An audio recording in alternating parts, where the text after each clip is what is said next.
Oh, So it's like our mortgage payment, okay. our mortgage.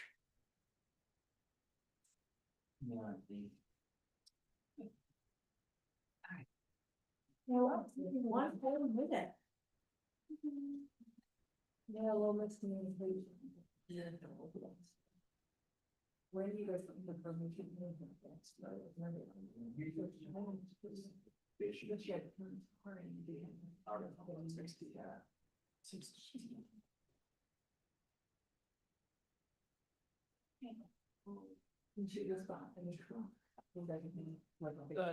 The third supplement.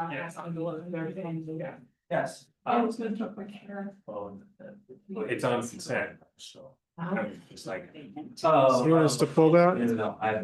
Consent. We're not really. It's just approved as the form. Yeah, or financial obligation. Yeah. Yeah, that's correct. Rather than just like, he's called, it's great. That's what I'm not kind of timeline. Yeah, that's gonna be, but. Well, maybe that's something, but again, I have responsibilities in audit communications. I told you that I told her, I didn't write it, and I could have. CC'd. So. Lesson learned for me. I was like,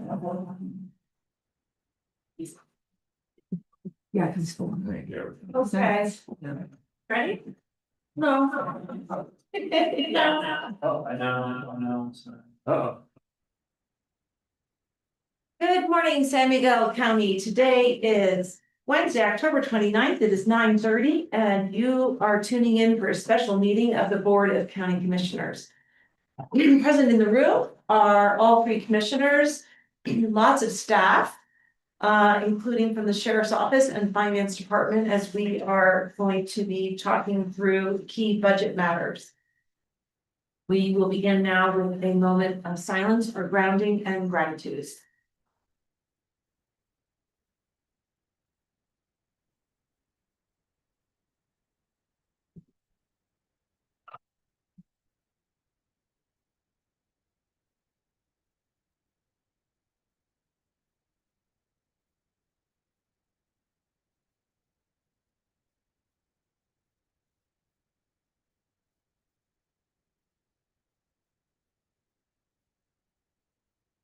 Thank you. I am certainly grateful to be here with all of you.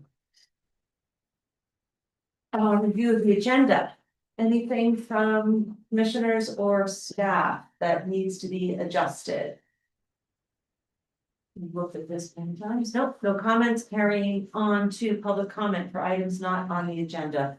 Please limit comments to 3 minutes. If comments are not related to an item on the agenda, there will be no board response or action taken. Since the topic was not posted with proper notice and any comment could potentially violate the Colorado Open Meetings Law. Is there anyone in the room here who'd like to make a 3-minute public comment? Seeing no hands, I will look online. I don't have an alert that anybody is either online or raising their hand, so we will carry on to the consent agenda. Any questions from the commissioners on that? No, ma'am. No, I was glad to see you going on.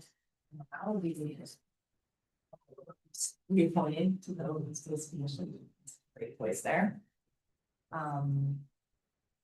Yeah, else was straightforward to me. Okay, I will entertain a motion.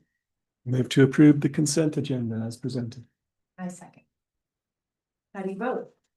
Aye. Aye. Ayes well, the motion carries, consent agenda is approved. On to 7A administrative matters, and this is our budget discussion.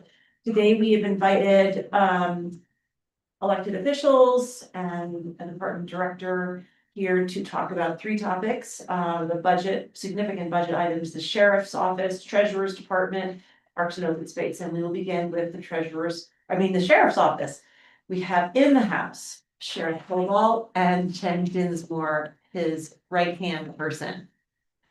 Thank you for being with us. No, thanks for having us. I assume you are gonna provide some sort of overview? Yes, we are, but having that I've never done this and Jen hasn't done it for a long time, please feel free to guide the discussion to the direction you need it to go. So, what exactly is it that you want to start with or discuss? Um, we are looking for kind of an overview of key budget or line items in the budget, as well as an understanding of any significant changes that might be taking place this year. That are impact the budget or that don't impact the budget. Such as programs that you're continuing, expanding, attracting. Any significant personnel shifts or changes, operational changes. Oh, okay. Okay, those are pretty easy. May I borrow your paper? Yes, this is the capital budget though. So Right. do you want to talk about the general fund first? Or? Yeah, so when I took office, we began for this year a review of where we're at, what we're spending money on, what do we need, what we don't need. Through that process for the 2025 year, we have developed a list of things that don't really need to be utilized anymore or that are not efficient or what have you. So we have removed certain computer softwares that other computer softwares can do similar or like things.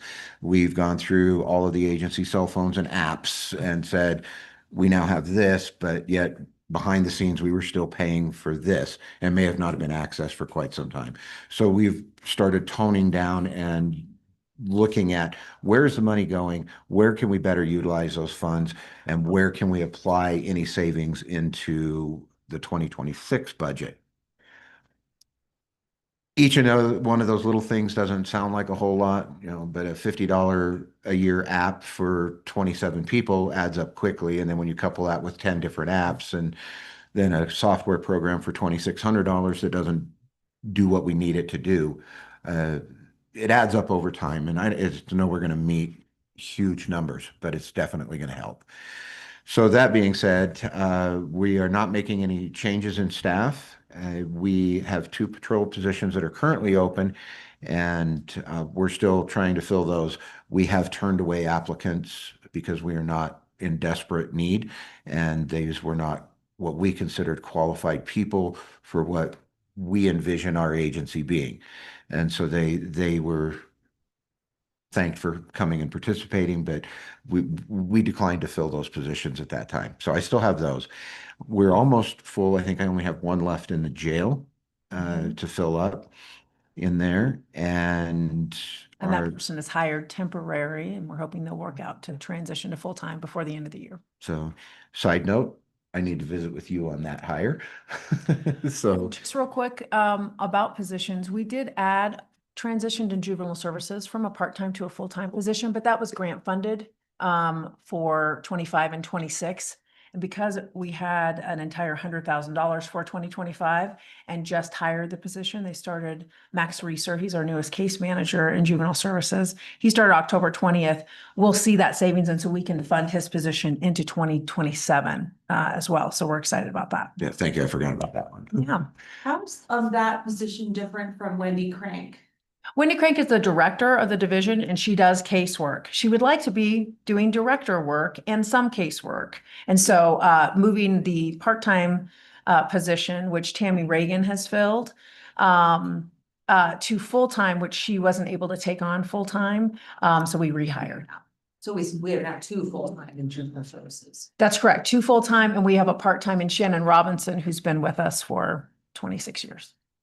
Terrific. She's based in Uray County, who, of course, as you know, we also serve through the juvenile services program. Thanks. And then I'd like to add for 2025, the board's decision to allow us to have that second part-time SAR or third part-time SAR coordinator has paid off exponentially. We have seen a decrease in the SAR coordinator / deputies over time. He is personally in a much better place. He's not as stressed as he was. And we are seeing great benefits out of these 3 part-time positions. Things that were being delayed months and years on end are now being caught up, and it's been great. So that was very, very helpful. Anything else on 25 that we would like to go over? No. I have a question, well, I think it's a 26 question though, and maybe you're gonna get to this, but last year, the commissioners approved some retention bonuses for the deputies. Mhm. And, I understand that is gonna be handled differently in 2026. Can you describe how that's being kind of absorbed into the budget or? made Yeah, I don't know, maybe permanent? Mike wants I to. believe that if we really want to get into the semantics of that, Mike and Jared would be better to explain it because I think I would confuse you. Okay, so this was kind of a holdover from the previous sheriff's administration where they had come and petitioned the board for parity pay with the town of Telluride. When we looked at how Telluride does their pay structure, we realized that we had been doing things differently. That it was what? That was a hand signal to Megan. I want to get on. Oh, the Zoom sorry. I screen. was like, what am I supposed? The Touchdown. past, we had done things such as housing allowances and in addition to that. We've since done away with all housing allowances for all county staff and included if there was a needed differential into their base pay. In the sheriff's office, this was a trial to see if we could match our town partners' pay using their same methodology of a place and range, which is when we would assess where their base pay was now that they aren't getting a housing retention bonus, what the delta was between them and where they would have landed on the Telluride scale. And looking at things such as the value of the years of experience from different roles that they had had in the resume and previous roles. We started placing all these folks on the ranges. And so instead of having our old scale with this kind of filler to what they would have been if they were on a Telluride scale, our new methodology for our class and comp is to place everybody in a place and range based on their years of experience, education, and things like that. And so those deputies, some of them, when we placed them on the new place and range scale for 2026, would have shown that they would have actually seen a slight reduction in their pay. And we did not want to make anybody earn less than they did this current year. So we've done away with this kind of interim methodology, and now their base pay is set on their place and range moving forward. In 2026. In 2026. 2026. So in January 2026, we won't be using the matrix that we used the past few years. We're going to be going to this new place and range. And we're hoping that it makes a more equitable pay for people that come to us to say, we know you're going to make this amount because you have this many years of experience and these skill sets. So no more retention bonus after. Okay, so the sheriff's office will be paid in a similar manner to all the other county Correct. employees. Correct. Using the new, what do you call it? It's not a Place- matrix, Place and it's a range. Place and range. Scale, is that Yes, what it it's a is? scale, but it Okay. also, it has specific values. So if you did 4 years of experience and you had, let's say, 50% of the job duties that your new job is going to have, you would receive a credit for 2 to 1. So instead of saying, oh, you had 4 years doing something similar, we're gonna give you 4 years credit on ours, you get 2 years credit on ours. To place them appropriately. And so this is kind of, we're 3 different iterations of how we figure out what's equitable to pay people. And I feel like now we're on a very similar playing field to both Telluride and Mountain Village. And that was a previous rub because our deputies were seeing this lower pay than what their counterparts might be making. But then we had the housing stipend and town of Telluride didn't, but Mountain Village did. And we were trying to basically adjust to like 3 different scales. Now we're all on the same type of methodology, Apples to apples. apples to apples. Apples to apples. And everybody, luckily, when we placed everybody in that place and range of where they will be, was close with that when we included what was their previous retention bonus, is close to, if not exactly where they should be. There were a few outliers of folks who had been with us for an extremely long time, and because of our previous step system, they might have received a step every year, and to the point that they were actually over where they would be on the new scale. And we chose to say, hey, we're not going to penalize those folks by cutting their pay, but we're also not going to increase their pay until they catch up to where they should be on the scale. And how does the sheriff's office feel about this new approach and the levels that have been established for your team? I am for it. At the beginning, to me, it was convoluted and confusing, but I understand it now. And I think it's a great idea. From an employee standpoint, it's very easy if someone were to walk in and say, why do I make this, but they make that? It makes it very easy to articulate, this is how we do it. There's no gray area. There's no bias of, oh, you like this person more than you like that person, and that's why they got what they got. So from an administrative standpoint, it takes the gray area out. From an employee standpoint, they can see exactly where they sit and why. Two other small additions I made to that is that, That's just a no. the, gosh, just lost my train of thought. I apologize. Please come back. We'll come Just back. a to note you. from you, not for you. Oh, I didn't understand your note. I'm sorry, I did not hear that. Your mic just, we're good. I just. We'll come back to it, yeah. Happens to the best of us. So 2026, I just wanted to say, we spent a lot of time with the undersheriff and sheriff and myself going over the current budget. And really, whenever we had to increase a line item in the general fund, we decreased elsewhere. Our capital requests ended up, I see a lot of them being moved. Jared and finance found the better place was in the general fund.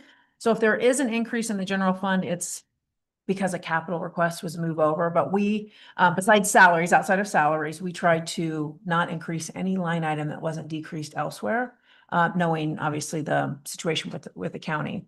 Our capital requests are varied. And then a couple of them are moved over to the general fund. So I don't know if you really need details on that, but one big thing I did want to mention is that we have the radio console project that is 380,000. That is for a project that I'm 98% sure isn't going to happen. So we have two options, A and B. I was trying to go with A to upgrade us. And I won't get technical, but I was going with this finer option.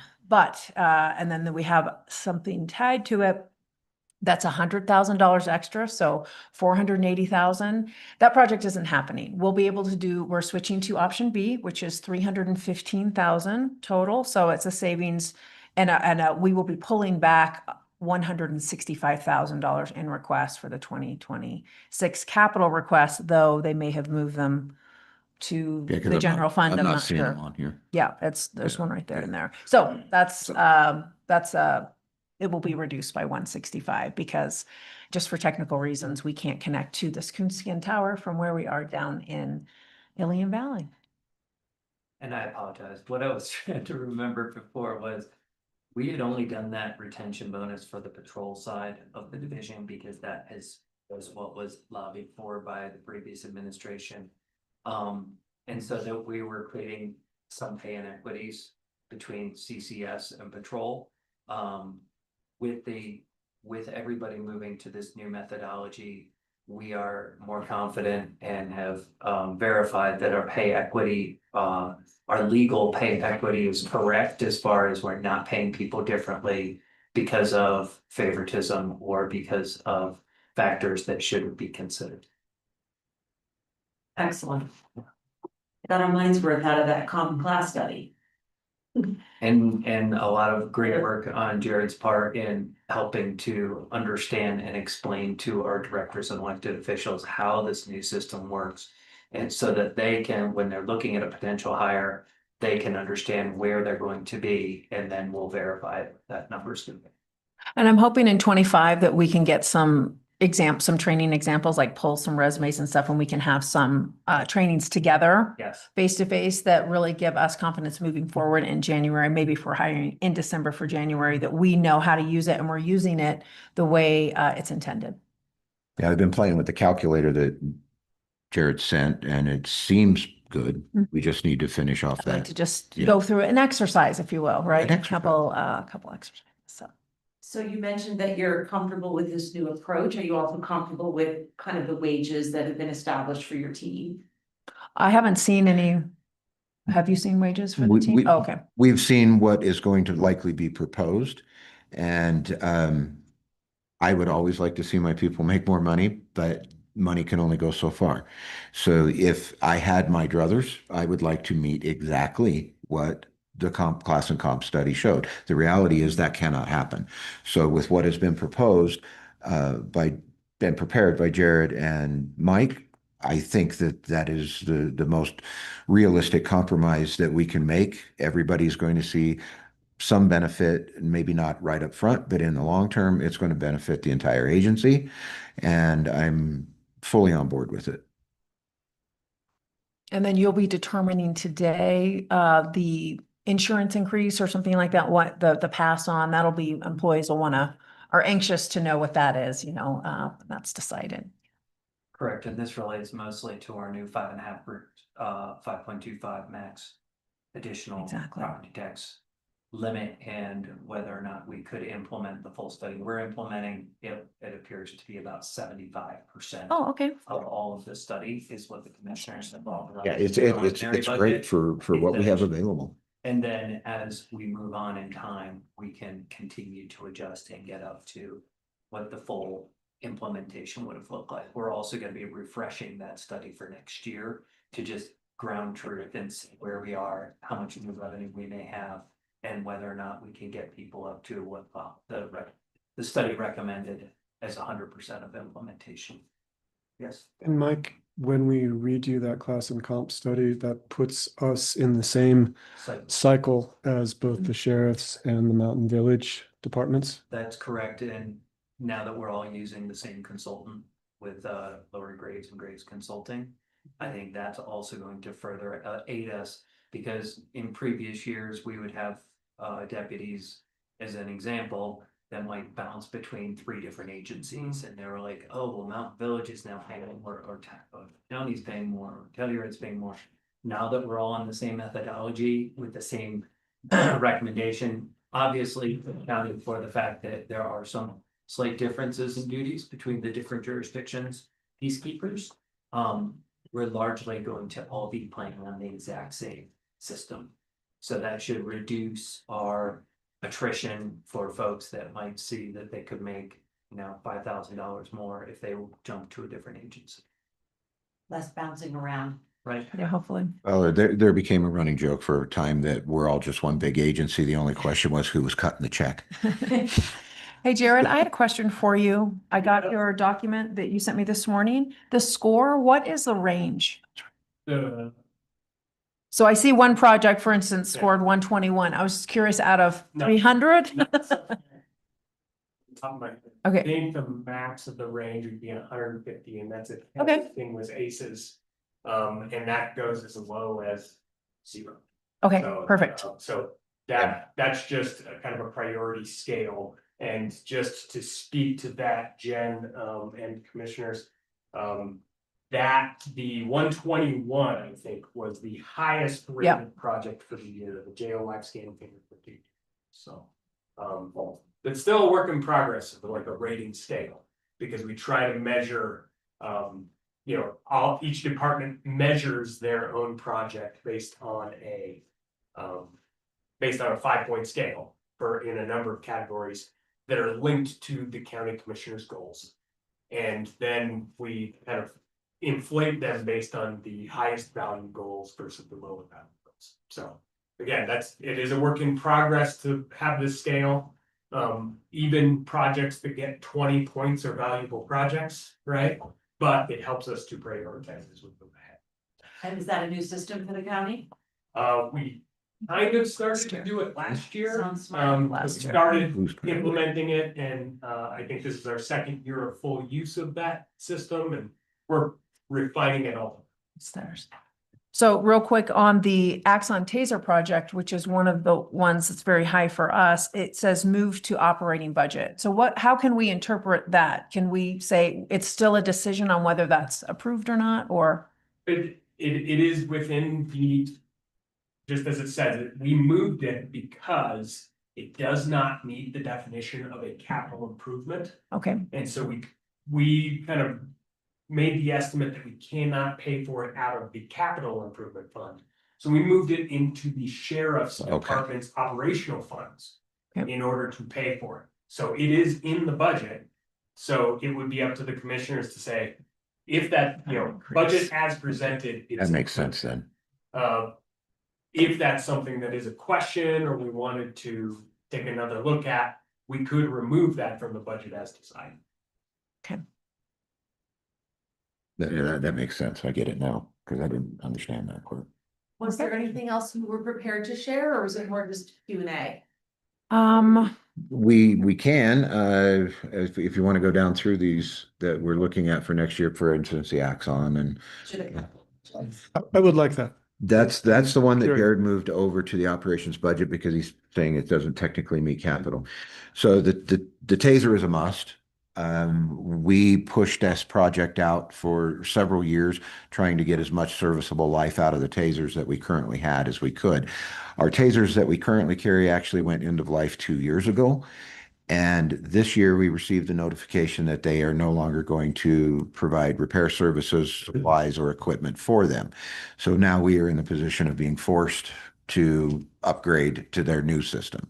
we also did try, because so many people are going to the newer ones, we reached out to our partners to be like, hey, do you have any used tasers we can use? And everyone basically is part of, and because it's really the Taser Axon has the market on tasers, right?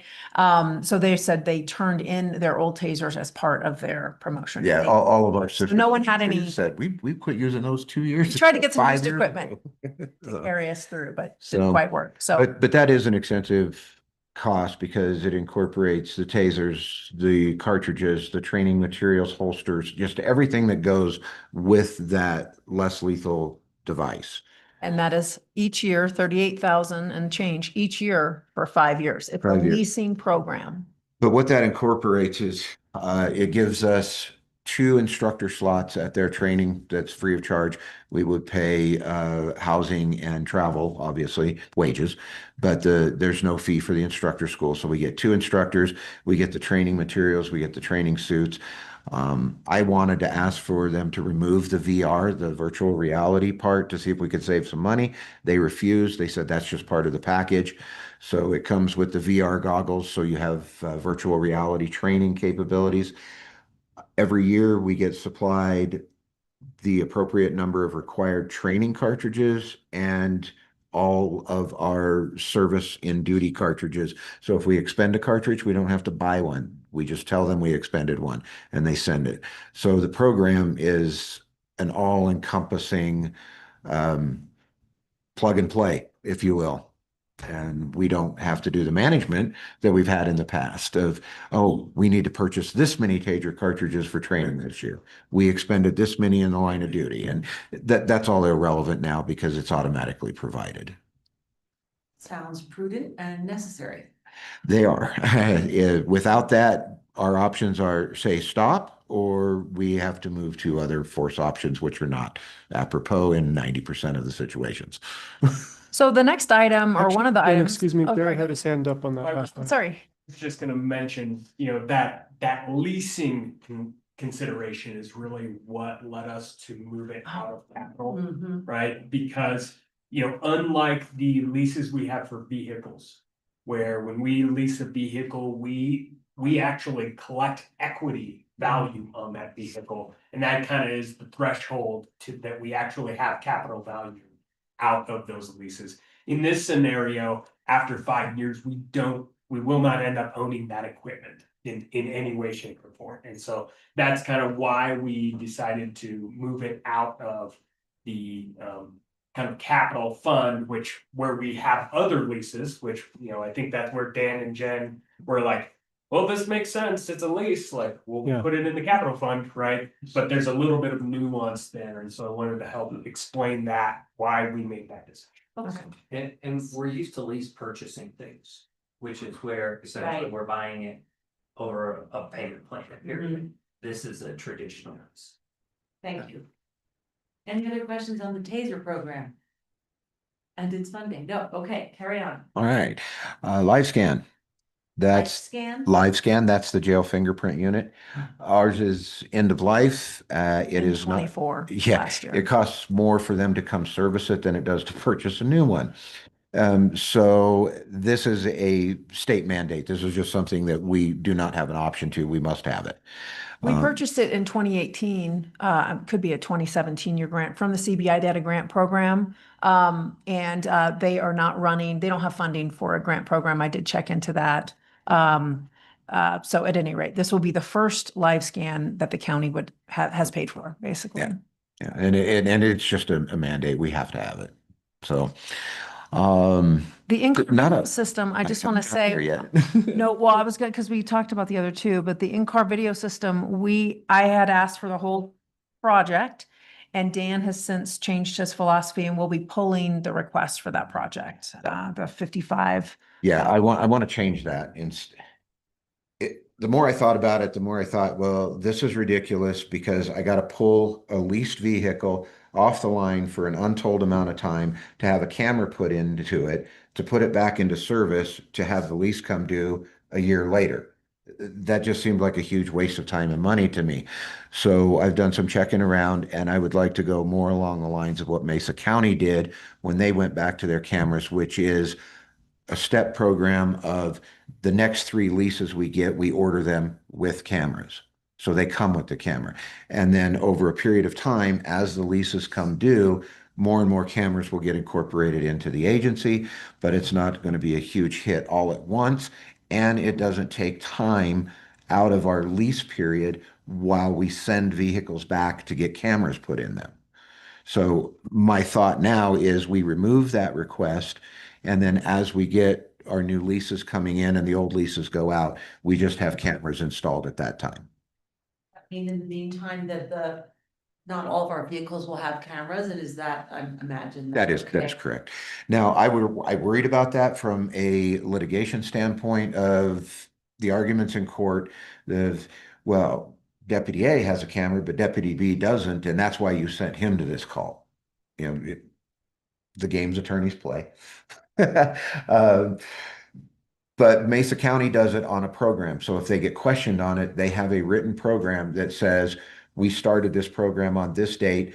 Our plan was these vehicles this year, these vehicles the next year, all the way up to supervisor vehicles being the last ones with cameras. And so they can present that as a budgetary constraint that says for the taxpayers, this was the most appropriate way to do this versus all at once. So they just present their outline of this is why some cars do and some cars don't. Curious what the timeline is to get all fleet vehicles with the video equipment. That would just depend on what we pick up in leases every year and which ones are going back. So this year, we hypothetically, let's say we're not going to purchase out any vehicles and we were going to send 5 of the unified fleet vehicles back this year, and we would be bringing in 5. That would be 5 of our 16 in patrol right off the bat this year. And then next year, I think we have 3 coming due. So that would be 3 more. And so it just depends on the length of each lease and when those leases come due and to when we're going to replace that lease. So a solid answer, I would say 4 years. And Dan, the vehicle cameras are backup in a sense to the body cameras that every officer already carries. So Yeah. we're not legally blind. We're just not as far along as we'd like to be. I'm not sure I understand you, Lance. As I understand it, every deputy carries a body camera, which is activated at every call. So we still are running video on our calls. It's just we don't have the backup of the vehicle. With Camera that, on and the there's some vehicle. other issues that fall into there. So your body camera sits here. Mhm. So if you're trying to make a DUI stop. We have no video footage of that driving behavior because all the body camera sees I is the see. dashboard and the steering wheel. Gotcha. If a deputy is on a traffic stop and they're facing a certain direction and a passenger gets out of a car and something happens over here, that's never don't going to be have that. captured because the body camera's facing the wrong way. It's a redundant system in the fact that it's better for evidentiary purposes. It's better for litigation because they don't get to say, I wasn't weaving. Well, here's the video footage. You were over the line 9 times. The other side of that is I'm trying to get out ahead of proposed legislation that is coming down. I believe they plan on reading it into the floor next year, which is going to be just like the body cameras that the state is going to mandate that we have in-car cameras. So the further I can get ahead of that legislation, the better financially we're going to be should it pass. Understood. Thank you. I think another good example you shared with me was about the transporting an individual to the Oh, jail. yes, absolutely. So all the camera systems also are interior. So they're interior, exterior. And the inmate that wants to bang his own head into the window and then claim that we threw him into the curb no longer gets to do that because it's on video. Or utterances, maybe Yeah. admittances. Excited utterance. Yeah, I mean, there's a lot of them. Inmates can often sit in or arrestees, if you will, can make excited utterances in the back of the car that are of evidentiary value. May or may not get picked up on a body cam, but the in-car cameras do. So there's a lot of benefits to the in-car. There was a practice that some officers would take their body worn camera off and stick it on the transport carrier, if you will. And so they would film them, but not everyone did that. And then, so anyway. Well, not every it's car was alleviated able to that. do that because the carrier had to be magnetic for it to stick. So. Of course, yes, so. I thought And that some was- of them are plexiglass, so there's no magnetic sticky stick. What's next? In-car video. Oh, I want to hit on the improvement project on the 10 ring. Is that on here? Yes, it is, sir. It's, I would really wish I brought my glasses in, Me but too. it is, What's yeah, the- range Yeah. improvements. Okay. Yeah. I'm like, So Mike and I had spoken about, we had a lot of money in the budget, firearms budget this year. The 10 Ring Gun Club, which is where we currently do all of our firearms training since we lost the gravel pit through legalities of mining law. We currently pay memberships to the 10 Ring for every single deputy in order to utilize the 10 Ring for training. Mike Westcott, the former sergeant from our office, is the president of the 10 Ring Gun Club, and he has reached out to both Montrose County and us, who both use the range, and he wants to improve the range property to give Montrose their own area and us our own area. So if the 10 Ring themselves want to have a turkey shoot or a trap shoot or something, we don't have to reserve the range. We can use it whenever. The current estimates for the improvements are $37,000. Mike has asked that we split that cost. We came up with about 10 grand out of this year's budget that we were going to take just straight from firearms and pay our part. With that comes no more memberships. We would be a member of the club for life. We would not be paying membership for all our deputies on an annual basis, and a big cost savings in the long run. Also giving us, yes, ma'am. I'm just looking that up, actually. Do you? It's- know it- offhand? It's going up. It was $45 per person. It was 45 a person per year. Now it's going to 65 in 26. Oh, Yeah. It's going to 65. okay. So a hiccup came in there when we found out that the property does not belong to the 10 Ring Gun Club. It belongs to Montrose County. So any improvements done on that property are a capital improvement to another county's property. So that kind of put the whole project on a sideline for this year.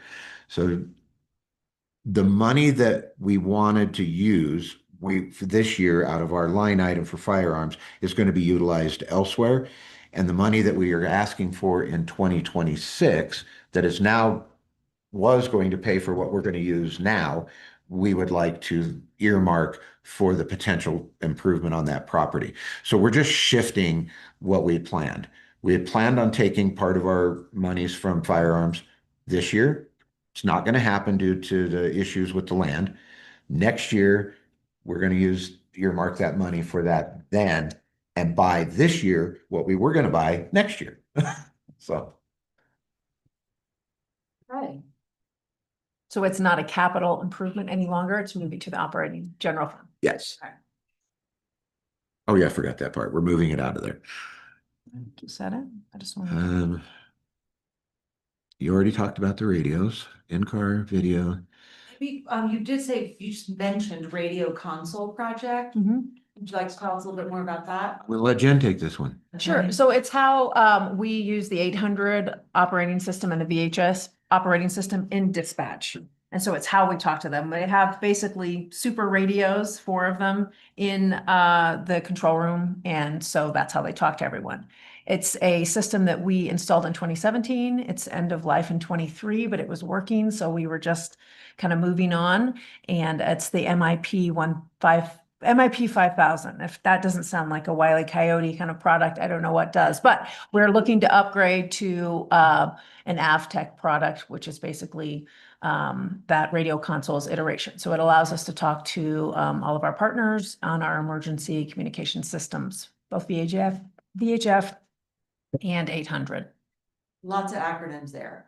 Okay. Are you- So, I'm sorry. That's okay. I think what I took away was that there's a radio console in the patrol car that allows the deputies to communicate with dispatch and other agencies, and you are replacing that with a more. We're replacing the console that sits in the control room in the Uh-huh. dispatch center at the Okay. sheriff's office in Okay. Ilium. Okay. So we're replacing that system, and that goes out to communication towers and eventually to an in-car and portable radio for users, whether it be Road and Bridge, Egner Fire, Sheriff's Office deputies, or Norwood Fire. Excellent. Thank you.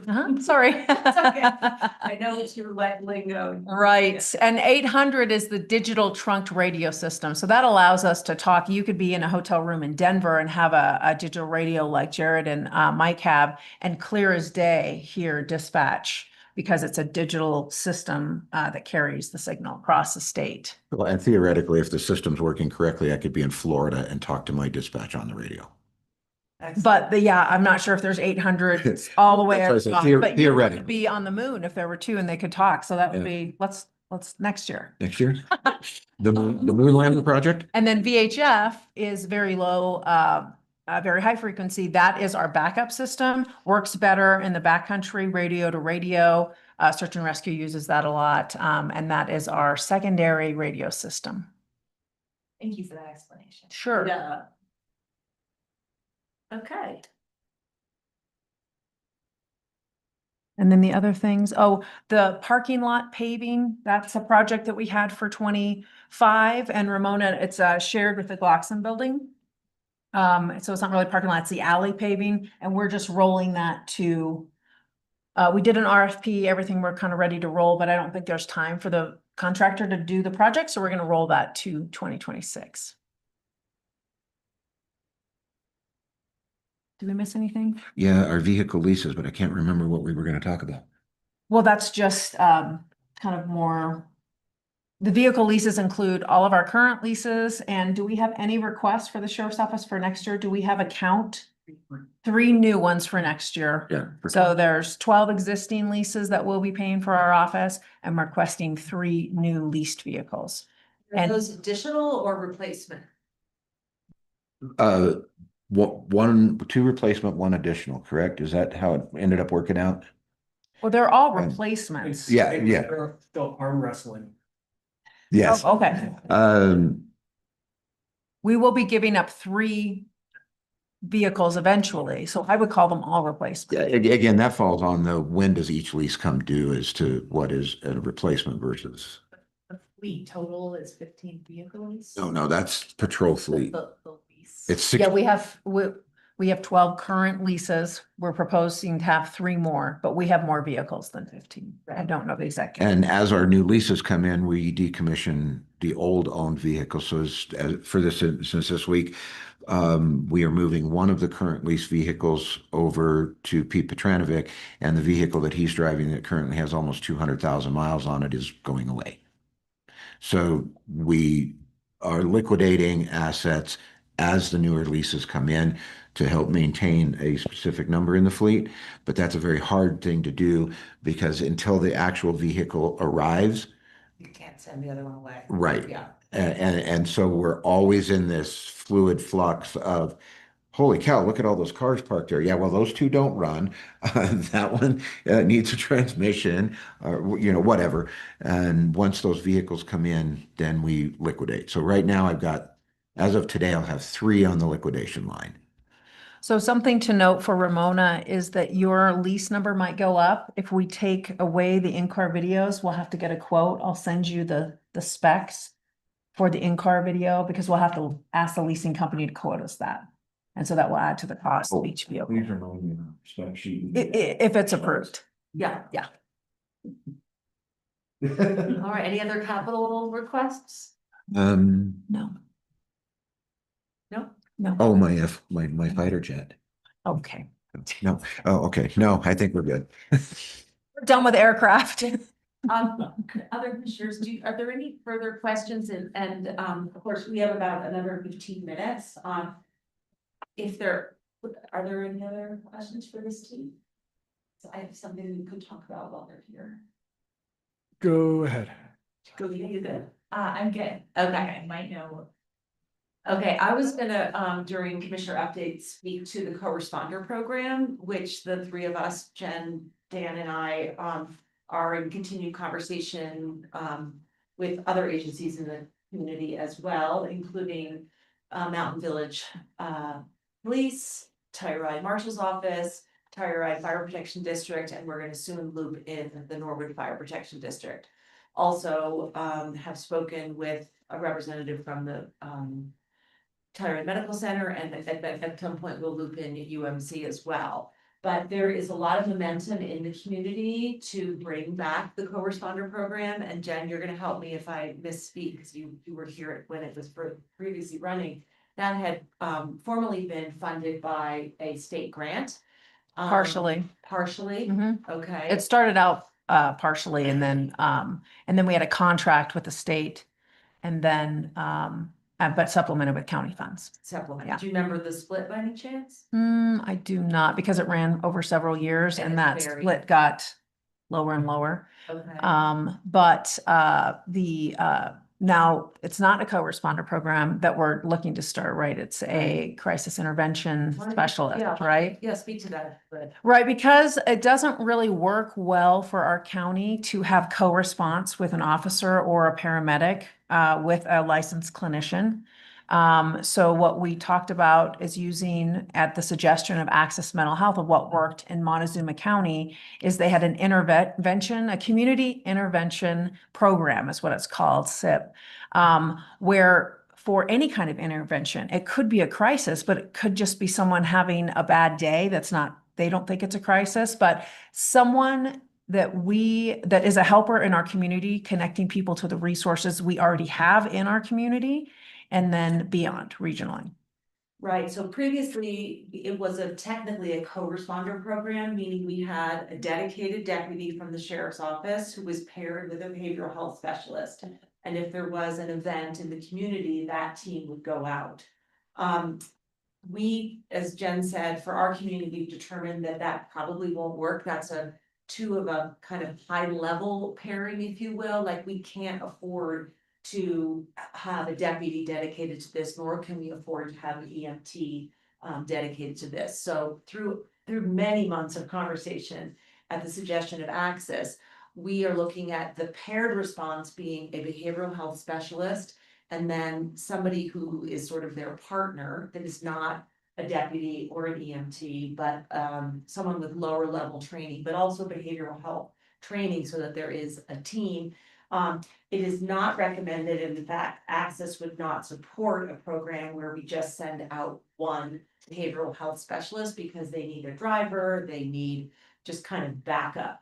So this is a more affordable and I think more realistic program for our community. The other benefit of it is that it's I would say maybe easier to deploy across agencies. So this team would be able to work with TMO, MVP, the sheriff's office, either of the fire departments. They could go to the clinics if there was a need there. They could go to the school if there was a need, without having the sheriff's office to be involved. We have really good buy-in from all of those agencies. The Tyrone Fire Department has offered a vehicle for this team. The Tyrone Marshal's office has offered office space. Dan, you offered something yesterday. I did, but until I You're get the, checking on. yeah, Oh, potentially, may I mention it?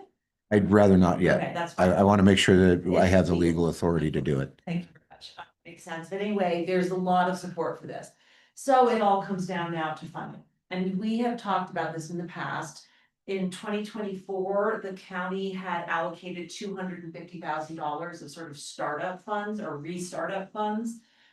We did not have it in the budget this year because we couldn't get any momentum for the program with the new sheriff, and we have a lot of enthusiasm, and I will tell you that Dan's leadership has really changed the energy coming off the other agencies as well, knowing that they have the cooperation and buy-in of the sheriff. So now that there is really a lot of enthusiasm for it, I'm gonna request that we put this, and it is actually, the 250 has been included in the draft budget for 2026.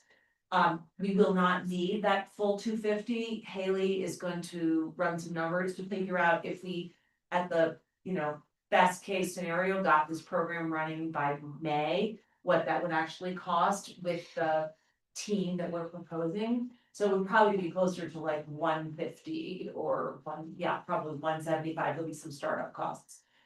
The three of us had spoken in a meeting previously about our concerns about providing that seed funding without an understanding of how it would be funded going forward, which I thought one of you brought up, and that was a really very good point.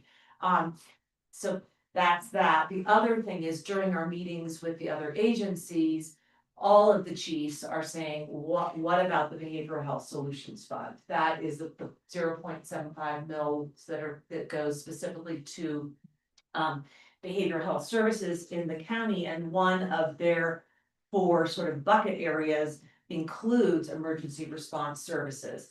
So as you recall, was it just last week or 2 weeks ago, we had team members from Behavioral Solutions panel here talking about how it would be very difficult for them to incorporate this, if you will, last minute request into their grant cycle for 2026.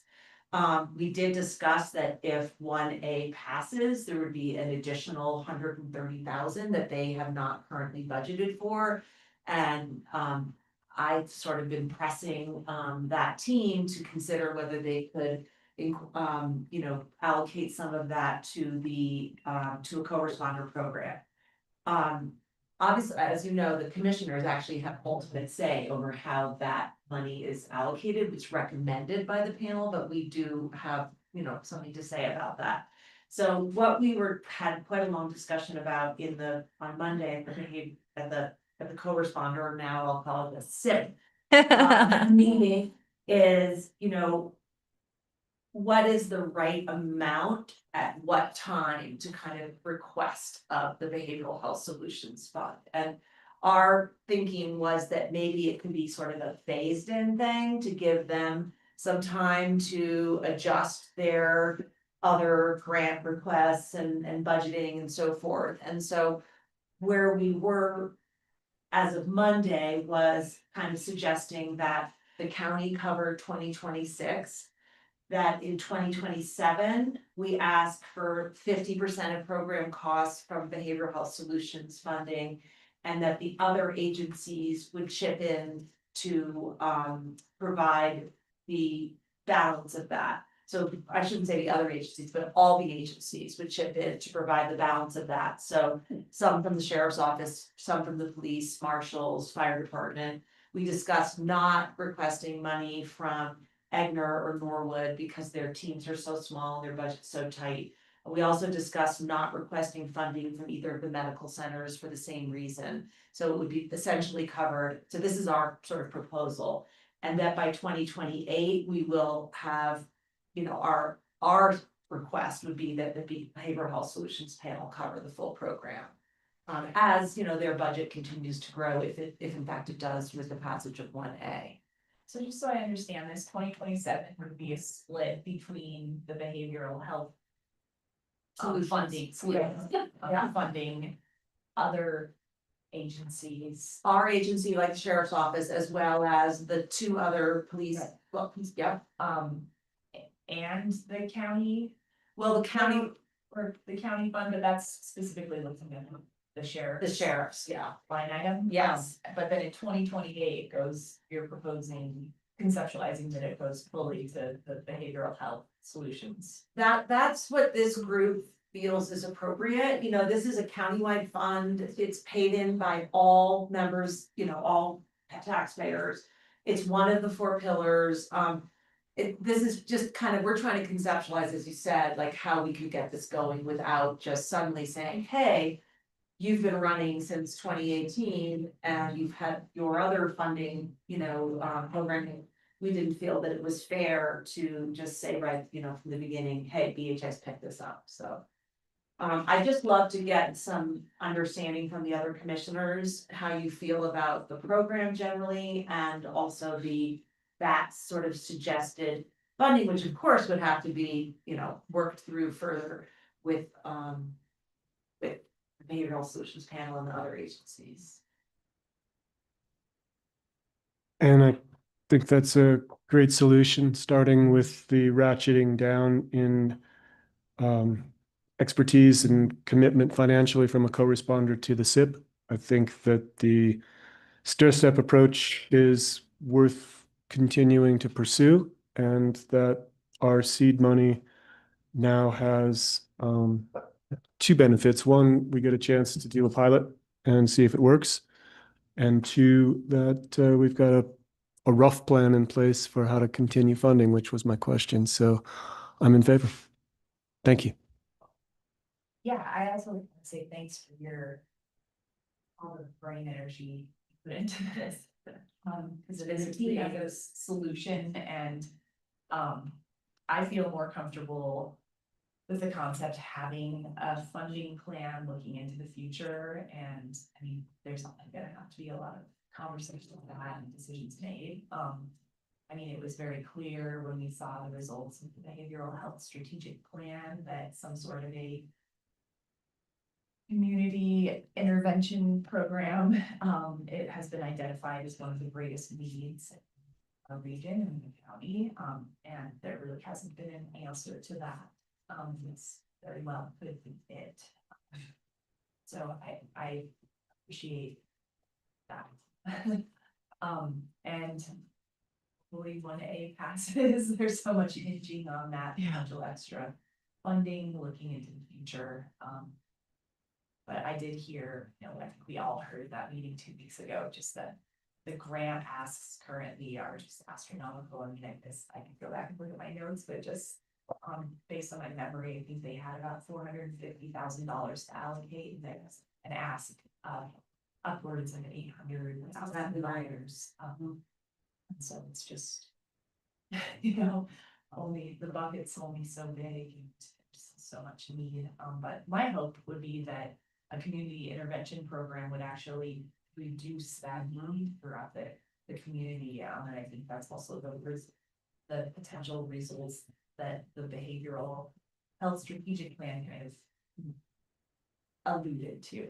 You're absolutely right, Galina. I mean, the idea is that we have somebody who's trained and has the bandwidth to help somebody at whatever level of crisis we find them. And then the follow-up, that's I think, really important, is that the big part of the SIP would be to connect, as Jen already said, people with existing community resources and really do the warm handoffs and the follow-up. So I think it's a win for everybody, and hopefully, you know, maybe even cost savings in the long run if we can keep, you know, deputies and EMTs from having to make repeated calls to the same place and reduce strain on our teams, which are, you know, you might only have 2 deputies on, and if they are dealing with somebody in crisis without the help of a behavioral health provider, they can't go and take another call. So anyway, we know all that. You've got your 3 votes. Okay, just,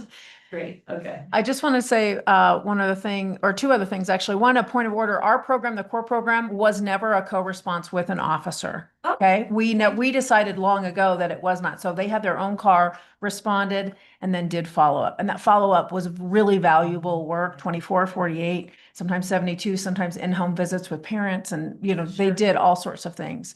And then the other point I was gonna make has left my brain, so, but that's okay. That's okay. It's 10:30 almost. I will keep you guys apprised as this book goes forward. I will say all the other agencies were willing to go with me and Dan to the Behavioral Health and Gen Solutions panel to start talking this through and kind of get it on their radar, further on their radar, and help kind of build their support for funding this as time goes on. I remember what I was going to say. All of this is also working because we know Paragon is in our community doing mobile crisis. This intervention specialist would be working with Paragon as well, fitting in with all of our programs, but we didn't mention them, and I wanted to, because obviously they have a key role in our community as well. All right, thank you. I'm glad we had time for that discussion while you're here, because you do have a lot more of that historical knowledge than I do. Yes, Lance. I have one hopefully closing question, which is in the 5-year horizon, do you have existing capital projects you know that are coming up, and are you budgeting for those already, or is that something that happens year to year? I have a 10-year plan. Yeah, So I have things coming back up on cycle. Great. 911 system was installed early this year. So 4 or 5 years from now, we'll be looking at that. That's the bigger ticket item. We would ask once again for funding from the San Miguel Emergency Telephone Service Authority to fund part of that, as we did before. We will, I mean, really equipment wise, we got one Pete radios. and I talked about. I haven't talked with you yet. Okay, yeah. I think you answered the question, Jen, just by saying you have a 10-year plan Yeah. and you're on Yeah. it, which is what I knew, but I just wanted to hear you say it. And there's a new issue that just came up last week that I have not had an opportunity to talk to Jen. We may be looking at having to, what? No bad news. It's bad news. It's always bad news when I have to spend money. We may have to be looking at replacing our air handlers on the jail in the next few years. So that's going to be a big project. The last service, Top units? the rooftop units. Is that your Those are- HVAC? Yes. Yes. So we have 6 units and We they can work worry about 15. that as it comes Yeah. up, Yeah, but they're good to know they're it's on coming there. on 2 decades old almost, aren't they? No, we replaced several during construction. Over the Well- last 15 years, we've replaced. Okay, so we've got some issues with some air handlers, but that might be coming up and that's going to be a big expenditure if they actually tell us we can't get these parts anymore.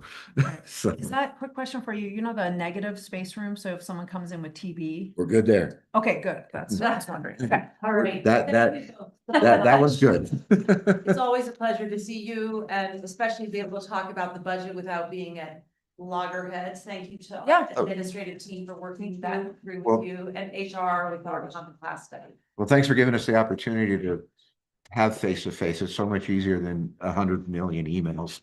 So. All right, right, we thank are ready now. Sure, Jim. Yeah, should we do another half hour with the predator and then we can take a 5 break? That sound good? Thank you. Okay. I'm bribing a commissioner. Would you like a Slim Jim? What is it? Slim Jim. I carry them with me all the time. You keep your beef sticks. Thank you. Nice.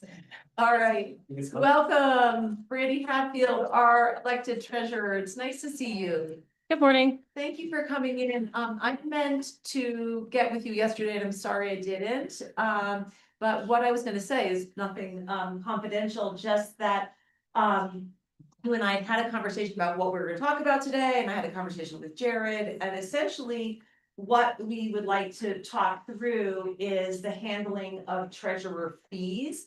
And my understanding from our conversations and also an email string that's gone on 1.5 years, I guess, that Jared forwarded to the commissioners is that you made a proposal to change the way fees were assessed internally based on a new understanding of statute. And I wondered, since this was something you initiated, if you could kind of just talk us through all of that. And then we'd like to hear from Jared and kind of figure out where we are all in terms of where we all are in terms of whether that new system has been worked out. Jared. And I was just gonna suggest for Brandy, maybe we just start with like what treasurer's fees are, where they come Thank from, you. all the, just kind of base level understanding, because I think we know, right, that treasurer's fees are coming on your collections for other agencies and our own agencies, and I think it's our own agencies that the Well, questions are gonna come. I like what you said. Let's just do big picture, treasurer's fees 101. Well, okay, so big picture, it's kind of two-part. It says the county treasurer shall charge and receive the following fees. Part one is upon all monies received by him for taxes of every other kind in counties. Part two is for receiving all monies other than taxes, except for federal funds. So I interpret that we charge a fee for tax collection and we charge a fee for any other money that comes through our office, except if it comes from the federal funds. And how had we been doing it prior to your proposed changes? So prior to 2024, we were collecting a fee on, I've got a bunch of those. We were charging a fee on we were charging a fee on MCAP, ECAP, Parks and Open Space, Road and Bridge, and SMC disposal. And we were not charging a fee on general, health and human services, and retirement fund. Okay, not on, say it again, sorry. General fund, health and human services, and retirement. So 3 of the 8 mill levies were not being charged.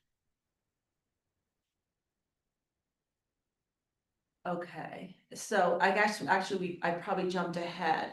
So Jared had suggested you talk about charging fees internally within the county system or the county's budget, if you will, versus externally. Can you go back to that part? So the fees are not just, go ahead. The fees are charged on all other mill levies, school bonds, school districts, library districts. Those have always been collected correctly. Okay. So it's really just about the internal Right. funds. Okay. So in October of 2023, I went to Mike and explained that we were only collecting 5 of the 8, and he said to go ahead and charge them all. So effective 1/1/24, we started charging the fee on tax collection on all county mill levies. And if I recall from our conversation, you had been either to a conference or a training and heard from other treasurers that that's what they were doing and that the statutory citing that you shared felt that you had to do that. Right. So in October, we have our fall seminar, and one of the presenters was like, make sure you're checking your fees, make sure, so I came back and I check our fees every January when I import the tax roll. And every time they tell us to check our fees, I thought we were checking the fees on taxes collected from everybody else. And it wasn't until I went to that conference and they're like, no, we should be collecting it on any money that comes through your door, whether it's county money or school district taxes, anything. So that went into effect 1/1/24. And then January, February of 2024, after reading the statutes, talking to treasurers again, I met with Mike, Jared, Ramona, Paige. I don't think Amy was in on it. I think she was still here at that time to discuss charging a fee on all monies. Now that to me is part B. That is part C of the statute for receiving all monies other than taxes, 1%, except monies received from all federal funds derived from any and all sources. So we met a couple of times throughout the year, and then Jared sent a spreadsheet in December with all of our accounts and the fees he thought were appropriate. Is that the spreadsheet that what you provided, and that is attached to the agenda? Yes, Okay. yes. Well, I think it's mixed. So I did yesterday compare the one that was attached to the agenda to the one that I had sent on okay, December 17th. And there are approximately 117 accounts or, account codes that are not the same. And so I think we've had a partial kind of implementation, and just to speak to a couple of the things that Randy was mentioning, October of 2023, you may recall, I was not here at that point in time. And so I came in, and early on, we were like, what do we do for treasurer's fees? We were kind of exploring that after I think Randy implemented that January. And we bounced it around. We talked with Amy, it was kind of a long conversation, as you noted, Commissioner Brown, in our email. And we know we kind of have one big swing at this every year when the tax roll comes. But we talk about, we have reconciliation on a monthly basis, a few other things that when we aren't on the same page, it's just difficult, right? Both ways. And so I think that was one thing that we were working through. That was one of the reasons I just kind of said, I think this is the way we should go. And I kind of shared that rationale. Yeah. And we continue to see, I think, two things happen here.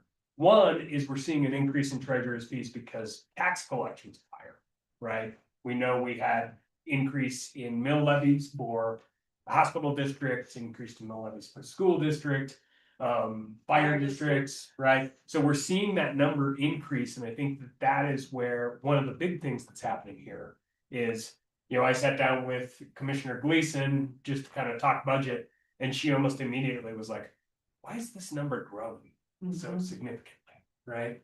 Because it's kind of growing at a rate that is, it's keeping pace with all of those increases in taxes that have happened for all those districts. And I kind of explained it's a twofold question, right? One, it's those tax increases. But two, we've also been adjusting this, and we continue to work together on it, but it's one of those things we've got to get kind of seamless on. And I think for the commissioner's part, it's, do you see any problem with charging ourselves? Or do you have a preference therein? Because our logic had been, if we're moving money from one of our pockets, let's say human services, because that's a pretty good example. We have a levy for that, we collect it, but then we also know we're putting general fund dollars into that fund as well. So anything that we take out in treasurer's fees, we have to increase again our transfer back in. So those are some of the nuances we're working on here. And it goes across some of our other funds. So it's just, is there a right answer, right? I think that I explored the kind of legal reasoning with both Amy, and I've talked with Maura about it, of charging ourselves fees or not. I think that there is reasoning not to do it if we so select. But Mike and I also broadcast a question to all other county administrators, like, what do you guys do? And it is a mixed bag out there. And so we're finding that, there's no right answer, but we wanted to bring it to the table to say, is there a preference, right? Well, let me ask, Brandy this. The memo that Jared sent on December 17th, 2024, where he proposed which accounts would or would not be charged the fee. Are you in agreement with that? Because it seems to me that that's what we have to make sure is happening, is that your office and the administrative office are in agreement so that everybody knows what is and isn't getting charged. so the 107, I think it was 107 accounts that didn't agree, not all of them. Most of them revolve around fees on taxes collected. So fees Fees on taxes collected for county funds, general, road and bridge, health and human services, retirement, and MHAP. The spreadsheet had those as 0. I kept them as 3. The following funds had a 1% on the spreadsheet, and I changed that fee to 3 to align with statute, and that was parks and open space, conservation, lodging tax, vegetation, ECAP, FCMC abatement, public health, energy, and COVID. Most of these are irrelevant because only funds with a mill levy, the only funds with a mill levy are general, road and bridge, health and human services, retirement, MCAP, ECAP. So 6 of the 14 funds are the only ones that have a mill levy. So of the 107, a lot of them don't really matter because we're not collecting a mill levy. So there's no change. According to the spreadsheet, SOT for funds 108, 112, 114, and 120 were being charged a 1% fee, and it should be 0 according to statute. And then I kind of broke it down. So I to don't think get we the need total to go through each 107. line item, but Yeah. like, it sounds like Jared made a proposal, you reviewed it and made decisions on which of his suggestions you were or were not going to implement. Is that right? Well, I guess my initial question to Jared and Mike and everybody in January, February of 2024 was the part about receiving all monies other than taxes. So we had already implemented collecting a fee on taxes received. And that's not in dispute. Everybody agrees that's the right approach? No, Oh. because Okay. Jared's spreadsheet takes Includes it out. Tax line items, okay, so it sounds to me like the admin, I'll just call Jared and Mike, and maybe Ramona and Paige, I don't know where you guys are on this. And the treasurer's office disagree about 107 accounts, right? About whether they should or should not be charged a fee and what that fee should be, is that correct?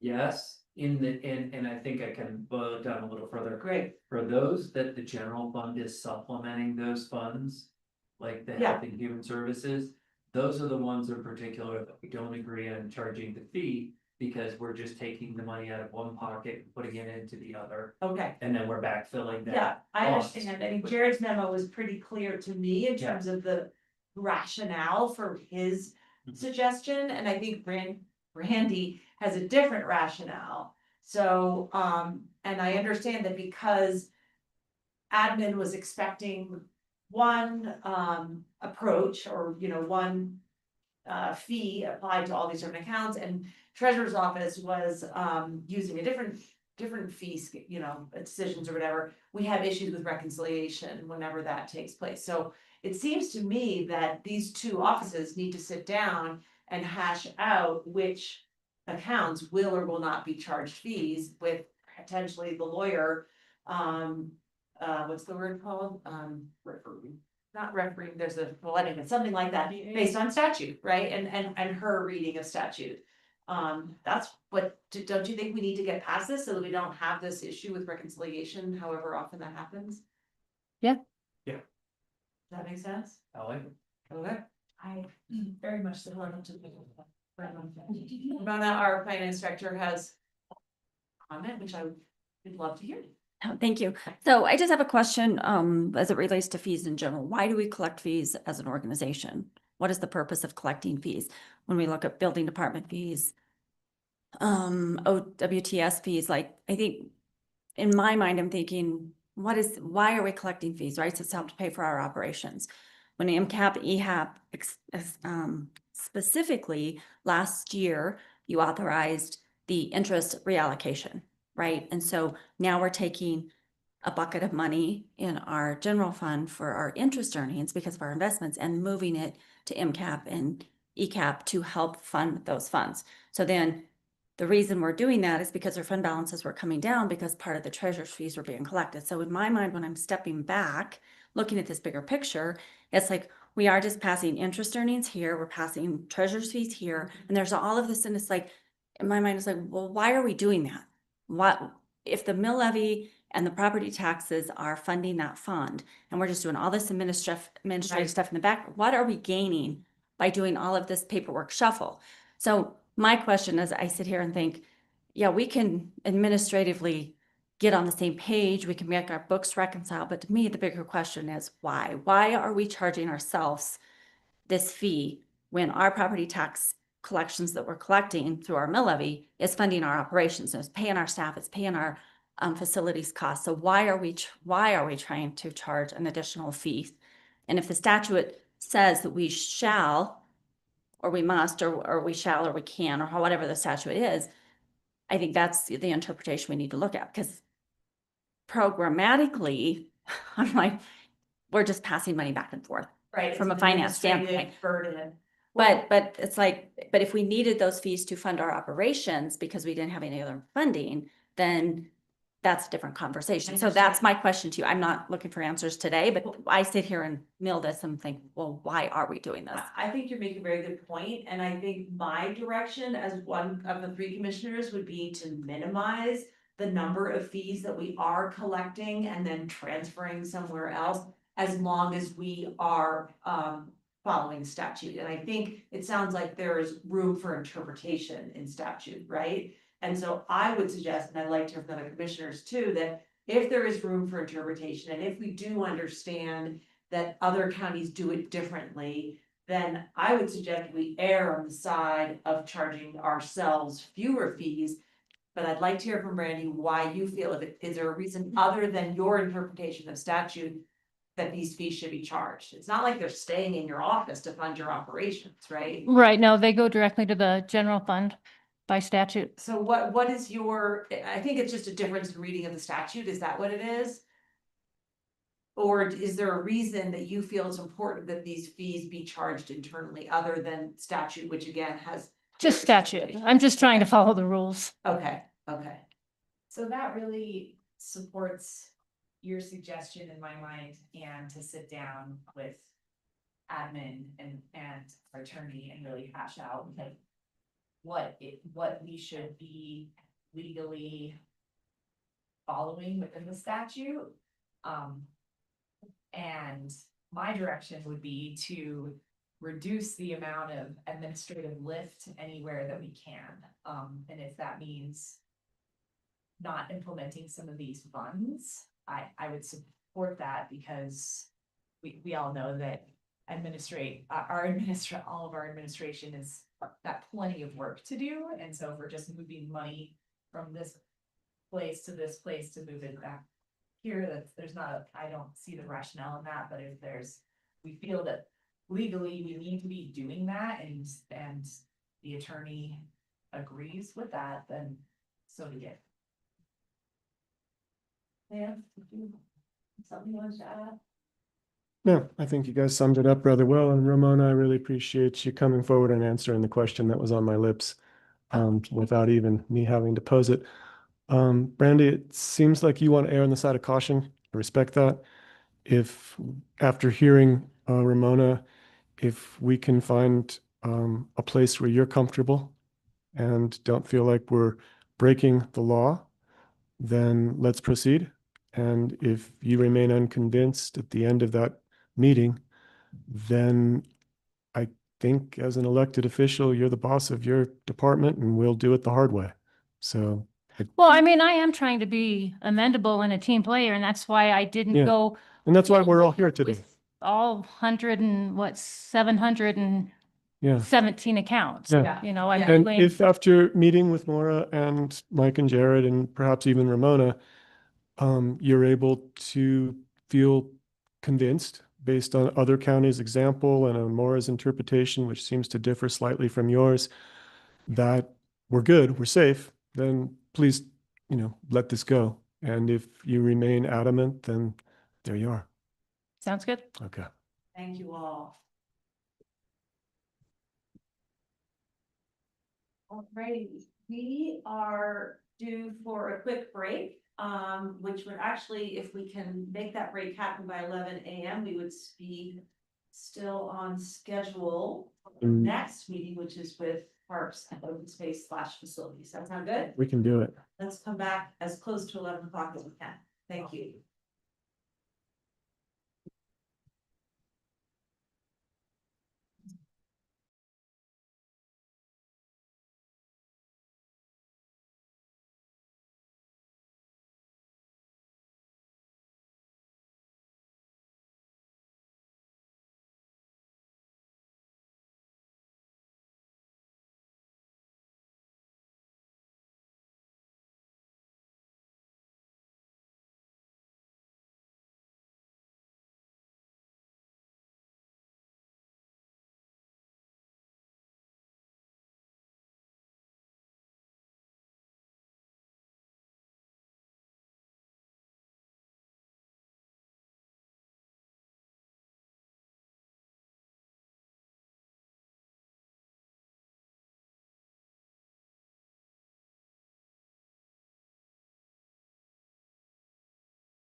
All right.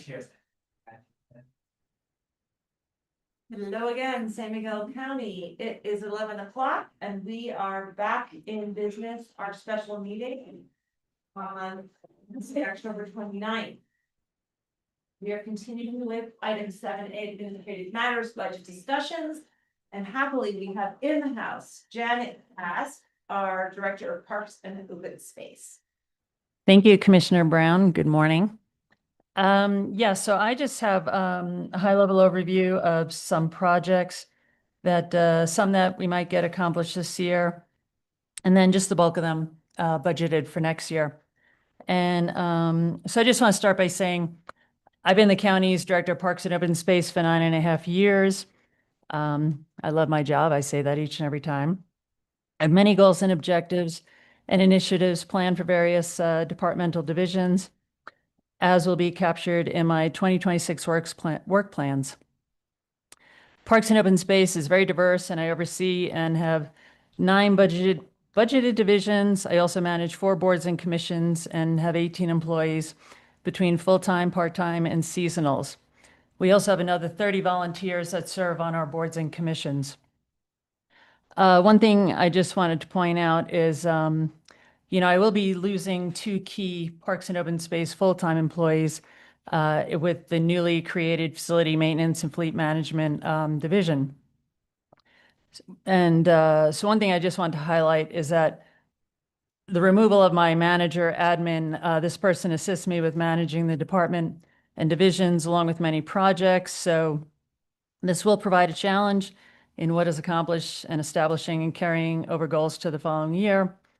But I'm up for the challenge. And I was told the need for additional staff will be reassessed in 6 months or until smoke is pouring out of my head, whichever comes first. So each year we have very diversified, exciting projects that range from parks to trails to historic preservation to land conservation easements to PES, our Payment for Ecosystem Services program, to the fairgrounds, to special events that we host, such as our annual turkey trot, and then we also do our pheromone pack deployment and various events that all benefit the community. So some of the items I'd like to mention, again, that some are in 2025, but the bulk of these will obviously carry over to 2026. So as I mentioned, there are work plans that I prepare, manage, and administer. There are 3, one for Parks and Open Space, one for the Open Space Commission, and one for the Historical Commission. Some exciting projects that we've got coming down the pike for 2026. We have our land conservation easements, which is administered through our Land Heritage Program, which is part of the Open Space Commission annual budget. I'm aware of at least 3 potential land conservation easements, which will happen in 2026. We typically budget about $100,000. And this is sort of something that isn't guaranteed. It's up to the land trust to actually approach the county and seek financial assistance, be it for mineral-based reports, closing costs, transactional costs, et cetera. But I am aware that one of these potential land conservation easements might be in excess of 9,000 acres. So we're excited about that. Another work plan I administer is with the EPA grant. The county was awarded a $500,000 EPA grant, and this was the historic repurpose and of historic structures. This grant runs from August of 23 to August of 2027. Right now, we're actively working on 6 historic sites within the Ophir, Sawpit, Placerville, and Norwood communities. We started with 15 identified sites overall. 6 are moving forward, 5 are on hold, 3 owners rescinded, and 1 was archived. As of today, we've spent $207,000. We're about 41% complete, and we have $292,000 remaining in our budget. I'm just going to go through my projects, so if anyone has any questions, just Question about Sure, what of course. those active sites are. Sure.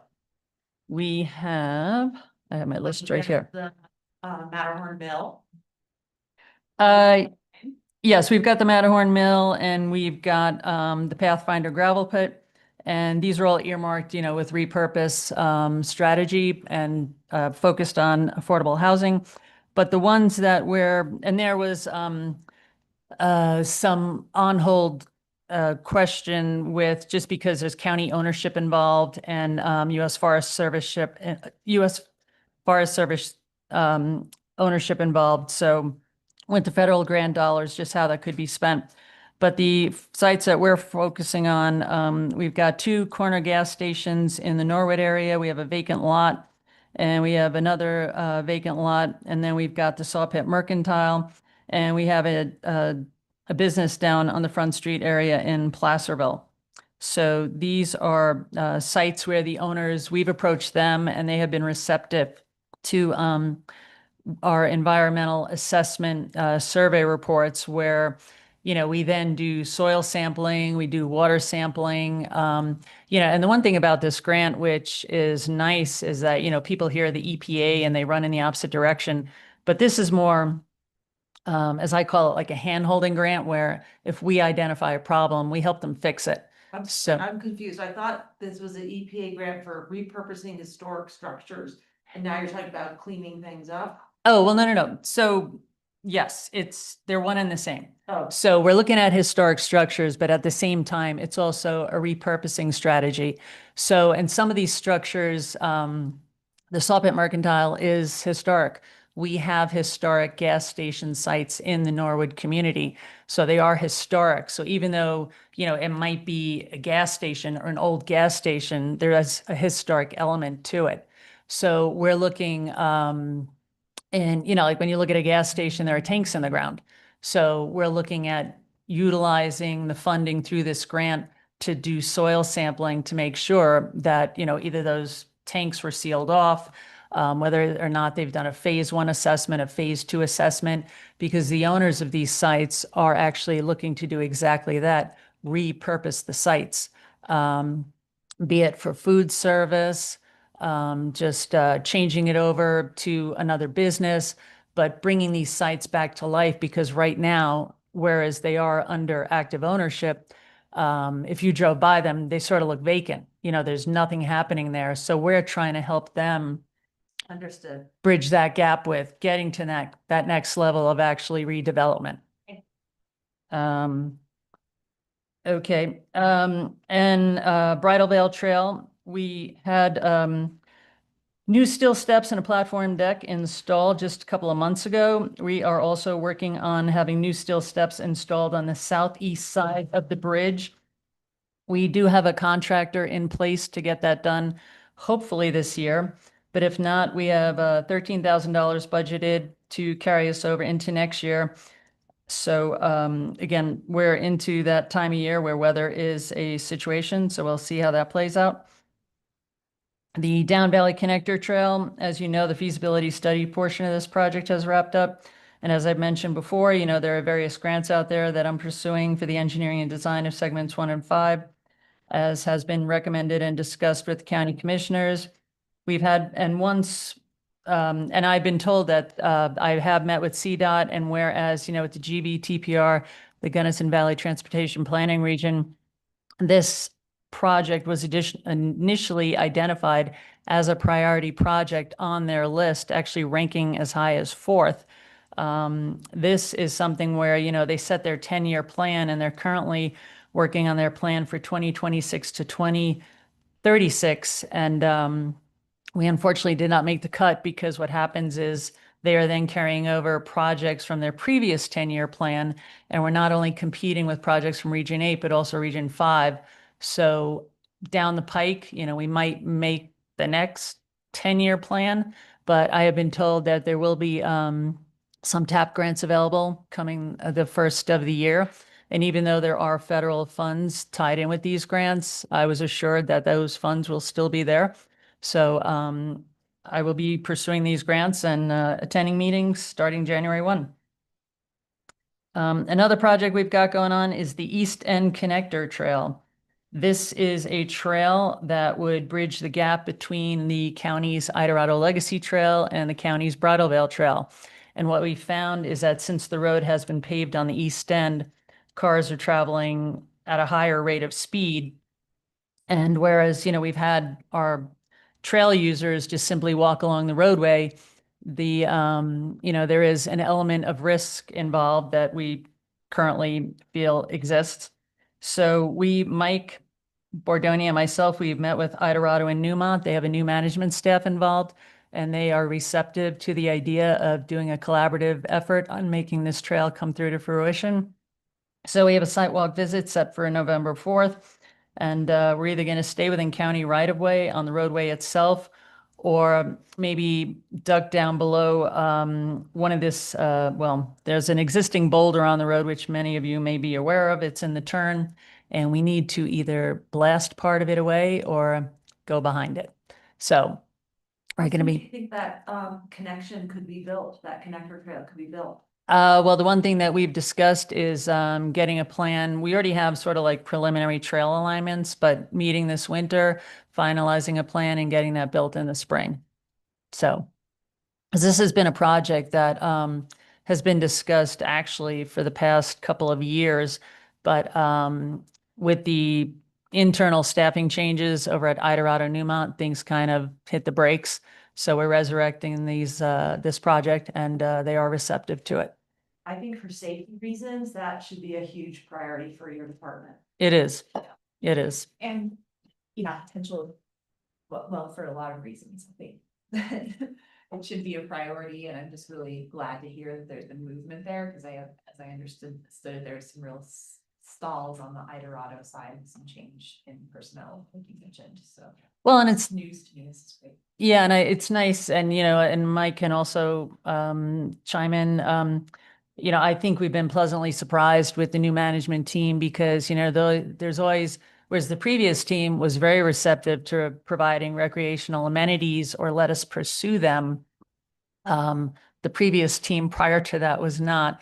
So there's always that question of who's going to be running the show, so to speak. And, I think Mike and I have both been pleasantly surprised that they've been so open and receptive to this project and just resurrecting the conversation and then just putting a plan in place. So they understand. And, and they actually initially had approached us 2 years ago when, they were witnessing, because their office is right there, their workers are right there. And they were witnessing the cars traveling at higher rates of speed. And we tried to get something done at that time, but then things just fell apart again, just due to internal staffing changes that started taking place on their end. So it's a project that is a priority, and we'll be meeting out there next week. Another trail project is the Ilium Flume Trail. This is a trail that involves the Historical Commission, the Open Space Commission, the U.S. Forest Service, and the Telluride Mountain Club. This is also part of the NEPA packet that the Telluride Mountain Club had submitted to the U.S. Forest Service. And this trail hasn't really garnered a lot of attention.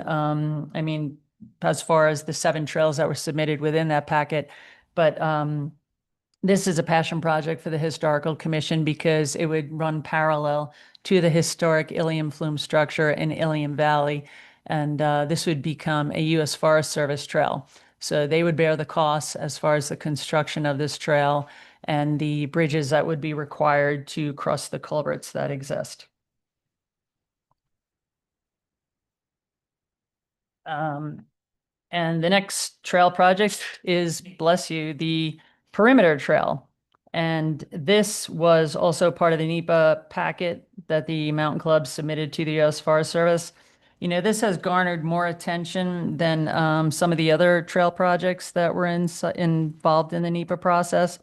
And we have been meeting with community groups that have expressed concerns over the trail. We've held site walk visits, and we are looking to move forward with this project. The NEPA process should wrap up next May. There are additional steps that need to take place. The U.S. Forest Service needs to consult with SHPO, and there are internal mechanisms that they need to handle on their end. But once everything closes out, because my understanding is there will be another public comment period, everything should wrap up by next May. Janet, what is the community concern for Perimeter Trail? Is that an environmental concern or It's safety concern? Well, we've met with it's primarily the residents that live on Pandora Lane. and the HOA out there. And, and we've been very receptive to them and respectful, and we've met with them. I've scheduled sidewalk visits that have included the Mountain Club. And they have, initially their concerns were more focused on privacy. And, and when you think of the physicality out there on the east end, the homes exist on one side. You have the tailings pile, and then this trail would literally be high on the cliff band. And the trailhead would be in Town Park, and it would carry you through over to the Bridal Veil Trail. So there would be no interaction with that residential community. And the trail itself crosses town land, county land, U.S. Forest Service land, and Idorado Newmont land. So we do have a pretty strong stakeholder group, partnership group. All are on board, all are supportive, all wrote letters of support that were included within the NEPA packet itself. But the residents have expressed some concern and Maura and I have met with one of their attorneys who are representing them. They had expressed some concerns about environmental reasons, but they've also then complained about parking because they feel that trail users might be parking on their road, whereas we don't see that happening, only because of where the two trailheads exist, from Town Park to Bridal Veil. So Would the trail even be accessible from Pandora Lane? no, I mean, if somebody were to poach down, and cross the tailings pile, which would not be allowed or acceptable, but, that It would is be a not hellish something, bushwhack. That's- right? I mean, it wouldn't be encouraged. There is a fence. Yeah. That area is blocked off. And Idorado Newmont has also, during the planning process with this trail, because we've bushwhacked it several times. There's sort of like a game trail up there that already exists. And there are about 9 or 10 culverts we're going to have to cross with bridges. It's going to be an expensive trail. Some of the estimates could be $1 million, but this is something that is, the Telluride Mountain Club is confident that between fundraising and donors and with the various stakeholders participating, that we can get it done. But again, we'll see what happens in May. That's when the NEPA process should close out, and then we'll take next steps forward. Quick question, just timeline. When was the last public outreach community meetings? When did Well, that all happen, and kind of where are we at with timeline as far as outreach? yeah, so I held a site visit on June 18th, and the Idorado homeowners, the HOA, they were all invited. We had a few attendees. Was this year? Yes. And the Mountain Club was there, and I had additional Parks and Open Space staff there as well, including some members of the County Open Space Commission. There was a plan in place at that time to have a subsequent follow-up meeting in July, but at that time, the homeowners personally told me that they would be consulting with an attorney, and they felt that additional follow-up meetings would not take place and wouldn't be required. So Maura and we were contacted by one firm that we met with, I believe it was on October 2nd, and it was a positive meeting. And again, it was just addressing their concerns. And most of their concerns really don't have anything to do with the county, so to speak, because their concerns were more focused on the actual NEPA process itself. And what they expressed as far as the NEPA process not being as thorough, with certain steps not being taken. They mentioned a traffic study, environmental study, and then we just received an email yesterday. But yeah, they mentioned elements that the county was not related to. These were just part of the NEPA process itself. So we've engaged with them, have been communicated with them, and just responsive. So we're answering their questions as they bring them forth. Thanks. The next project is, oh, sure. The commissioners had a letter from a member of that neighborhood recently in the last month or so, and thank you, Mike, for responding. I feel like I still would like to follow up. It's my district and maybe I'd like to hear from a commissioner. And one of their concerns, among others, has to do with the perimeter trail. And I'd just like to take your all's temperature as commissioners on whether you still continue to support this project. I certainly do, but again, there are 3 of us, so. I really support this project. I think, just as an amenity to visitors in the community, but also as, traffic reduction, it would give people an option to travel from the town to the very east end there and access other trails and sites out that direction, and it's very congested at the Bridal Veil trailhead. It continues to become more congested, so I think it's a means to help reduce traffic. And I think it's a great solution. Yes, I also support the perimeter trail. And one thing, Commissioner Brown, I just wanted to mention too, is that the residents of Pandora Lane, they have also been pushing for the East End Connector Trail, of which we just discussed and of which we all agree it is a priority. So they've mentioned that as well. I'll follow up on that as well. Okay. Commissioner Brown, I think you may encounter a similar delay as Janet did based on the potential for the neighborhood to engage in legal actions. So if you are rebuffed, I don't think you should feel bad, but I think it's great to reach out. I think that also a lot will be answered when the NEPA becomes public, and that while an effort to discuss is valid, that you're probably not going to persuade anybody at that meeting, and it may be more of just an olive branch and a let's wait and see what NEPA provides. I was not gonna necessarily have a meeting, although I would if that's requested. I was just gonna respond, but in writing. Great.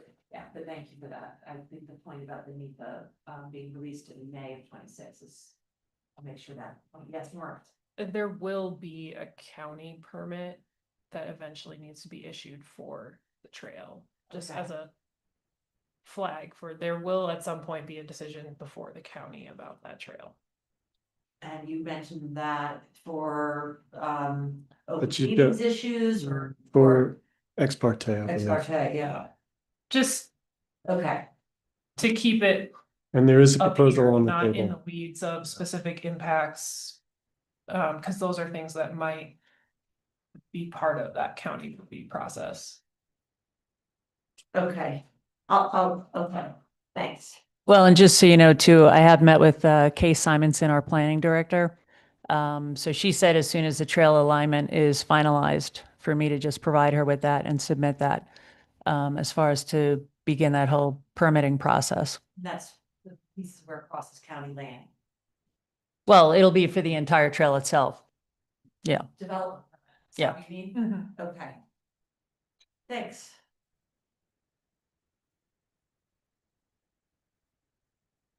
Okay, next project, Mill Creek Park. I've been working, we worked with the town of Telluride. We received a tap fee waiver from town council for water service to the park site. I'm currently working with the town. I submitted a building permit application with the town for out-of-town water service. It's currently under review and hoping to receive approval shortly. We just released an RFP for the overall grading and soil preparation work for the Mill Creek Park site. This was something that the county commissioners had previously approved for this year. We did release an RFP a few months ago, and at that time, I had been speaking to probably 3 contractors that were interested, but ultimately we didn't receive any bids. So we just put it out for bid again because, no, second. So my thought was that, to put it out now during the winter and line up a contractor for the spring.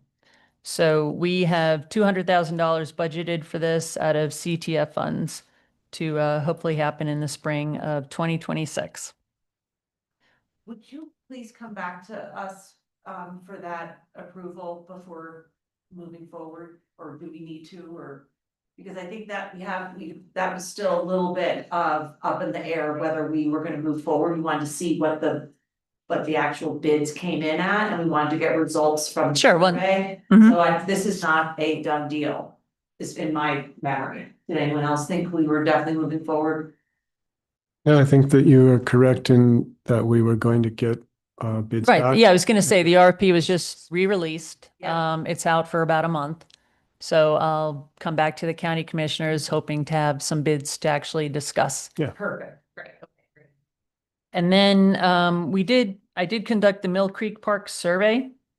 And I don't know if you want to go over those results now, or if you want me to just continue on through my budget stuff.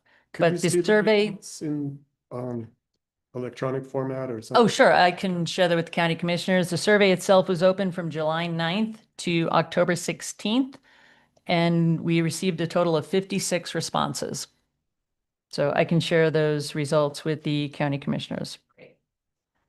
And then Galloping Goose Park, this is another park project that I had issued an RFP and hired a landscape architect for an overall conceptual plan for the site itself, since the fire department removed the train. The train is not returning because it would just be nice to dress up the park and just actually do something with the area where the train existed and where the train tracks were. So I have $100,000 budgeted, which again, this is CTF funds. I just received back from our landscape architect actual details for the park itself, from the site work and prep to the drainage to hardscape, irrigation, landscaping to amenities. And it came in at about $153,000.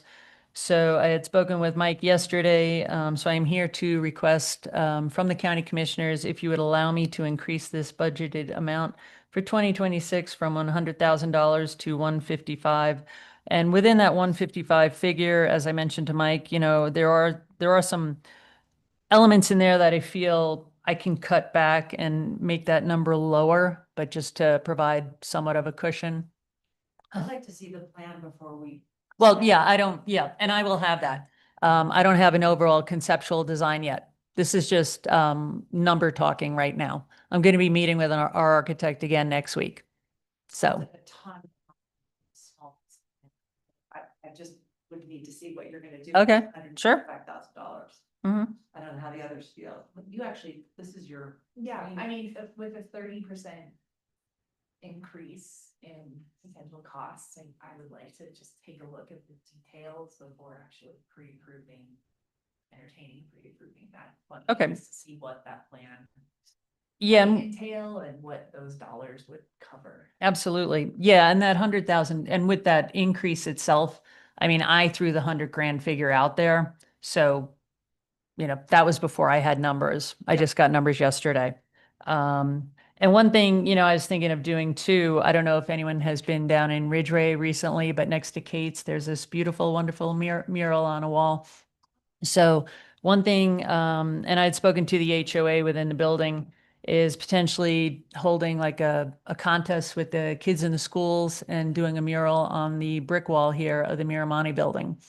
My thought was that I could do like an art contest with kids and then hire a professional artist to translate those ideas onto the wall itself. It doesn't require HARC approval. It doesn't require Telluride Arts District approval. It's only within the HOA itself and the tenants on the first floor. So it's just another idea. I love that. Oh, Yeah. thank you. Yeah. Just. I'm full of ideas. Whether or not they happen, that's another story. Okay, and some other projects we've got going on. These aren't as glamorous or as exciting, but in the courthouse, we are going to be issuing an RFP for the flooring. We're looking at potentially doing a flooring replacement project.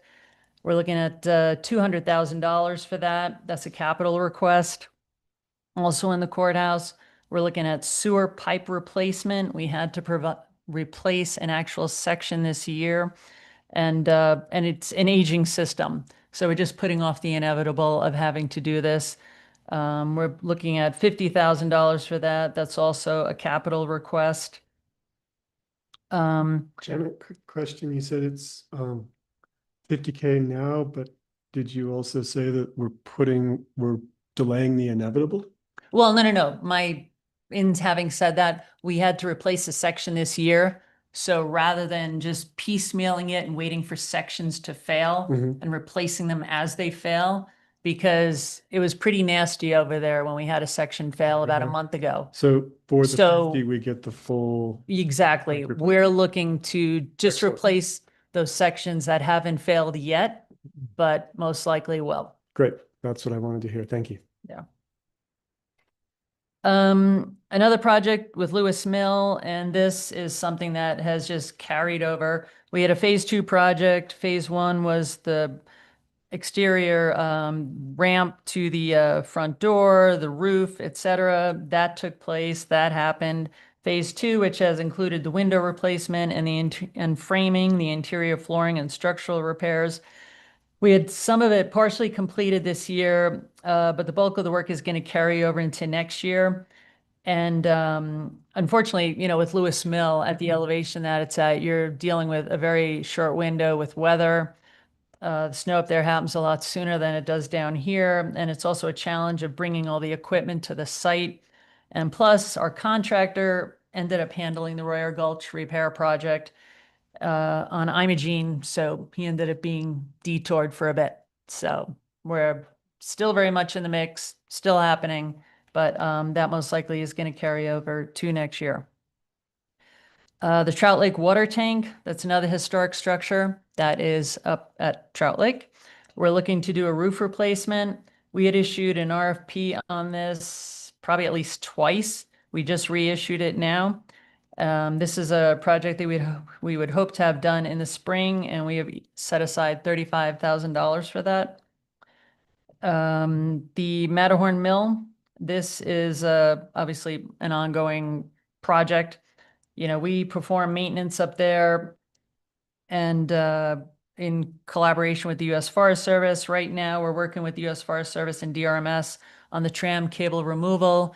DRMS is actively putting together some details and an RFP, and they're talking to a few contractors, and they're hoping to actually have this happen within the next month. So Megan Eno, the county commissioners, signed that agreement about a month ago. Megan had promised, or at least hoped it would happen before the end of the year, so we're still hoping for the same. And as the county commissioners know, the actual acquisition and conveyance of the structure itself to the county, along with the surrounding 20 acres, should take place in 2027, 2028.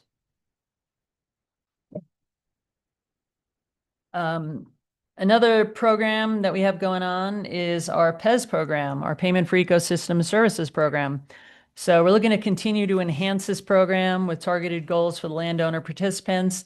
We are planning to continue to work with the Terra Firm and the Chavano Conservation District to expand this program. And as the county commissioners know, and Galena was very much involved, we held a successful screening of the film Common Ground last week up in the Norwood community. Community was very receptive, had great turnout. We had members from the Chavano Conservation District, Chris Hazen from the Terra Firm. We had the representatives from the Montezuma Land Conservancy. We also had some ranchers and farmers, and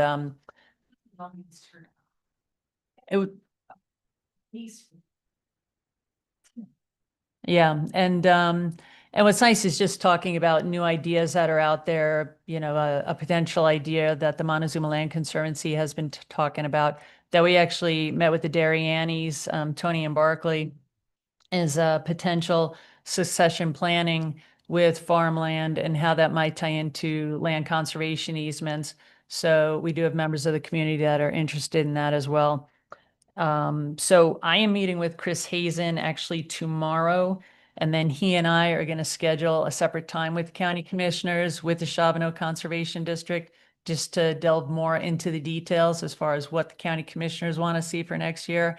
And then just to put that plan in place for next year, because we usually do our annual year-end wrap-up and then plan for the following year with the county commissioners. So How, what are you anticipating for PEZ budget for 26 versus what we spent this year? this year we had 135 budgeted. Next year we've got 170 budgeted.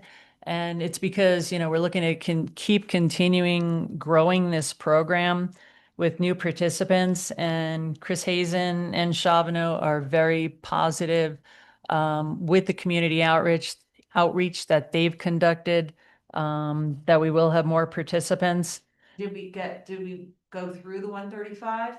We won't go through the entire 135. And Chris and Mike, he's, I will hopefully get all of the landowner participant contracts for this year. He's been low on admin support, so he's been trying to put these all together himself with the help of Dave Deerstein, our soil specialist.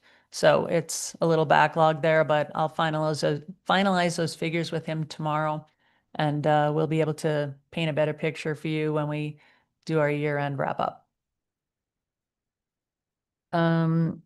Okay, some other projects we've got going on, the Placerville Schoolhouse. We have noticed that we need to do some foundation mortar repair. So that's a separate project. That'll probably be about $8,000 for 2026. Also, we're going to be doing some interior painting. That will be probably about another $10,000 in the budget for next year.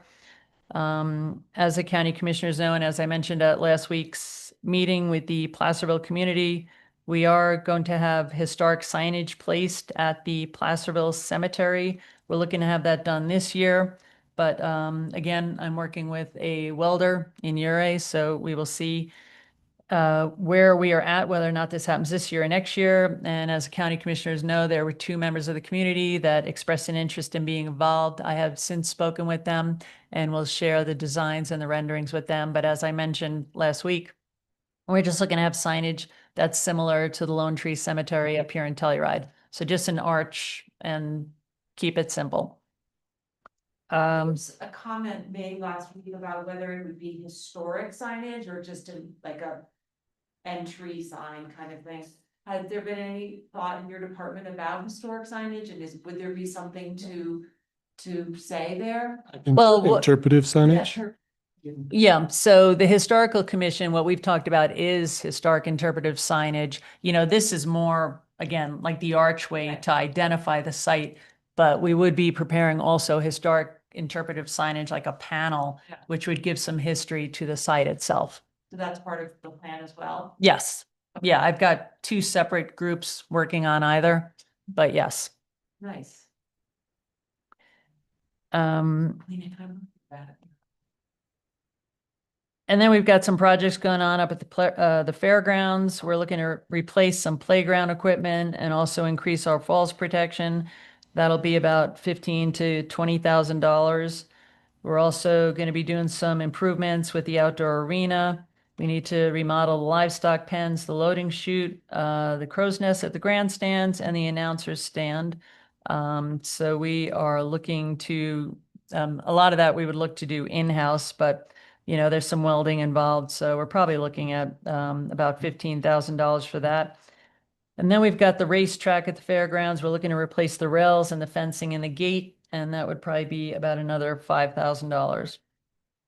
Yeah, I had something come up recently in a conversation about the potential of installing a water fountain on the bathroom building adjacent to the ball fields, because right now it's just currently like a bib spigot, and so Okay. when the teams are there practicing or people just using the park, there's no way to fill water.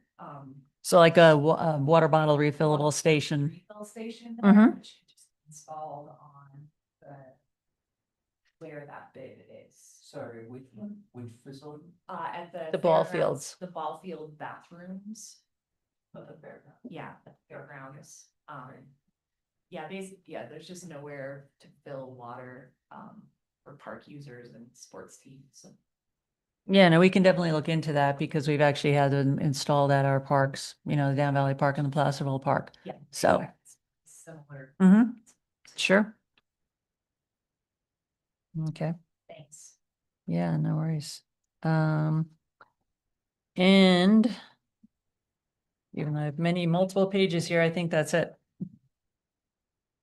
So, I don't know if the county commissioners have any questions. I know I went through a lot there, and like I said, we've got interesting projects that are all over the map, from historic preservation to land conservation easements to the fairgrounds, parks, trails, et cetera. So, Question specific to the racetrack and the Mhm. railings and usage there? Like, I'm just kind of curious. oh, When, how that gets used, it's being preserved as such. no, we have actively been pursuing groups to bring the horse racing back. And we've actually had a couple of groups this past year. And unfortunately, well, one of the groups, we couldn't get the insurance, or they couldn't get the insurance because it was a family-run business. But no, I remember attending horse races years ago up there, and it was a big, big thing for the community. So we've been actively pursuing that. We've been actively pursuing carnivals, just trying to bring all these amenities back to the fairgrounds and back to the community. Unfortunately, what we run into, again, like I just said, these are a lot of family-run groups, and they don't always have the wherewithal to be able to just cover expenses, be it from insurance or travel, and or we make plans with them, and then situations happen, and then they can't follow through. So, but yeah, no, right now my understanding is that the high school track team is running around the race track, but not horses. So, Thanks. yes. Anything for Janet? Janet, you've got a lot going on. Mhm. And I'm grateful that everything you mentioned had already been discussed at some point. There was no surprises. And I think that's a tribute to your communication skills. And I thank you for keeping us close. Oh, thank you. I appreciate that. Yeah, no, I'm sorry, I was nervous at the beginning, but We're stumbling over my words, but so fierce. We know, yes. We're so scary. No. Janet, thank you so much. I agree. There's tons going on, and I'm really excited to see some of these things hit next year, like that East End Connector Trail, and what was the other thing we thought might really happen next week or next year? Anyway, that one for sure. Yeah, no, as I mentioned, that's priority. And, and what's exciting, I think, for me personally with our projects is that they all do benefit the community. And there's always an amenity within that, all of our projects and everything we do that, is just a community benefit. You know what, there's actually, since we do have a couple more minutes. Mhm. Last week in Placerville, we talked quite a bit about what was happening on Front Street and that Yes. participation program, and there seemed to be some overlap between a CDOT curb and sidewalk plan and the beautification plan, which I couldn't really get my head around. Do you mind talking? us through Yeah, that? no, of Is course. that okay? Of course. Yeah. Yeah, no, and there's a lot going on down there Yeah. because, and I discussed some of this with Mike yesterday, just to bring him up to speed. Because you have various teams from CDOT that are all kind of converging together, but all handling different aspects of that area. So you've got the group that is overseeing the bus stop improvements and, the bus stops, and that project is going to cover bus stops from Durango to Grand Junction. And, and as I had mentioned last June or this past June, Ryan Rigetti, John Hubner, and myself met with the CDOT team in Sawpit and then in Placerville to discuss the various improvements. And so my tie-in with this is that, with each area, we discussed pedestrian crossways, we discussed curbs, we discussed sidewalks, and when Ryan and I remained at the Placerville site, the busting group happened to pull up. So then Ryan and I engaged with them about the bus stop improvements. And, and something as simple as a bus stop, we have the existing bus stop right there, which, is utilized by SMART and the school district.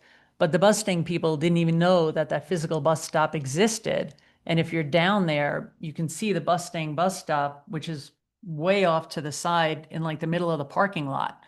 And so, I mean, it's some of these things which, may seem like common sense, and to a certain extent they are. But, in meeting with them and in talking with them, it was like, all right, well, there's a physical bus stop. Why aren't you using that? So they are going to start using that. But, then, we segued into the sidewalks and the curbs, and, and it's great to hear, it's positive to hear that they've secured funding for these projects on their end. Because we were then discussing where the sidewalks would actually exist, because we want to be respectful of the businesses along that Front Street area. And, and then also look at how the traffic flows between the people who walk from their homes all the way to the post office. So just providing, that safe passageway. So I haven't seen any, and Tim Funk and Tony Caddy said they would share some renderings with me and also with Mike. I haven't seen anything as of yet, but this other gentleman, David Payton, is also very much in the mix. Because when we had these conversations, it was sort of like, all right, we could do curbs over there, we can do sidewalks over here. And at the time, they were still seeking funding. So it was encouraging to hear the funding is secured, but I still want to see the renderings, because, that was something that we were talking about, but we wanted to also engage with the community, and they are very understanding of that. So we have nothing yet to share with them as far as where these things would exist. But they did talk about better delineation for the traffic flow, but also, that front area where you have the berms along the highway, just curbing that out more so that it's more defined, and just, again, just making that area, just bringing improvements to it.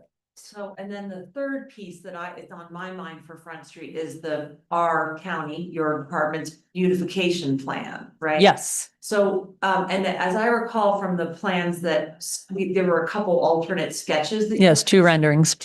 And that includes a bus stop, right? Mm-hmm. And so will all three of these plans kind of work together, and can we utilize some of the Bustang stop improvement funding for that whole? Well, I shared those plans with CDOT, and they were very receptive to them, and they did share them with their planning team. I haven't gotten comments back other than, and what's helpful too is that AIRS, our EPA consultants who drafted those renderings, they actually have a former CDOT employee on their design team. So he's already very much aware of, just how vehicles need to turn, how much space is required. So when you look at those plans, they actually are designed to scale for delivery trucks and for traffic flow. So, they're not just pretty pictures, there was engineering taken into consideration when they were prepared. And so my understanding from what we said last week was that there will be coordination across these three plans, and Yes. that you will, and maybe with CDOT too, bring those back to the Down Valley community for Yes. their input. Is that correct? Yes. Okay. And, and the other item in the mix, which I discussed with Mike yesterday, is just the whole thing with the right of way and what that means. Yeah, that's something else to talk about. And just so you understand, because Lynn Black questioned, right now, the county actually has an agreement on file with CDOT that if CDOT were ever to widen 145, CDOT would cover the expense to move the schoolhouse. So when Lynn asked, if they were either to quit claim deed the right of way to the county or sell it at less than fair market value, what does that mean for the agreement we currently have for the schoolhouse, and whether or not that structure would ever have to be relocated? So, so anyway, that's where Lynn was coming from. I don't know if she spoke to the county commissioners afterwards to define her question, but that's what that pertain to. All right, at some point, and we should have I'd like to know a little bit more, but not right now, unless you guys are eager to do it, about the options we have for taking over that right of way. And that's why, and I granted, at the meeting last week, there is a bigger picture here with long-term planning, because again, Ryan needs to be part of the conversation for maintenance, et cetera. But, one gentleman, David Payton, sent an email about, which I shared with Maura, whereas they might offer it at less than fair market value. And then you had Tim and Tony offering it to quit claim deed it. So, there needs to be more, I guess, of an understanding on their end as far as what they would actually ultimately offer to the county and how so, and then whether or not we'd be receptive to that. Yeah, I think it's gonna depend a lot on where it is, because we don't want to inadvertently take responsibility for drainage or other related structures to the highway. We also don't want to take on potential expenses related to projects that they wish to engage in the future, as Janet mentioned, but as far as our ability to implement traffic calming, safety, and beautification measures in the town of Placerville, obviously, we'd like to have better control over that. So it's going to depend on where we draw these lines potentially, and if we can come up with a reasonable value for that spending. But it helps though that we have a good relationship and that they are receptive to our ideas and suggestions. So. I 'Cause- found that meeting with CDOT in Placerville last week to be really productive, and my sense was there was really good lines of communication. I'm always- The kind of bureaucracy there with their different departments, and that you're having to jump from person to person, all of these different No, topics. I break through bureaucracy, and I'm always sharing my ideas with them, whether they like it or not. So, All right, good, well, thank you so much. all right. Well, thank you. Appreciate your time today. See you later on or will we see you later on during the community grants conversation, or is that just handled by staff? They'll be here. Yeah. I mean, it's your call if you want to. Yeah. So it looks like that would be at about 3 p.m., but we can stay in touch. Okay. Thanks. Thanks. All right, I suggest that we take an early recess for lunch, 6 minutes early. Does that sound good to you all, or 8 minutes early, or did you want to? Bird is notified us that he's running about 10 minutes late. So you would be here about 12:10? Yeah. Okay. Why don't we take that recess? We'll eat, and then when Mr. Hurd comes, we'll be able to speak. That's right, so we're gonna take a tech break here too, we'll go offline, but when Jeff Hurd gets here and gets settled, we will be back online for the conversation. Very good. Thank you.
Hello, San Miguel County. It is just past 12:30 and we are back online to resume our special meeting of the San Miguel County Board of Commissioners. We have a special guest here for this time. It is our representative from the 3rd Congressional District, Jeff Hurd. Thank you so much for making time to come and chat with us here in San Miguel County. I'm really happy to be here, Commissioner. I know we've spoken remotely before. I'm making an effort to get around to all of my counties and be there in person, and it's great to be with you here in person. So thanks for having me. It's so funny you say that because I feel like I've met you in person before because we have been on Zoom and on the phone, and I'd forgotten that this was our first actual physical meeting. So It's wonderful to be here. thank you. It's a little bit tricky to get here sometimes, but it's well worth the visit for sure. It's one of the things we like about living here. For sure. Indeed. Just to remind the public, you're welcome to be here in the room with us, online. We're happy to share the conversation, but we will not have time for public conversation or questions. So Representative Hurd, we have prepared some questions, but I would love to start if you have anything that you'd like to open with. I will give you the floor. Well, thanks, Commissioner. I just want to let you know how much I appreciate the relationship I have with my county commissioners across the district. I'm privileged to represent the largest district in Colorado, and in my completely unbiased and objective opinion, the most beautiful congressional district in all of the United States, Colorado's 3rd. It's a large district. It's where I grew up. I grew up in Grand Junction and went to Grand Junction High School, and it's where my wife and I are raising our 5 kids, is right home in Grand Junction. It's great to now have the privilege of representing the district where I grew up, and I appreciate in a special way what it means to be from this part of the state and country. And I know that working with you on the priorities that you have here in San Miguel County and for our state and for our country, this is where the rubber meets the road here, is at the county level. And I value the partnership that I have with you all and seeing the challenges that we face, but also the opportunities. In Western Colorado, I know that there's probably some special parts that are here in Telluride, but looking broader beyond just the Telluride and Mountain Village, I know that there's it's a diverse county. It's a large county. And I had an opportunity yesterday to talk with some folks on the west end of Montrose County, but a number of the participants there were from Norwood and from the western part of San Miguel County. And so I had a flavor for some of the issues that you all are addressing here in the county, particularly on the western part of the county. Just really quickly, Congress is I'm a freshman member. This is my first term, and we had a busy start, and now things have stopped because the government has been shut down, unfortunately, for 29 days as of today. I'd be curious to hear if there are any impacts that you're seeing on the county level. I know one of the big ones is SNAP, and the lapse in SNAP funding. I anticipate that that's something that you're going to want to talk to me about, and I'm definitely curious what you're seeing there. When it comes to, if there are other issues that you're seeing, please let me know. I do have staff working there. I've designated everyone that I can on my staff as essential, which means they're working without pay, as am I. I'm not getting paid until the government opens back up again. But we want to make sure that we're delivering services to our shared constituents on anything, VA matters, Social Security, tax, any of those issues, immigration, any of those issues that are important to our shared constituents are issues that I want to help address. When it comes to committees that I'm on, just so that you know how, where I can try to maximize my influence and effect for the benefit of our shared constituents, I'm on 3 committees in the House. The first is Natural Resources, House Natural Resources Committee. I'm on the Energy and Minerals Subcommittee. I'm also chairman of Indian and Insular Affairs, which is a subcommittee in the House of Representatives in Natural Resources. It's an honor and privilege to be the subcommittee chair. That's something that's not very often that you have a freshman that's a subcommittee chair. But I do have a privileged role in getting to serve in that capacity. We do have the only 2 federally recognized tribes in all of Colorado, or in our district in the Southwest, the Ute Mountain Ute Tribe and the Southern Ute Indian Tribe. And then I'm also on the Transportation Infrastructure Committee. And actually, one of the things that I remember, I think it was you, Commissioner Waring, talked about infrastructure issues and maybe water infrastructure issues, and the county was a top topic when I was visiting, when I was a candidate and campaigning. I am on 3 subcommittees in Transportation Infrastructure, Aviation Subcommittee, Roads and Surface, and also water infrastructure. And so please help me identify opportunities to leverage federal investment, smart investment, to the benefit of our constituents, and identifying what is the best use of federal assistance is something that I'm definitely interested in, particularly when it comes to surface roads, bridges, transportation, but also water infrastructure, which may not be the sexiest topic, but it is vitally important. And we notice when it's not there. It's like electricity. We know we don't have water. You only notice it when it's not there and not available. Otherwise, we take it for granted. And I would love to be in a situation where water infrastructure, like electricity, is something that we simply take for granted. But I realize that that is not a luxury that we have right now, and we need to work on that. The last committee that I'm on is Science, Space, and Technology, which I did not realize what a big space industry we have here in Colorado, but there's some of that also in Western Colorado. I've had an opportunity to visit some space industry. Agile Industries is down in La Plata County. And so working with them on, making sure that we have economic opportunities in the space area as well. I'm on a number of pieces of legislation, natural resources related, that I think are good for our state and for our district.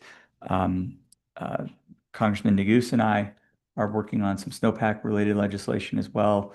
That's bipartisan. That's going to help with a vital resource of water, and that's also I know another top issue for all of us here. But with that, I just want to let you know how much I appreciate the relationship I have with my county commissioners, and how grateful I am for you to host me here. And I'm happy to turn the floor over to you, Commissioner, and happy to answer any questions and hear what's top of mind for you all, what we're doing well in Washington, and what we're not doing well, and how we can improve that. So thanks for having me. Yes. Yes, that's right. Thank you, Riley, for reminding me. So I do have my Deputy District Director, Riley Scott, here, and she, along with Betsy Bear, who's my District Director, are great points of contact for you at the county. Anything that you all need, please do not hesitate to reach out to them. Obviously, my county commissioners have my direct contact information, and Commissioner Brown, you know that I'm direct and responsive and sometimes proactive in reaching out to you all as well. I know with some of the flooding that we were experiencing here in the last couple of weeks, I reached out to all my county commission chairs and wanted to make sure that we had that line of communication open. That should be how it will be with staff, or is how it is with staff. Riley mentioned a congressionally directed spending request that I wanted to make sure that you all were aware of, particularly in the west part of San Miguel County. I have, as one of my limited number of federal projects that I put forward, a water infrastructure project for the town of Norwood. I believe it's $1.5 million of congressionally directed spending to upgrade water infrastructure there. I know that more is needed, but this is a good down payment, and we're working on getting that through the funding process. And I know Commissioner, you and the Mayor Candy and I are partners in making sure that we do everything we can to secure that funding and look for other funding projects as well. So that's an example of how I want to help my counties in making sure that we leverage federal resources to build that infrastructure that we need for economic growth and development and public safety. Great. Thank you for covering that. And that's actually my first question that I had queued up here. I'm wondering, what do you think the probability of that pre-allocated 2026 funding will be in actually coming to fruition? What do you think the prospect of that actually being allocated this year will be? I would say the big thing to look at is how government funding is going to work. If we can do our appropriations bills the way that we're supposed to under the Congressional Budget Act of 1974, I think there's a pretty good chance that congressionally directed spending would be included. What I'm hearing now with the government shutdown is we may do something called a one-year continuing resolution. If we do that one-year continuing resolution, Commissioner Gleason, the likelihood of getting this project is going to decrease, I'd say, to somewhere in the 25% range would be just my back of the envelope estimation. We'd have to figure out some other mechanism whereby we can secure those dollars.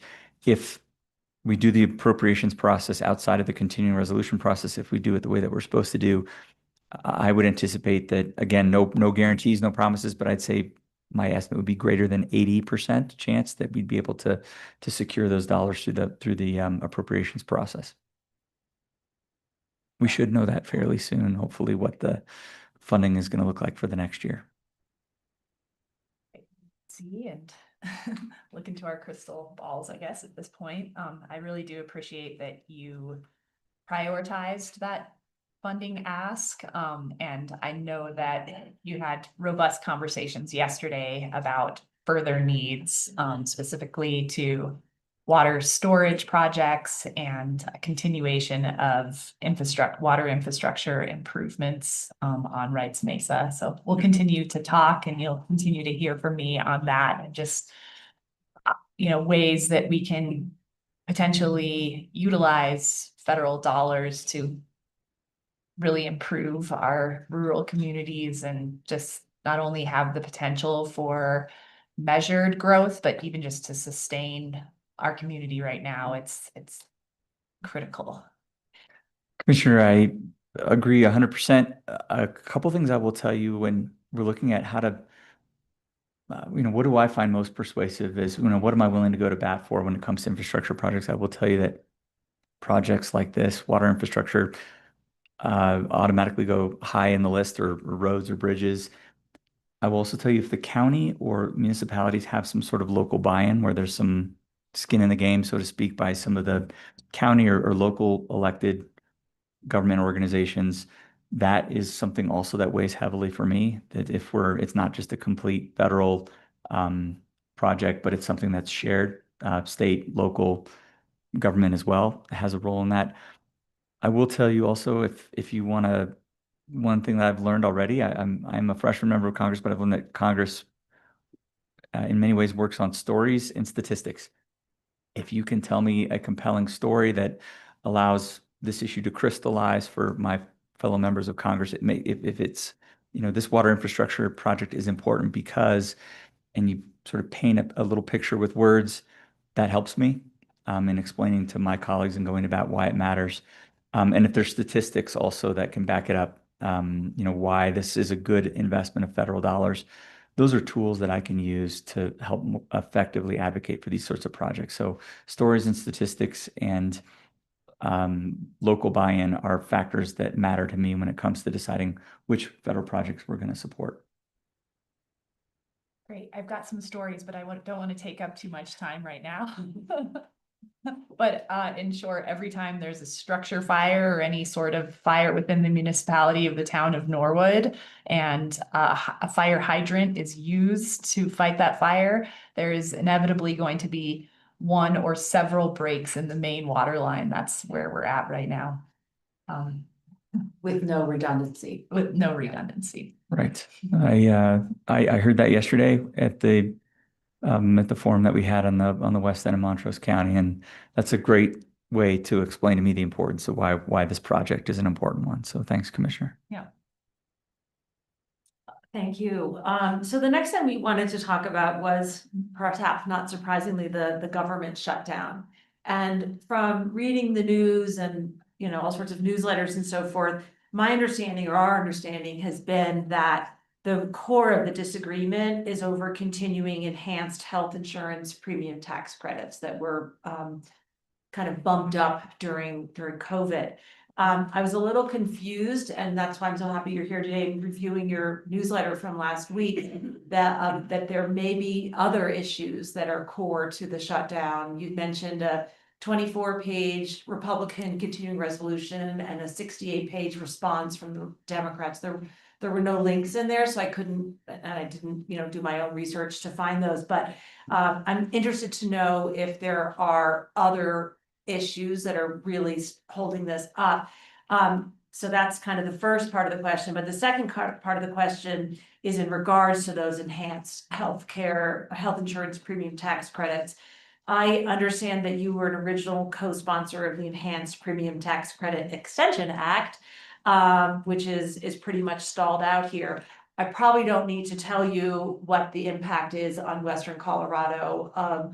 Our health insurance premiums are expected to go up 40% this year, even without any change in the premium tax credits.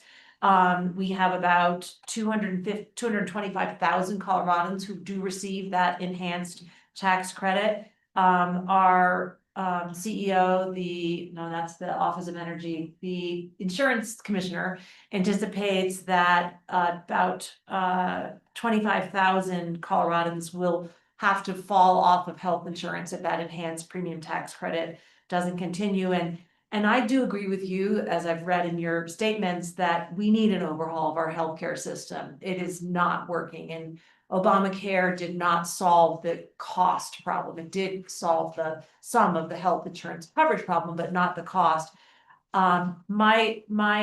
Okay, I've said a lot here, but my question is to you is it correct that it's really those enhanced premium tax credits that are holding up the government? And then what is your current position on these tax credits, and why is the government, including you, not working to advance those even during the shutdown? So that once we get up and running, that we could be closer to having some sort of a solution. That's a really good question, really important question. I know it's top of mind, and it's not just the enhanced premium tax credit issue that's at stake here, but it's also SNAP and some of the other benefits that and services that our shared constituents rely on. The issue with respect to the closure of the federal government is we passed the bill out of the House. We passed it more than a month ago that would continue funding of government levels at levels that Democrats and Republicans had agreed to multiple times in the past. In fact, it's a continuation of the Biden administration's funding levels. We passed that out of the House. There was one Democrat that joined in that vote, but besides that, it was mostly a partisan vote, even though I don't think it should have been. This is simply a vote to keep the government open. The bill then moved to the Senate, which would have had a majority of votes in the Senate, but because of the Senate filibuster rule, it requires more of a bipartisan vote. We need at least 60 votes in the Senate. There are 3 Democrats that have joined Republicans. There's one Republican who's voted against it, but the bottom line is there is a need for now, at this point, 5 Democrats to join in that legislation that would simply keep the government open at funding levels that Democrats and Republicans had agreed to in the past multiple times. The justification that's given by the Democrats on the Senate side for not extending the continuing funding levels is they would like policy requests. They're making policy requests as a condition of reopening the government. I will tell you that as a Republican, it was wrong when Republicans did this in the past, because this is a playbook that maybe Republicans have written themselves. Shut the government down unless we get policy asks that we want. It didn't work in the past, and I don't think it should work this time. I understand the issues that we're talking about are important issues. Healthcare is top of mind for me, but I worry that if we condition opening the government on policy requests, we will have government by crisis indefinitely, and it will reward, in this case, Democrats, but in the future, Republicans for conditioning opening the government on whatever important policy ask a party might have. I don't think it's good to hold federal funding hostage for policy asks in this way. Again, it was wrong when Republicans did it, and I don't think it's right that my Senate Democratic colleagues are doing it now. The issues do matter. Yeah, sure. When you say policy, that sounds to me like sort of a theoretical kind of, what is our position on this? In my mind, this is not a policy ask. This is a request for a specific program that supports the well-being of residents in your district. And that is the hang-up as I understand it. And you have said that you would like to work on potentially extending those tax credits. Why isn't that happening right now? That conversation. Yeah, well, it is. I'm on legislation. I'm not just talking about it, but just look at my record. I'm a original co-sponsor of bipartisan legislation that would extend the enhanced premium tax credits on a temporary basis to address this healthcare cost. That's a way that that's a vehicle that we can work together as Republicans, Democrats on addressing this issue in the short term. The conditioning the opening of the government on passing that legislation, though, is what's problematic for me. And I will tell you, the proposal that's being made on the Democratic side and the Senate side is a 68-page bill that includes the enhanced premium tax credit issue, which we're hearing about in the news all the time. That's 1.5 pages of the 68 pages that Senate Democrats are demanding to reopen the government. Some other specific things that I can think of are repealing some of the changes in the reconciliation legislation with respect to Medicaid and healthcare, payments to spouses of deceased members of Congress. That's one of the asks that the Democrats have in their 68-page bill. There's a lot of things that I think are unrelated to the clean continuing resolution that would keep the government funded that I have a problem with just from a philosophical perspective. If the Republican bill that we had passed had a bunch of policy riders in it, if we were making a bunch of policy changes in the bill that would open up government, then I can understand how maybe there'd be some back and forth and we can negotiate over, okay, we'll take this provision, this poison pill out of the Republican bill in exchange for enhanced premium tax credits or something like that. But that's not in the legislation that we passed. There weren't any gimmicks in the House legislation. It was honest to goodness, a straightforward funding request that had been at levels that we had agreed to in the past. So the ask for the enhanced premium tax credits is an important issue, but we need to have that discussion, Commissioner, in the context of a government that's open. And I think it sets bad precedent if, regardless of what side of the political aisle you're on, if we're going to be constantly shutting down the government every year because one side or the other wants policy asks. And like I said, it was wrong when Republicans did it, and I respectfully disagree with my Senate colleagues for doing it now. We should be addressing these issues. I'm on legislation that extend the enhanced premium tax credits. Fundamentally, though, that is a problem that is addressing the symptom, or that's a solution that's addressing the symptom rather than the cause. The cause is increased cost of healthcare and healthcare delivery. You're exactly right, Commissioner, when you talk about how the Affordable Care Act, Obamacare expanded coverage, but I don't think it's delivered on its core promise of making healthcare affordable. That's something that we need to work on as Republicans and Democrats. I'm committed to doing that, and I hope that I'm showing that in my being a part of this bipartisan legislation. But that's just a baby step to where we need to be going, which is how do we address those underlying healthcare costs that are responsible for these dramatically increasing premiums. I would request that as you and your party and hopefully Democrats together with you work to address the fundamental problems with our healthcare system, that you not hang out people to dry without any insurance. And that seems to be what's happening right now, is that the approach that's being taken, as I understand it by the Republicans, is to get people off insurance in order to reduce costs, where the real issue is in the system itself and not in people actually needing healthcare. The other thing I wanted to ask is that if you could speak a little bit to the point that you continue to refer to this as the Democratic-led shutdown. I think it's pretty clear to the public that this is a government shutdown caused by an impasse between two parties. And I just am curious to know why you insist on continuing to call this the Democratic-led shutdown, and whether you would consider adjusting your tone and your vernacular to a more cooperative position. Well, in the same way that I would describe the previous shutdowns as Republican-led shutdowns, I think it's fair to describe this as a Democratic-led shutdown for the simple reason that the funding levels that we've agreed to in the past are levels that we're talking about now are levels that Republicans and Democrats have agreed to in the past. There's no policy asks, no changes in the legislation that we passed. No poison pills, no partisan gimmicks. It really is a straightforward continuation of funding that we've agreed to on a bipartisan basis. And to condition the passage of that law on additional policy provisions that are outside the scope of that simple, straightforward funding is what I think justifies my calling this a Democratic-led shutdown. The policy changes that are being asked are, again, 68 pages of things, 1.5 pages we hear about in enhanced premium tax credits, but there are 6.5 other pages of policy requests that I will just tell you, as a rank and file Republican or a non-starter from leadership on down, there are issues that we can discuss that we need to be negotiating on. I agree 100%, but we need to have those discussions in the context of a government that's open. And we've already done our part in the House of passing a bill that would continue SNAP benefits, that would continue funding for our military, for federal law enforcement, for all the critical programs that our constituents rely on.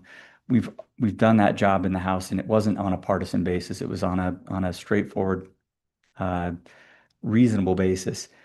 Holding the government closed in exchange for policy asks is what I think is wrong. I respectfully disagree with my colleagues on the Senate side, and I do think that justifies us calling it a Democratic-led shutdown in the same way that the previous shutdowns were Republican-led shutdowns.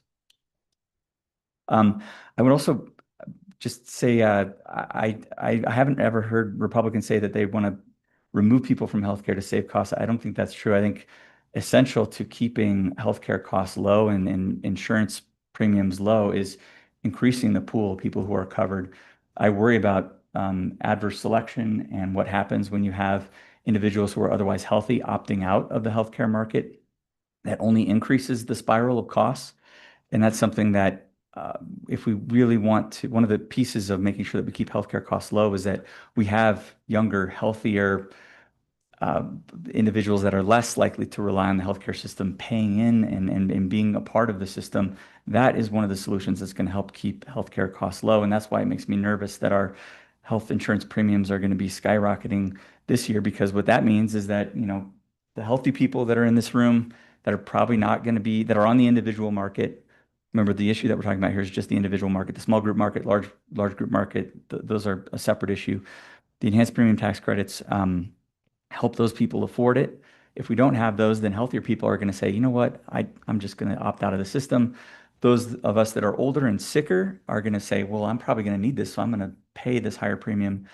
And the result is we're going to have fewer people and fewer dollars covering more expenses. And that's a problem. And I say this as somebody, you know, and I get criticism from my fellow Republicans. They say, Jeff, this enhanced premium tax credit, this was supposed to be a temporary extension. This is the Democrats themselves set an expiration on this enhanced premium tax credit. It's not meant to be permanent. You know, why are you supporting something like this, given the fact that this is, you know, the Democrats themselves proposed this as a temporary assistance? And my response to that is, in long term, it's not good. Unlimited federal subsidies. That's another reason I disagree with what the Democrats have proposed in this 68-page bill, because that would have an indefinite, unlimited extension of the enhanced premium tax credits. On an indefinite level, I don't think that's right. But temporarily, we need time and breathing room within which we can address these issues. And extending the enhanced premium tax credits on a short-term basis, in this case for a year, I will tell you, I'd be willing to look at possibly a little bit longer than a year. That's one of those areas that I'm willing to negotiate with my Democratic colleagues on, in order to give us breathing room to find a solution that's long-term. But we need to, again, to be having those discussions in the context of a government that's open, not shut. And I'm rambling, so I'm going to stop talking. I apologize for that, I Commissioner. mean, I think that's a line in the sand that Republicans have chosen to draw, and, you know, you have an opportunity to change that, to move that line and have those conversations, even with the government shut down. Anyway, I'm done with my question. Thank you. Thanks, Commissioner. I'll stay on health care, but move over to Medicaid. I know that you've written a letter on April 4th requesting the House leadership to maintain Medicaid coverage for vulnerable populations, and that letter was signed by 12 newly elected Republican representatives. Thank you for that. Do you feel that that letter has accomplished your goal? Yes, I think, well, the letter itself accomplished the goal. I think it remains to be seen. We need to make sure that we're fighting for Medicaid coverage, particularly for the most vulnerable populations, for children, for pregnant women, for the disabled, for dual eligible senior citizens. That is the core Medicaid group that was meant to be protected by Medicaid spending. And if we want to preserve the funding for those populations, I think it's essential that when we talk about how we're spending our federal dollars, what the match looks like on the federal level to the state level, that we're directing those dollars to the most vulnerable populations. I think it's reasonable. Part of the reforms that we had in the reconciliation bill included work requirements for able-bodied adults. I think that's a reasonable ask. That if you're receiving benefits and you're an able-bodied adult, you're not part of that core population that Medicaid was meant to protect. And so I think incentivizing individuals to work, and I will say, by the way, it's a work requirement, but do you know how you can meet the work requirement? You don't necessarily have to be working. You can either be working 20 hours a week. You can be going to school 20 hours a week, and you can meet the Medicaid eligibility requirements. You can be volunteering 20 hours a week, and you will meet the Medicaid eligibility requirements under the legislation that we passed. I think those are common sense reforms, and they incentivize individuals to either work or try to work or to volunteer, or if you're a student, to be eligible for Medicaid coverage. Those are ways that I think we can keep more dollars directed towards the most vulnerable populations. And is it perfect in the end? No, but I think it's a pragmatic step in the right direction. And I stand by the reforms that we made in, on the House side and then the Senate side in the reconciliation legislation. Long-term, I don't think we should take anything for granted. And if there's a better way to do it, I'm all in. But if you look at Medicaid spending, it's skyrocketed in the last 7 years, 60%. I think we've increased our Medicaid spending. I would ask any of us here, has the quality of care that we've been delivering through Medicaid increased by 60% in the last 7 years? I don't think anybody could, with a straight face, tell you yes. I think we should be talking about the dollars that are coming into the system, but more importantly, we should be looking at the outcomes and making sure, how are we spending our Medicaid dollars? Are we spending it well? We have the FMAP match, 50-50 for core populations and 90-10 federal and 10% state for the expansion set populations. Are we using those dollars well? And that's, I think, a question that we should be having. And so did the letter itself solve it? No, but I think protecting the vulnerable populations is what we're getting at in that letter. And the reforms that we did in reconciliation and reforms that I think we can continue to do will help preserve Medicaid for generations to come for those most vulnerable populations is my hope. Can I ask a follow-up? I know Sure. that you were meeting out in the West End yesterday, and I'm curious if there are any representatives from the Uncompahgre Medical Center at any of those meetings. I think I had Basin Medical Clinic was there. Mhm. I'm not sure that I saw anyone from Uncompahgre there, but You'd asked for stories and statistics. Yeah, and please. If you don't mind, I'll give you a couple. yeah, please. We visited with Chuck Porth, who's the CEO of the Uncompahgre Medical Center recently, and he spoke about the reductions in Medicaid reimbursements and the decrease in its H8 grant. I'm sorry, in which grant? H8, which is for rural medical funding for, help me with the acronym, Galena, I know you're close to this. QHC. Oh, Federally Qualified Health Center. Yes. Okay. And specifically in frontier Communities. communities. Okay. Yeah. So UMC is And is recently, Uncompahgre, is that a FQHC or is that a qualified critical access hospital or It's a FQHC. FQHC? Okay, got it. so here's the statistics that Chuck shared with us. His clinic has recently experienced a 60% reduction in Medicaid reimbursements and an 11% reduction for physical health services. 29% of his UMC patients are insured through Medicaid and 40% through Medicare. And with that, he's concerned that he may not be able to keep the lights on. I can go on and tell you some more stats, but I think they're more common to the state. And I just wanted to really emphasize that, as you observed when we first started talking, this is a very large county with a resort component at one end and a whole lot of rural on the other. And that our resort end has got some problems, our rural problems are really coming to the fore. And I just point of clarification, that 20% reduction in reimbursements, or sorry, the 60% reduction was for behavioral health services and 11% for just overall medical physical services. And that's the before- reduction. That's before the implementation of the one big Beautiful bill. Yeah. brutal bill. Yeah, so any of those changes, Here. yeah. About what's looming, right?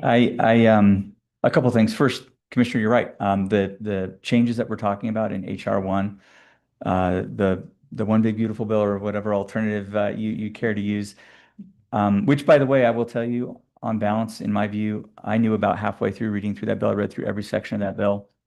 I knew I'd vote for it because there's stuff in there that is so good for our district.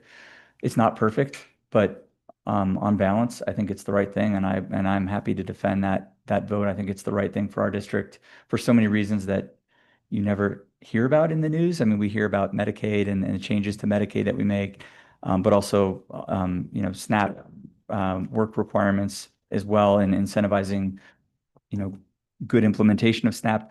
But there's $1 billion in water infrastructure projects that matters to all of us here in Western Colorado.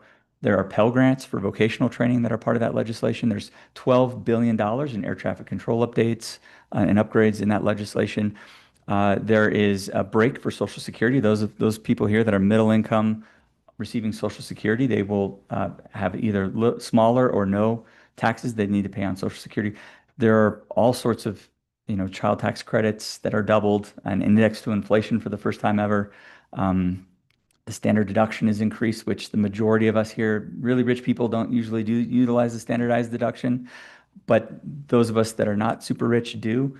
And there's a huge benefit in that legislation for a lot of us. So I got off on a little tangent there. There's a lot of stuff in the HR1, the One Big Beautiful Bill, the reconciliation bill that you never hear about that I think is really good for our district that I would defend. Again, it's not a perfect piece of legislation, but on the whole, it's the right one.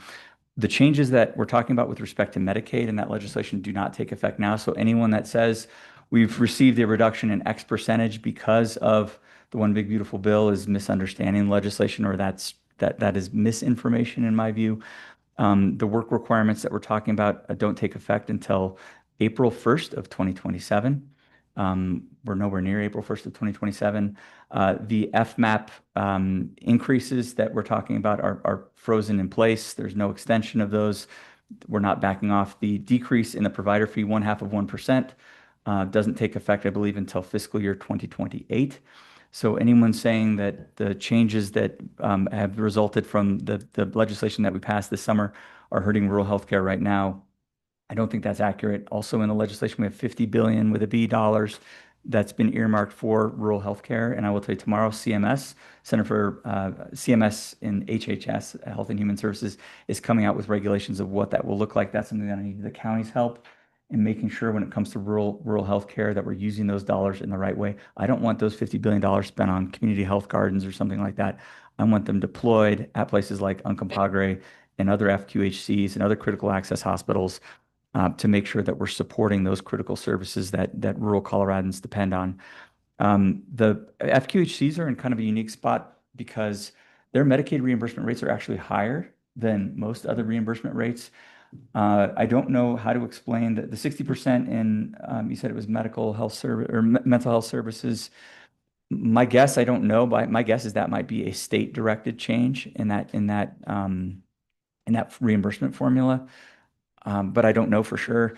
It's partially Okay. state directed, and I think that just to kind of clarify the concern here that specific to UMC and FQHCs, I think throughout rural Colorado are seeing these already reductions in Medicaid reimbursement and are really bracing for what is coming from HR1. It's anticipated that San Miguel County will see approximately $560,000 less in investment to support healthcare jobs. And that, we don't have very many clinics, so you can do the math as to how that really could affect the bottom line for a clinic like UMC. So, it's good to hear that there might be plans in place, but from the perspective of our local clinics and Chuck Porth specifically, who's the CEO of UMC, there's not been a roadmap spelled out for him as to how he's going to navigate these potential funding cuts or what funding could be coming and how, and it's just creating a lot of concern and perceived instability in our local clinics. And it's not the kind of stress that our communities need to be feeling with just not knowing what kind of precipice we're standing on here.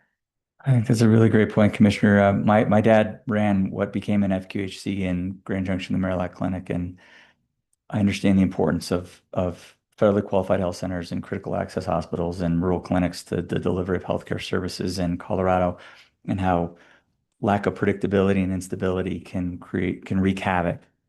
I'm hoping in the $50 billion that we're talking about that we can help stabilize that, but long term, the way that I've sometimes heard this described is we kind of like have a healthcare engine that's leaking a bunch of oil. It's not working very well. And the solution, in my view, isn't just to add more oil to the engine, more money, just pour in more money. We need to fix the healthcare engine and make sure that it's running more effectively. The strains that we're receiving in Medicaid, and I wonder what Chuck would say in answer to this question at UMC is, or ask Chuck, let's say we didn't do anything with respect to Medicaid in the HR1 and the reconciliation bill. Would the Medicaid system have been stable and able to function? I'm guessing he'd say no, that it's already on a path towards insolvency, and and dysfunction and breakdown. I think it's important for us to work together to try to fix that system. And here's where I could use your help. And this is something maybe you all can perceive this as well. As I hear a lot of statistics like, you know, Jeff, you only 17 of your 27 counties have a hospital in them, or you know, what the stats are. And here's the part that's hard for me to understand is what should rural healthcare look like? Like, let's say San Juan County, they have, I think, 750 people in the county. We probably can't have a level 1 trauma center in San Juan County. Like that's not going to work. It's probably going to take expectant moms longer to travel to hospital in rural Colorado than it would in Denver. The question is, where do we draw those lines? Like, what should rural healthcare look like? It's not, we are poorer and sicker in rural Colorado on average than other more urban parts of the state. That's not acceptable to me. We need to improve that. But given that reality right now, what should healthcare look like? How long should it take you to go to the hospital? What sorts of care should you be able to receive at UMC in Norwood? And what should that look like? That's where I need help. And that's something, and then we work backwards from that. We can help with that because we are in the process, east end of the county, is in the process of planning a new medical center. The Tarrant Regional Medical Center is now has been for almost 30 years in an old house down by the bottom of the ski hill. And we have a very capable team, the elected officials running that board as well as the staff. They are planning a new facility and they have had to find that line, or they're working to find that line in terms of what makes fiscal and reality sense, if you will, for our community. And there was a big long wish list to begin and they've had to pare that back. So I think a conversation with that board and that administrative team would really help you. I would love to have that sweet spot. Yeah, because that to me seems like the basic question. If we're just talking about how much money we're putting into it, that's not,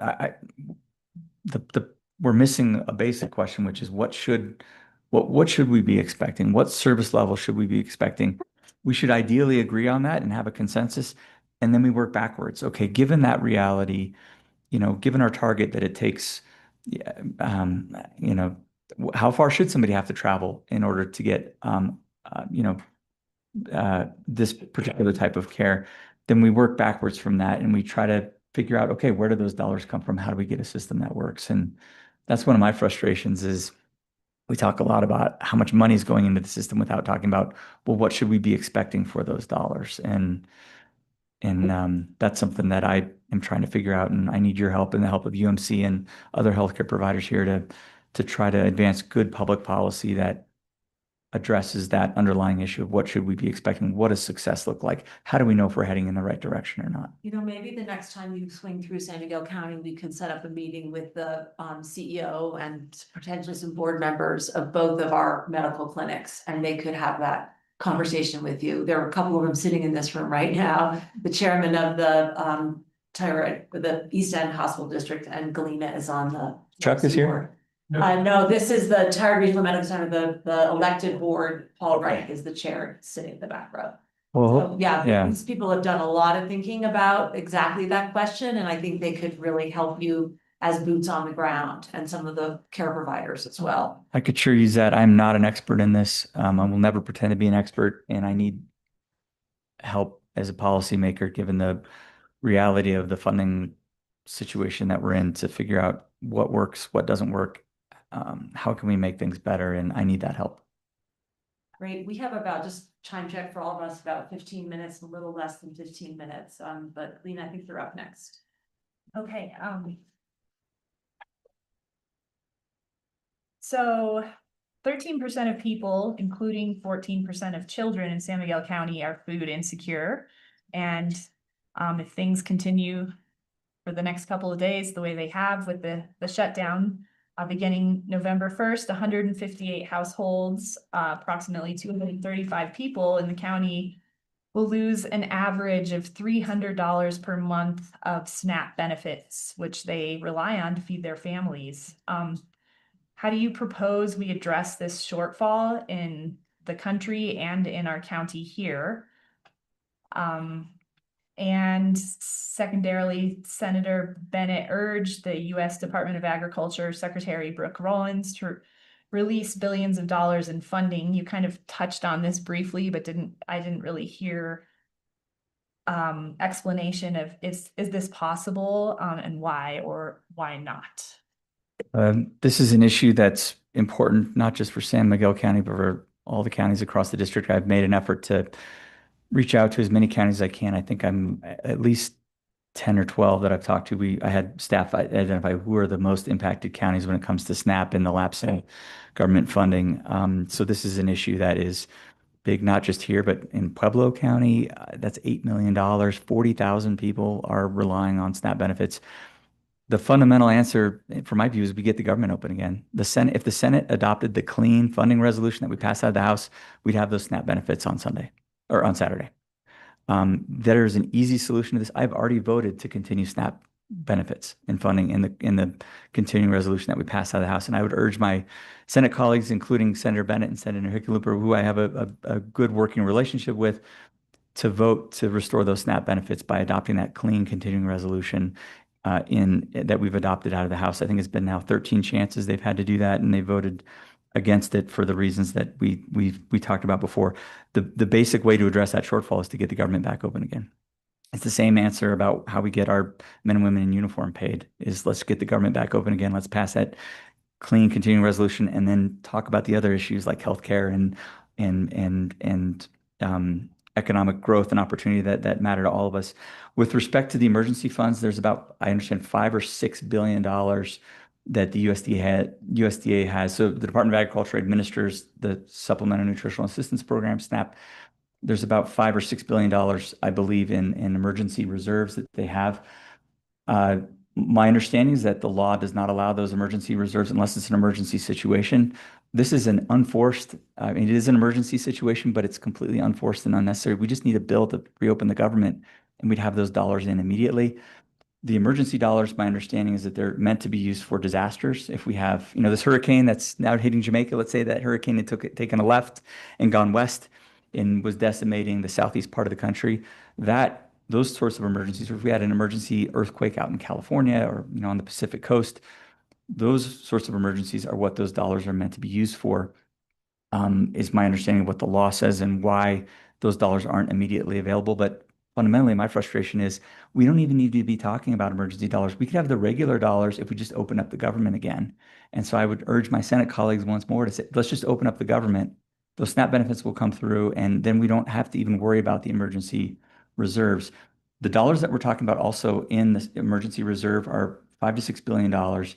The total use for SNAP in the United States of America on a monthly basis is $8 billion. So the dollars that are even in reserve are not sufficient to cover the ordinary expenditures that are incurred through SNAP. It's about 42 million Americans that are going to be affected, by the way, by this, if we don't get this funding back online soon. And what I've heard from counties, and I'd be curious to hear back from you, how the food banks are doing and how ready they are. I visited a food bank on the West End in Nuclear yesterday. I don't know what food banks you have here, but I understand that they should be bracing for a very serious influx of need. And if there's anything, I've been told the best thing to do to anyone that's listening online or anyone in the room, the best way to help right now, I would encourage you and I guess I would urge you as Democrats. You have credibility with Senator Bennett and Senator Hickenlooper that I don't have. And I don't know what your discussions with him are, but I would urge you to prevail on him in whatever the most appropriate way is to change his vote and to get the government back open again. That would be my ask of you. And also for those that are listening online, if you're on the Democratic side, that would also be helpful because you have a credibility that somebody on the other side of the aisle might not have. But also, if you can donate to dollars is the best to food banks. Second best is food. But food banks are able to, my understanding, hopefully you can correct me if you've heard otherwise, food banks are able to source meals at a much more cost-effective way than you or I can typically get. So Food Bank of the Rockies, which I toured Food Bank of the Rockies last month as well, donations to food banks, dollar donations are most important, and then food donations would be second most important. Faith communities, fellow Christians out there, let's see what we can do to help. This is the time of need. So faith communities, I would encourage them, and not just Christians. I'm a Christian, so I'm calling out my fellow Christians to be generous with their donations of dollars and food. But whatever faith community or no faith community, and you want to help your fellow citizens, donations of money to your food bank or food to your food bank are a way that is definitely not adequate, but it's an important way to help relieve some of the pressure that we're getting with the SNAP benefits. And I'm rambling so much. I'm going to stop talking. I apologize, Commissioner. Well, yeah, I mean, I'll follow up on that. Our local food banks are also really in need of volunteers. And San Miguel County, we've been talking on a county level about how we can potentially help with financially with our local food banks to make a donation. But because I say I will make a plea that all of this is falling on local governments now and on our communities who are already paying taxes that are not being allocated the way they should.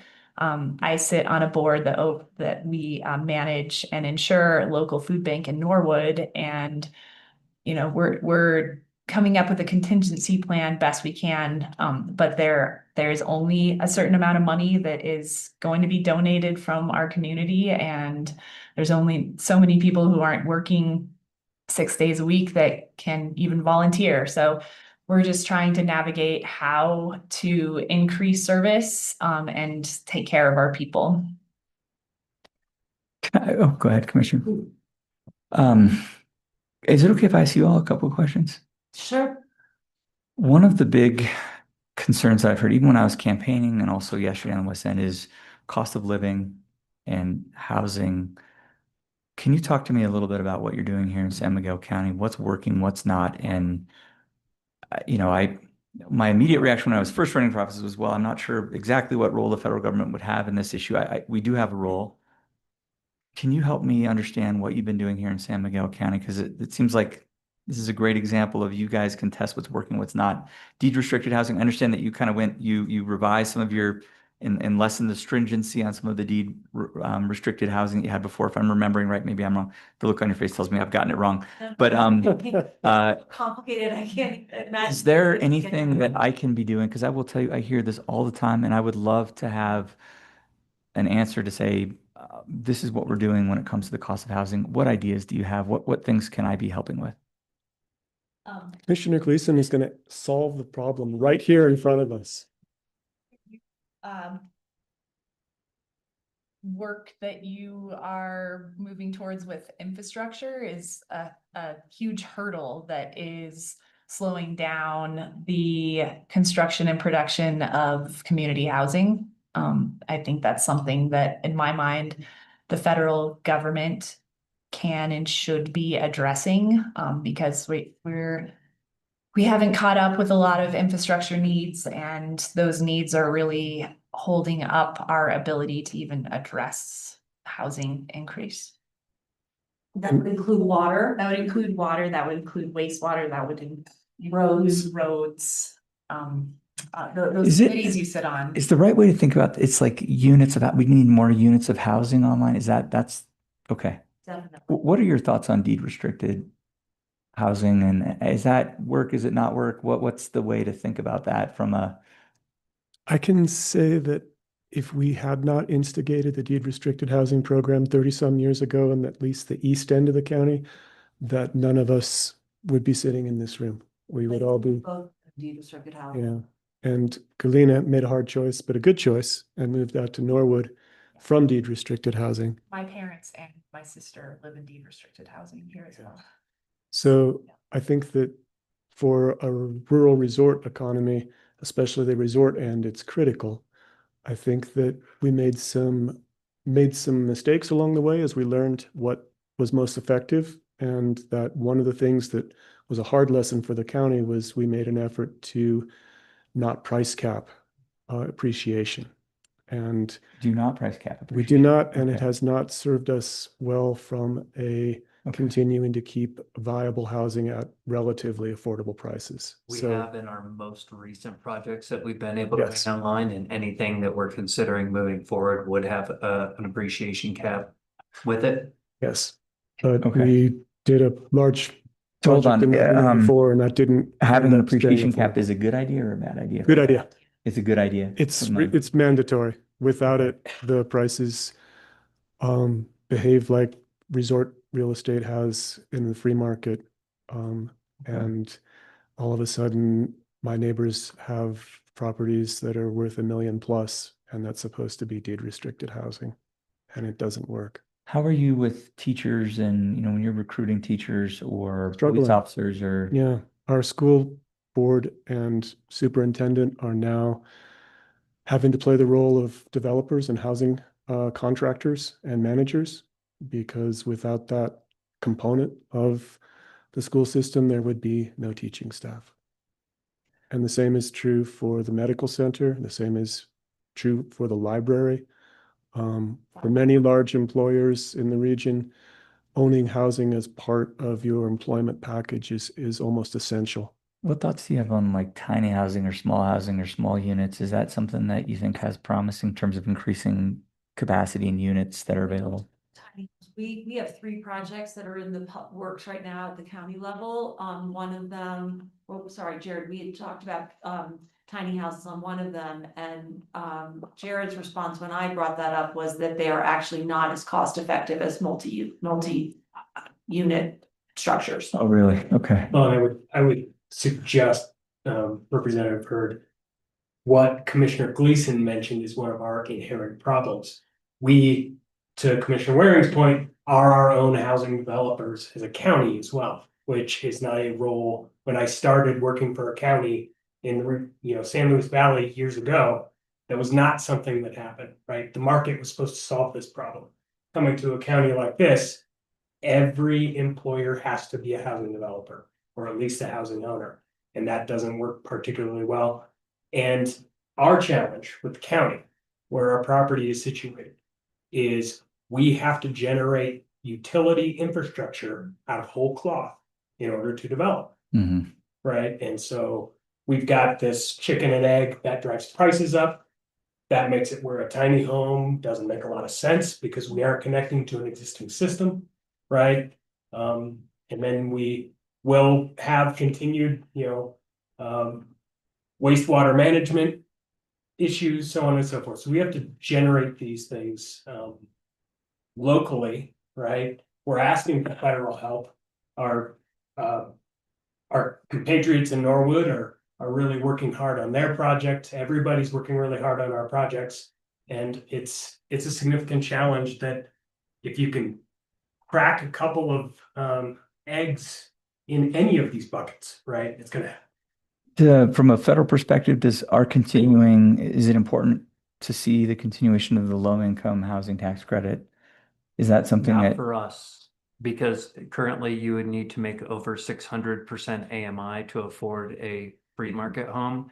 In this community, you'd need to earn close to 200 to 300%, which then makes you ineligible to purchase one of those deed restricted homes. So LIHTC is not as Even helpful when we're for. donating land, which we have for all these projects, the last one is you're leaving on the spur. Those tiny homes, to Jared's point, were more expensive than any of the other units per square foot. When we're donating land, we're still seeing construction costs of over $600 a square foot. What are your thoughts? 928. Yeah. Well, 928, and that's, yeah. For And I a would- family unit. And Representative Hurd, I would suggest, those LIHTC credits, if you go to Pueblo, they're gonna say it will work for us, right? Those LIHTC credits will not work here. And that's the disparity you have in this district, right? You go to where I grew up in Monte Vista, that LIHTC credit is critical. For us, it But just here doesn't it's pass. not realistic. I hear you. Okay, that's a helpful thing for me to know. Okay. What about, so one of the things I've been careful about, and we were talking about very, very briefly as I was getting my meal, That you didn't get. that I didn't eat, that's okay. I don't mind. I'll eat it in the car. Yes. Is public lands, and I've been a vocal advocate for a vocal advocate against the massive sell-off of public lands, and I was the lone Republican vote against that in the House Natural Resources Committee, and then we worked behind the scenes really hard, both on the House side and on the Senate side, to remove that provision from the reconciliation legislation. So with that perspective and knowing where you know where I stand on public lands and sell-offs, what thoughts do you have about limited, careful, strategic use of federal land for housing and relieving the supply? Good idea, bad idea, possibly a good idea, depends. What thoughts do you have on that? We actually are hoping to engage in the Federal Forest Service opportunity to use the newly created legislation for small parcels of Forest Service land that are already designated as headquarters, if you will, and administrative parcels. So I think from our perspective, to be surgical about that is a very good idea. To be reckless with it is incredibly dangerous. Critical for stakeholder engagement and local coordination. Yes. Otherwise, it would be perceived and rolled out in a potentially disastrous way.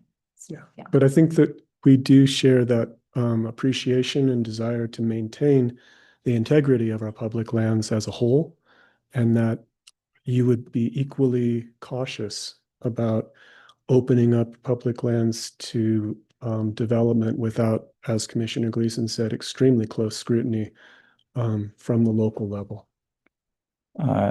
This is really helpful for me. Just know that there are a lot of issues I think we can work on together, and the cost of housing, I just hear it all the time throughout the district. If you have ideas, and I'm really happy to hear this feedback on the, smart, careful, locally vetted, thoughtful use of federal lands to help with this cost of housing issue. This is really helpful for me, and Riley's going to pull me out of the room here in a minute. I just wanted to say how much I appreciate working with you, and you can reach me directly anytime if there's something that you all need. But on a staff level, obviously, Riley and Betsy, my district director, you should expect prompt responses and a commitment to working with you on the issues that we share. The cost of housing, water, infrastructure, those don't have a D or an R after their names. They have a CO after their names. They're Colorado or Colorado 3 after their names. And I know there's some issues where we may not agree 100% on things, but know that the issues where we agree, I'm all in on finding a pragmatic, thoughtful solution, bipartisan solution that will make life better for people here in San Miguel County and throughout the district. And I just wanted to thank you for your courtesy and your hospitality, and know that it's noted and it means a lot to me. And I appreciate the great relationship that I have with all of you as county commissioners. Well, thank you so much for making time to be here with us and for hearing us out, and also for listening. Really appreciate it. Thanks, commissioners. All right. Just have a quick photo as well before you. Yes. Thank you. Just remember that filter to make me look slim. Yeah. We use AI filters on. Rainbow ones I are. don't know, is that like an in-kind contribution, counselor, that's not allowed? Where should we? Yeah, it's nice with a flag. Do you think you can do it? Sure.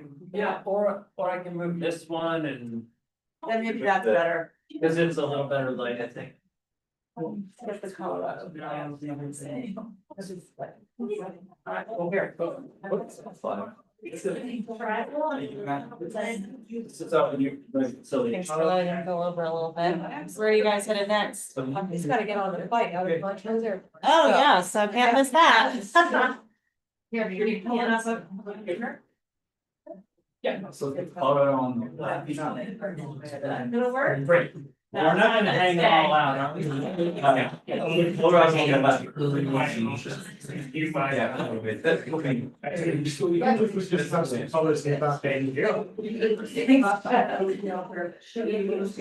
it now. That's great.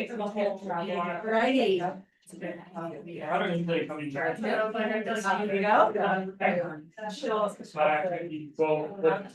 Get around the sport. Yes. Got it. Nice. Yeah. Got it. All right, 1, 2, 3. Hey, thank you.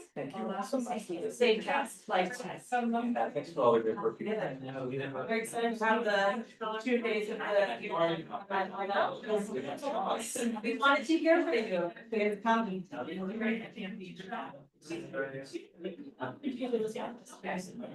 Starting next time.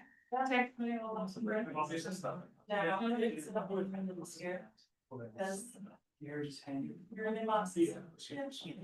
Next. 928 a square foot for multi. Yeah. Housing.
Not.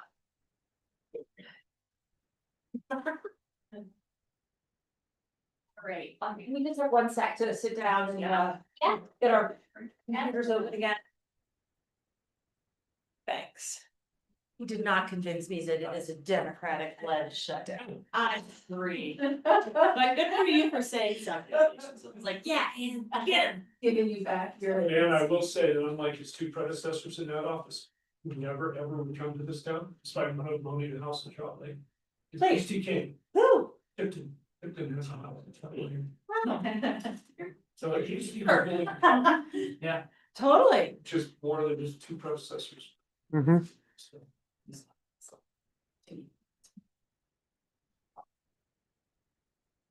yeah, he's not a place. I just moved to Trout Lake like 2 weeks ago. His house is, he's had it, his family, there's his from. Nice. Okay, I've been kicked off the internet. House. We're gonna start over in. But guys, it's like one of the cabins that was built after the flood.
Patients. Hello, San Miguel County. We are back once again. It is 1:51 on Wednesday, October 29th, continuing our special meeting of the Board of County Commissioners. We are moving our conversation with the Director of Public Health to later this afternoon so that we can be at least somewhat respectful of the schedule of people on item 10A. And this is a continuation of a discussion that began on October 15th. Of this year, a request from Andrew and Alicia Dines for an exception to the rural homes for sale for locals, affordable housing regulations and guidelines, specifically 5.2.4 continuing residency standard and 5.2.5 continuing property ownership standard. We have here guiding us through this conversation, Pam Schifrin, who is from the San Miguel Regional Housing Authority, and Mr. Dines is also present. Hi, Pam. Good morning or good afternoon. Good afternoon. I know, right? We have coffee over there. Yeah. It feels like morning. Thank you. As you stated, we're returning per the request of the VOCC for the some additional work to be done on this exception. So the memo basically stayed the same with the addition of the work that was requested from Jared to prepare an alternative or a suggestion. And so I have asked him to kind of take take them on explaining his reasons and research that we did work on a little bit together. And I've also asked Lane to join us as well. And Lane Thomason as the attorney for the San Miguel Regional Housing Authority. San Miguel Housing Authority, San Miguel County Housing Authority, and we are now sitting this VOCC as a San Miguel Regional Housing Authority. And thank you, commissioners. As you recall, when we continued this hearing, I don't know if it is hearing, when we continued this issue, the kind of question was asked of, hey, there's a number out there that is measurable to affordability based on various thresholds. And, you know, I went and I worked on that. I kind of discussed with Pam. She shared the town of Telluride methodology. I had used the city of Boulder methodology, which has a lot of similarities to how to calculate affordability. And the long and short of it is you kind of pick an applicable interest rate, an applicable insurance cost, HOA cost, those kind of things, and you back into a number that's affordable at 30% or so of 120% of AMI. So with that in consideration, we backed that number out in a couple different ways, and it ends up being about $375,000. I think 375,400 or something like that. And so, we had discussed, is that the number, right? And I think it was the number we committed to come back with of what would be a measure of affordability. A bank could lend on that, likely due to underwriting standards, so on and so forth. Few considerations that assumes a 5% down payment. So somebody who has more than 5% down payment could maybe go higher than that value. But then Pam and I began to chat about, well, what would the appropriate thing be? Because the methodology that's spelled out within the county covenant, and we're going to talk about those nuances a little bit, is that if somebody's found in violation, they would then be required to list their property at 90% of the assessed value or the actual value based on the assessor's record. And then it goes on a graduated scale of 3% reduction every quarter thereafter until the house is sold, with a floor value of 60% to be listed. And so that methodology is spelled out within the general county covenant. Can I just clarify something? Is it of the the assessor's assessed value, or is it of the appraised value, which is what the memo says? The appraised value. Yeah. Oh, okay. When I say appraised value, that. And do we know what the appraised value of this property is? We don't, do we? We don't, because it's a maximum sales price, so we set that maximum, not an appraiser. And that's where I wanted to talk about a little bit of this nuance here. And, we're going to have to address that this is the first home in Pinion Park that has been kind of considered in this way. And the Pinion Park covenant is different from the general county covenant, as you all know. And one of those minor differences is it does not have this kind of table and standard of 90% price, 90% of price and 3% reductions. So that covenant does not have that written in the same way as our general covenant does. Oops. Again, whether it was intentional or not, we just want to be clear, right? So that's where Pam and I continued a discussion. We had a conversation with Lane, and Lane, I would ask you to chime in if you think I'm mischaracterizing or saying anything incorrectly. But at this point, we said, well, a couple things here. The Dines have come to us voluntarily. They haven't been found in violation. Technically, they're still under an exception until next Wednesday, right? So they have at least reached out to the county housing authority and said, hey, trying to do things right. And so, there is a consideration of, well, they wouldn't be subject to that methodology to begin with, right? If they were on the covenant. And so with that in mind, Pam and I were kind of asked, well, what is the best path forward, right? And so we came up with this method that mirrors what happens in the general covenant. And this would end up being a condition of another extension that we would, if the county commissioners decided this, that they would offer, right? And so what we came up with in this scenario is using the current list price. Instead of kind of bringing it down in value based on any sort of rubric. So just allowing that list price to be our starting value. And then reducing it by 3% per quarter. Until the property is sold. The benefits of that are it allows it to stay exactly where it is. And if somebody can qualify, they can buy it tomorrow, right? But at the same time, it does set a schedule to bring it down quarter by quarter. And it does get down to by the end of 2026, when an exception would have to be reheard or heard again if a 1-year exception was provided.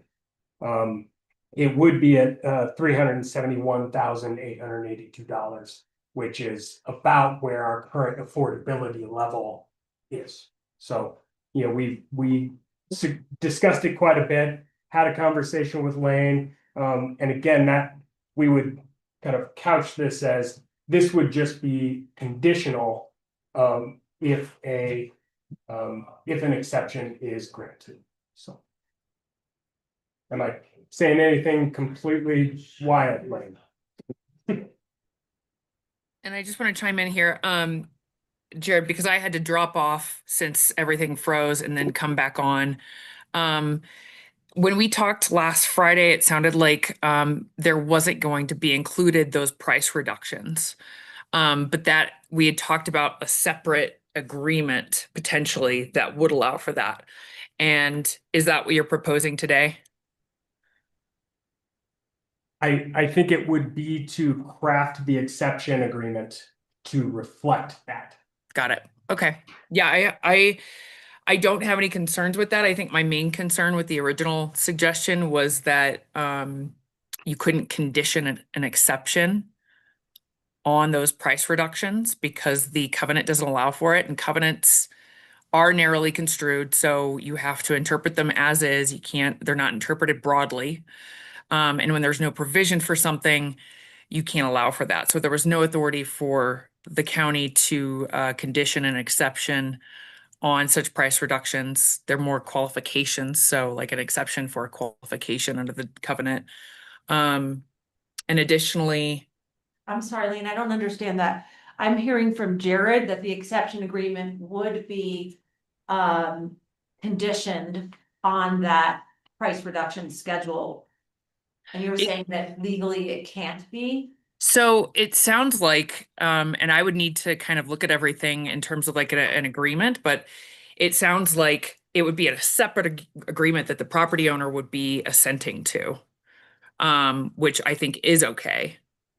But without that and just conditioning it on what the county, essentially regulations that the counties are imposing, it's a little bit different. I wouldn't call it regulation, I would call it an agreement, if indeed Mr. Dines and his wife agree. It's an agreement between us in order for him to, the family to receive the exception. That's what this sounds like, yes, and that's what I'm saying is, sounds appropriate, as Okay. opposed to just straight conditioning it and saying there's no agreement, you have to do this. All right, this sounds like legal semantics, which I think you guys can figure out. My question for Mr. Dines is, have you reviewed this proposal and do you have a reaction yourself? No, I mean, I'm still just kind of coming to terms with the whole premise that, well, maybe first I can just ask you guys, so why is it that I need an exception? Because I'm not allowed to own the second property, but I'm trying to sell it. So it's not like you can say there's no exception. Next Wednesday, I just snap my fingers, I no longer own it. Like what happens if I don't have the exception? And why do I need it? Just to go back to the very beginning. That was in my head as well. I'm Yeah. glad you asked that. If in fact we don't reach an agreement today with Mr. Dines and, we suggest this exception agreement and it's not suitable for him, what happens, Lane, I guess is the question. He's then in violation of his deed restriction and then he gets fined, or what happens? Pam, is It that would be something? fines, yes. Yes. Yeah. And And what you does that remember look those like? numbers? I'm sorry, I don't have the fine schedule. I think there are different fines for different violations. Different time periods. Per day. Different time periods, they can pound. And they So it's- max out. There's a little bit of a nuance there.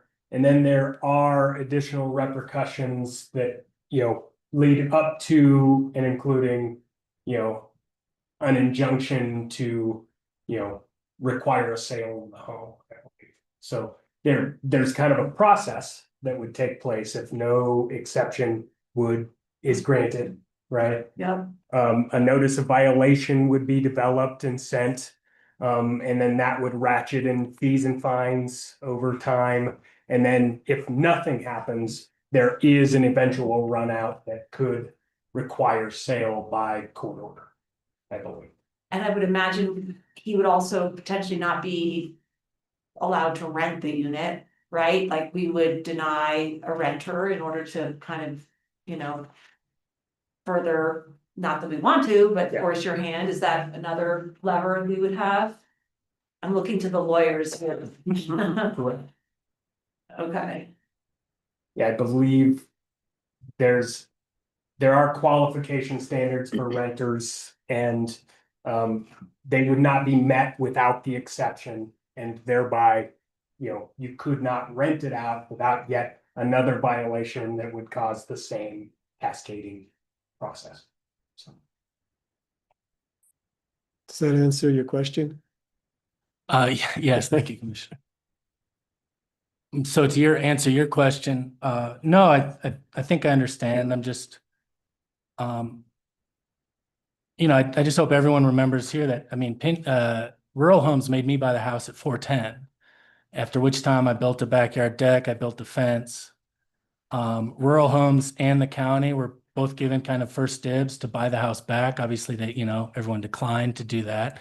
So now I'm kind of on my own trying to sell the house.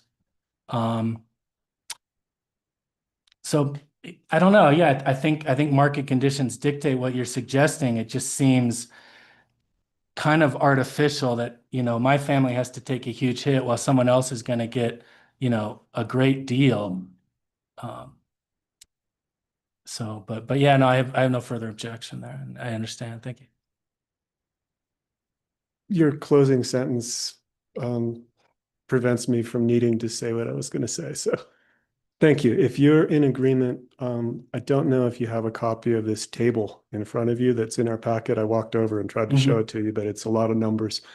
But if we can craft a formal agreement based on that table and you're satisfied, I think I would be satisfied and feel like we've met in the middle, so to speak, and that you've got a slowly decreasing price for your home over time, but that we've acknowledged we're not going to go to the basement, if you will, immediately and try to give you the extension that I think you're asking for to find a buyer, and you will take a financial loss. I'm sorry for that. But I also know that in our definition of housing for the county, that we set this up with the intent to make it as free market as possible. And while we're all used to huge appreciation in our real estate investments in this market for the last many years, the free market is truly that free, and it can rise and fall, and sometimes you fall. So I hate that you're the first person or one of the few people that has experienced that. But I also know that the definition of what we're all in, Ann and I are both also in deed restricted housing. If the market tanked tomorrow, we'd be in your shoes. And so I'm grateful to you for being able to accept this compromise position. I have a question for staff. On page 5 of the memo, where it does lay out the conditions, the very last sentence says that applicants shall initiate price reductions per the schedule as memorialized in the exception agreement, and that's the table that we've been discussing, until such a time as a buyer is under contract or the minimum threshold is met. And what is that minimum threshold? Is that 60% of appraised value? I believe this was written in context of that 60% threshold. I would maybe leave that out because this exception agreement would have to come back in 1 year. Right, If so it that's is gonna, not sold. And it would be at, just based on that table. 371. Yeah, it would be at 88% of value at that point. And so, 80%, 88% of the current list price. right. Mhm. And so I think that, you know, we're hopeful that if this exception is granted with these stipulations, that it sells tomorrow, right? The qualified buyer comes in and they're able to negotiate and get this thing for $420,000 and all is, you know, all is washed away. But if we are back here in 1 year, having another conversation about the same, right? We might have to adjust this table at that point in time or do something else. So I don't think we need to outline the floor because the timing is of such that if we come back, right, we wouldn't be at I the floor that understand. would have existed. So you're suggesting that item 6 on that list, we just end with until such a time as a qualified buyer is under contract or this exception agreement expires. Correct. Okay. All right, so I think we now just leave it to the attorneys and the Dines family to work out the specific agreement. Is that right? We don't have it written yet. Correct. Yes. Okay, is everybody okay with that? Do you need a motion or anything like that? we do. Yeah. And Motion of approval. I will move to make that motion as soon as I get my computer to stop. I got it. Thanks, Colleen. I move to approve the request from Andrew and Alicia Dines to the Rural Homes for sale for locals affordable housing regulations and guidelines 5.2.4, continuing residency standard, and 5.2.5, continuing property ownership standard based on the following findings. Granting the exception meets the general RH policy goals, and granting the exception meets one or more of the reviews standards stated in guidelines 11.1.3.2. Specifically, Might need you there, Lane. Which guideline are we basing this exception upon? I believe it's E. If I've read through all of those, E seemed to be the one that fit best. I'm looking for E. It is on page 4. Enables a household to own and occupy a housing unit more suitable to the household's needs. Sure, that's exactly what happened, right, Andrew? You found Meadowlark. yes, specifically E.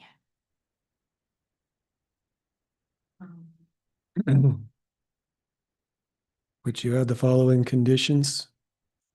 1 through 6 with the change that we discussed in 6? Recommending the following consideration, conditions. 1, applicant shall enter into an exception agreement within 60 days of this hearing date.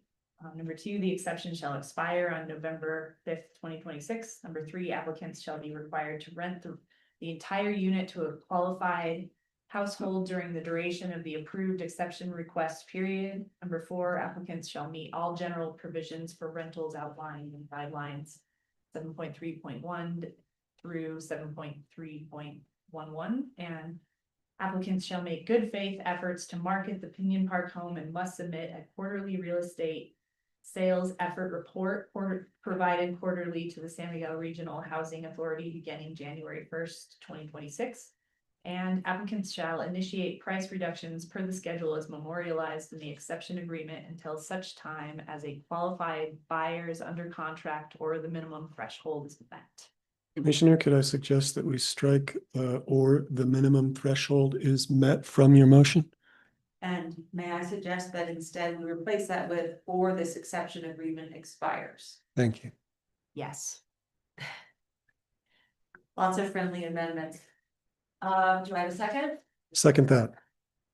Before we vote, I would just like to tell Mr. Dines that I would be really surprised if, when you came back here in another year, we were willing to grant a third year of an exception. And so, God forbid, the Pride House doesn't sell within the next 12 months. If you do need to come back here, I would suggest you come with a plan for how you intend to get the house out of your portfolio. Because this is a pretty generous, offer, I would say, from the county to have an individual own 2 deed restricted houses at the same time for 2 years. So I would just say, I wouldn't expect a third exception, so. In addition to lowering the price per the schedule, I would suggest that you do whatever you can to sell the house between now and 1 year from today. Which I know you want to do, so.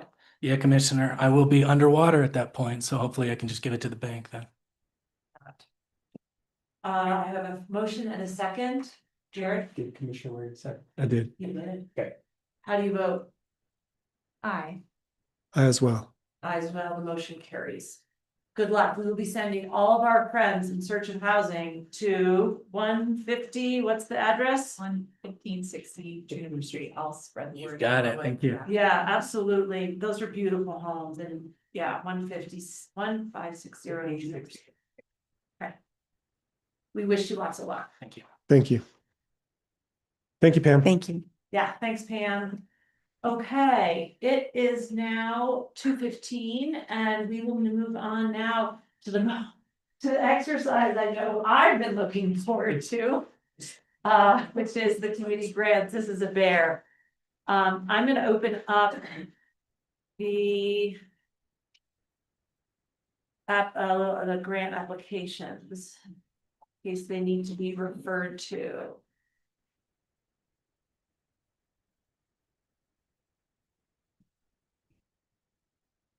And I. Commissioners, my spreadsheet is upstairs. Did you go get your 30 seconds spreadsheet? and go I'll get grab my it, computer because rebooted. The way that these are in the. Sure. packet. Yeah. I'll take one. She's salad. Mind reader. Oh, Carmen to the rescue. all right, tell me when you guys are ready. Close. I went all over the internet map. Jared, thank you so much, and Pam too. It's all panelists. And it's good, And then a little bit more. I think, now we have that precedent to find ourselves in this situation again. Arts, general, Um, services, Have a good way to handle that. have arts, general, human services. I think, yeah. And then, I'll take that one. oh, and then that was one. Okay. Is there gonna have copies? I do now because Carmen's a champion. And do you? I got one, thank you. Okay. You have yours too. Okay. The little messy, but I have one. Yeah. Thanks.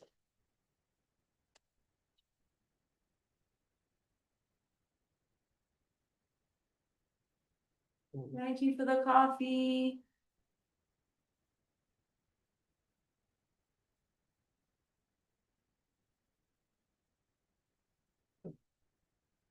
So commissioners, we're gonna start with the general fund, meeting support funds, great.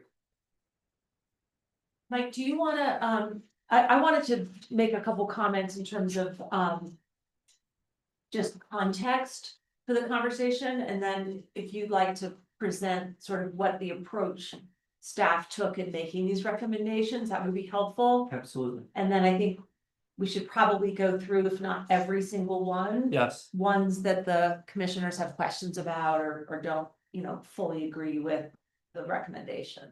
Very Does good. that make sense? I would Sounds good. appreciate it if time allows to go through each. You one. want to? Okay. Definitely. I think it would be only fair. Fair enough. Okay, I appreciate that, yeah. How are you doing? Taking off my outer layer, rolling up my sleeves. Are you back? Are you online? Yes, thank you. Okay, all right, let's go. So, this is, I think, my third crack as a commissioner on community support funding, and I've always had a little bit of a uneasy feeling about it, because I felt that some of the requests that we were fulfilling we're pretty far outside of our mission and our job as a county. At the same time, I do know that, and I don't have the words right in front of me, here we go, we want to ensure that our residents are healthy and flourishing, and some of these programs do ensure that, and our community is safe and vibrant. But if I think about like our core mission, it really is not some of these items. So I've had some sort of mixed feelings about it. We have a memo that we'll review later in the agenda, which nets out where our budget is expected to land as of right now. Yes. And while we've been talking about a surplus that was unanticipated, really that surplus is only in the general fund. And if we, thank you, Jared, add up all of the positions of all of our 20 funds or so forth, we end up in the red $800,000. Right. And so that's a big number for us to, any organization to operate that kind of a deficit. And so I feel like I want to hear from you all too, but that I'm prepared to take a little bit more of a critical look at some of these requests. The thing that's weighing on the other side of my mind is how all of these are nonprofits, pretty much. I think they all are, or government entities, and they're getting their monies, funds cut from all other directions. So I really am in about 4 different minds here. But philosophically, I feel like we need to be on the conservative side, or at least that's how I'm kind of coming into this conversation, and I'm curious to hear how the rest of you feel. Commissioner, I agree with this is a lean budget year and that we are going to have a hard time doing this. I think that one of the parameters that's really helped me think about it is to try to assess all the various requests in the light of what services are being offered that the county would otherwise have to provide. And with that kind of a baseline health, safety, and welfare perspective, I'm better able to parse out which ones I feel are critical, essential, must-haves versus wants, and try to separate needs and wants, knowing that there's going to be gray area, as you mentioned, when you finish speaking. I appreciate that. Strategic approach to parsing it out. There's still gonna be some gray there, but.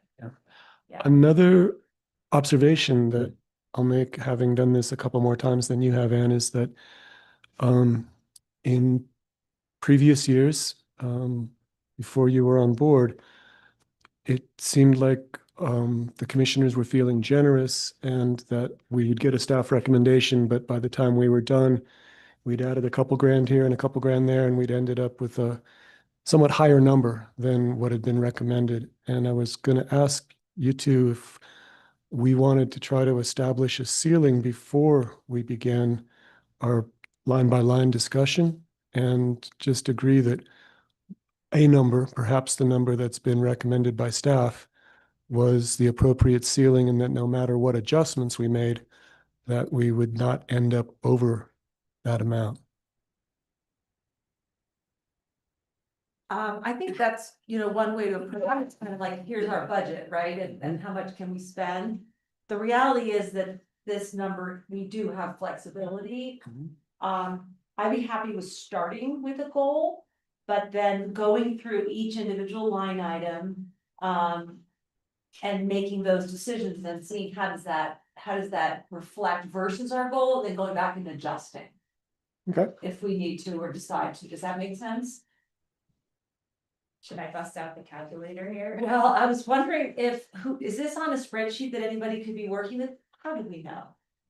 Is that something that we could project on the screen, Jared? Why?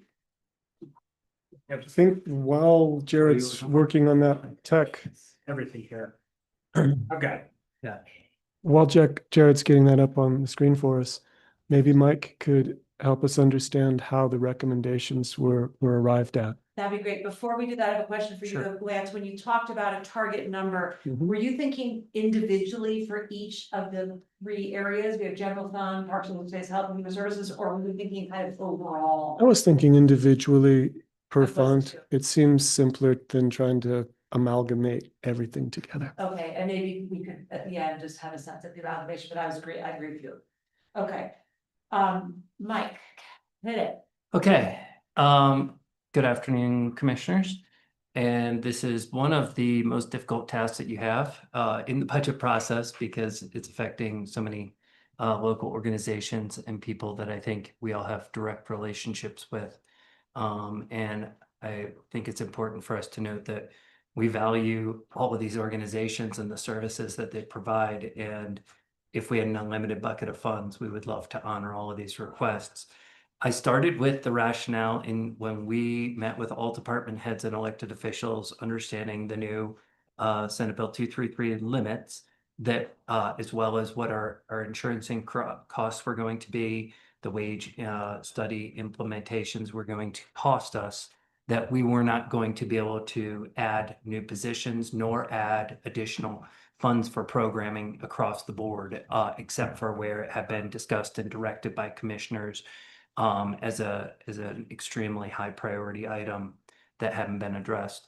With these, when I met with both Linnea, and I'll be presenting hers for the Department of Human Services, as well as with Janet Kask, I asked Janet to keep it flat. I asked Linnea to keep it flat or reduce it, just knowing that we have had to continually reimburse and supplement the Human Services Fund over several years, and that's also direct. It's almost like it's under the general fund, even though it technically is its own fund. It wouldn't exist without supplements from the general fund. So understanding that those two function in a combined way, I wanted to see those numbers reduced overall. Knowing that Parks has their dedicated mill levy, and I feel that they can continue to operate within their mill levy funds despite the showing on the spreadsheet that would show them going $270,000 into the red in 2026. I think largely that's due to projects that are not likely to happen. That is now in my 6th year of doing these budgets. I've learned that we typically accomplish 70 to 80% of those projects out of a multi-million-dollar budget. We are continually having that saving. So that number for Parks and Open Space does not worry me. I still think we're going to be able to do anything. I think you heard from Janet earlier today about projects that she hopes but may not be actually likely to be accomplished. They're currently included in the budget showing under that 270 number. So those points aside, I focused mostly on the general fund support ones. There are some that we had not received requests for, but that we had historically funded.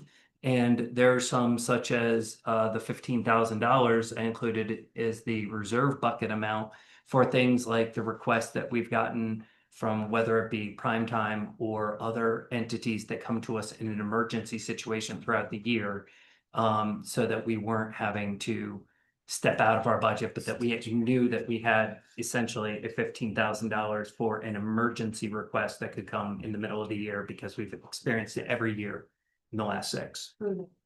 The first one is under, so do we want to go line by line? I think we do, yeah. Okay, great. The first one, 4-H program contribution. We ended up doing this program contribution in 2025, even though it wasn't requested or shown in the budget. That was for the swine that Commissioner Gleason purchased.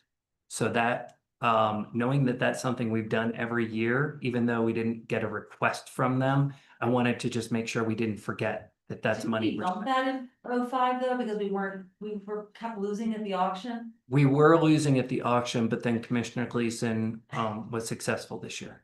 With 2,500? It was, Thought we gave it 4,000. it was more. There's a portion of that is our Buckle sponsorship and our other contribution that comes from Parks and Open Space budget funding. So this is not the only contribution. This is just the. But I remember when I bid on the swine Yeah. in 2025, we didn't have we lost, because we didn't have enough money, so we agreed to bump it up. But I don't. Yeah, I can find the exact number. It's in the 3,000. Or maybe Okay. it's 3,000. And I think that when I was told, hey, it's going to be 3,000, I said it's $500 more than we probably planned to spend, so go for it. Right, I think we should go with 3,000 this year. If Okay. if we want to get the swine, otherwise we just make a donation. I suggest that as well, if that's our intent with this to utilization. of We, funding. and just keep in mind, what we do with the swine is we have it butchered and then we give it to the food banks. Exactly. So, It seems like such a win-win situation there, right? There's Yeah. a lot of the community is benefiting from that utilization of these funds. And as I've learned, there's other ways to attain the swine other than just bidding on them, because there's some left over at the end that are less expensive. So that's how I went about it this way. This Okay. time. So I just yeah. realized we didn't set our, thank you, Galina, we didn't set our goal, our max goal, so I think the recommended number is 86,074. that's correct. Last year it was about 80,000. But in actuality, it was higher than that because Okay. the 4-H contribution had not been included in that, and then we had 10,000 in that reserve bucket. But that was not spent, but we ended up spending more than that when we contributed to these other outside entities. So I don't think that 79 number was actually a little bit more inflated. What do you think that, if you had to guess, what was that number for 25? Do you want to include the $16,000? Emergency funding. To. That was 16? So to Oh, to prime prime time, time? yeah. I would. I mean, that's essentially what this is a community support to ensure. So that would have been 16 more than that. Plus the 3. Yep. So 97,000. Okay. Lance, what would you propose as the goal for our decision making here? Under 100. Should we go with 95? That's well under 100. Or just, oh, I say 100, okay, under the 100, that's fine, let's do it. Okay. Lena, you good with that? Yes. Okay, so 9. That's our hard cap. Hard ceiling. And I would urge us to try and stay below that, but I appreciate that you're setting that upper limit. Yeah, perfect, Okay. okay. Just because even though I put in 15,000, we don't know what the request is going to be. And, You you mean know, 15,000 for the reserve? correct. Okay, yeah, that's a good, I feel comfortable with that number, but let's go to the second one on the line. And perhaps we could think that way when we do get those requests throughout the year of, hey, we need this emergency funding. We have that much money. We have that, this is what we have. You know what's interesting, because I hadn't thought about that primetime money is coming out of community support funding, I had thought of it as coming out of the general fund. But this Well, money's these are coming one and out- the same. Yeah. I know, but I you know, if you're talking buckets, Right. yeah, I get it, okay. I'm good with that, you guys? Yes. Well, So sorry, we're let's, setting that at, sorry. no, you go. Finish. I just to kind of full circle here, we're setting this at 3,000 instead of 2,500. So Yep. that we're in the ballpark of actually being able to fulfill that. Okay, just wanted to be clear on that. And actually, if now that I have, since we were talking about the Mm-hmm. reserve bucket, even though it's in the middle of the page. Yeah. Recognizing the condition of our community right now and the continuing decline in fiscal health. Mhm. Do we wanna be realistic and put that at 20, the 15 to 20? I would support that. We might have to cut in other places, but I mean. In the last month, we've had the food bank, prime time. I feel like there was someone else who came that we weren't. If you honored all the other recommendations and made those 2 changes, you'd still be under your cap. Okay, I support that, and I think we should hope that doesn't happen, but anticipate it very well. Okay, in this next year. alright, so that one goes to 20, okay. Okay. So we did not receive applications from Addict to Athlete. Bright Futures requested $10,000. But I know that I suggested no funding this year. Just because they are receiving significant majority of the funds from the ECAP fund. They are also a multi-year recipient of LPMR outside funding. And I have told them that I would try and work with them on philanthropic backfill of extra money. I also don't think we're in a position to take on new funding line items this year, so I'm in support of zero, as much as I appreciate Bright Futures. Thank you. Next up was one that was new in 25, and that was Duff Creek Ambulance, and that was from their EMS Chief Diamond, who I had met with last year. They are the major response to Slick Rock Hill and Egner accidents, and they don't receive the reimbursements when folks get flighted out, which is the majority of living people that they encounter have to be flown out. So this was to continue that support for them responding to our area, even though it's outside of their district. It's outside their district. Yeah, I mean, everything we hear from the Egnar community and the needs there, I think, you know, our commitment to supporting that community supports this. Great. Agree to talk about health, safety, and welfare. Yep.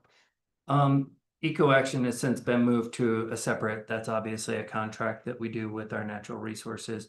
And some of these are left over because they're historical ones that we wanted to be able to show you what we did in previous years. But such as Eco Action, we're not, I'd rather not discuss it if we don't have any requests on the table.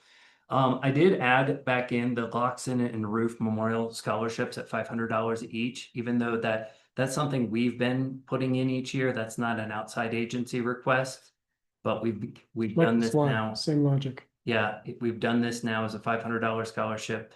And I believe it's through Norwood and one in Telluride, for over 15 years. Lance, you probably know most about this. It's a tradition. I think it's a good one and it fits in our budget. Let's go. Okay. Great. Hoof and Paw had requested $38.62. I'm recommending we keep them at their previous year funding level of 1,000. Good with me. I accept. Okay. Toto has increased their request from last year's request. We've stayed consistent in 24, 25, and I'm recommending that same level at 26 for 2026. And that significantly is to cover the power for the Coonskin repeater. That is, they are overseeing that power bill, but that is something that we have county EMS and direct service, plus Koto does do public service announcements on behalf of county and for safety. So If we're covering their power bill, it won't be the same as it was last year. All of our rates are going up. So if that's really what it's for, I don't remember. 7% is the number that's being discussed at the SMPA board SMPA. level. So I might suggest 10,500. Let me just take a quick look and make sure.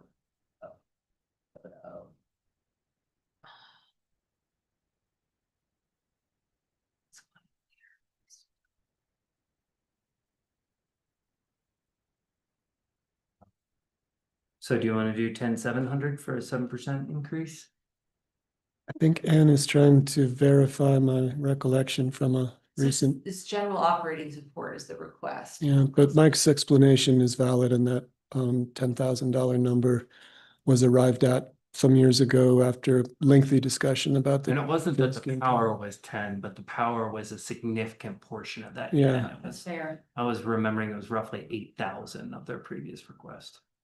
I could go with 10.5 or 11. I'd go with Those also had a lot of big cut in there. I'd go with 11. Okay. Yeah, one of their asks is they've got a deficit in their budget due to the elimination of public media funding. Yes. Yeah. Okay. I scored 11. So 11,000. Yes. Yes. Mountain Film had requested, we had given them nothing in 2024. We gave them $2,000 last year. I recommended still funding them, but cutting them to 1,500. Keeping them only because of the youth supportive offerings that they provide and youth education. around there? So I love Mountain Film. The director is one of my best friends. Mhm. Lance, you've been on the board, so you might be able to speak to this, but I looked at their specific request. I think 1,000 is for a local screening of mountain films in Norwood and 500 is for the student program.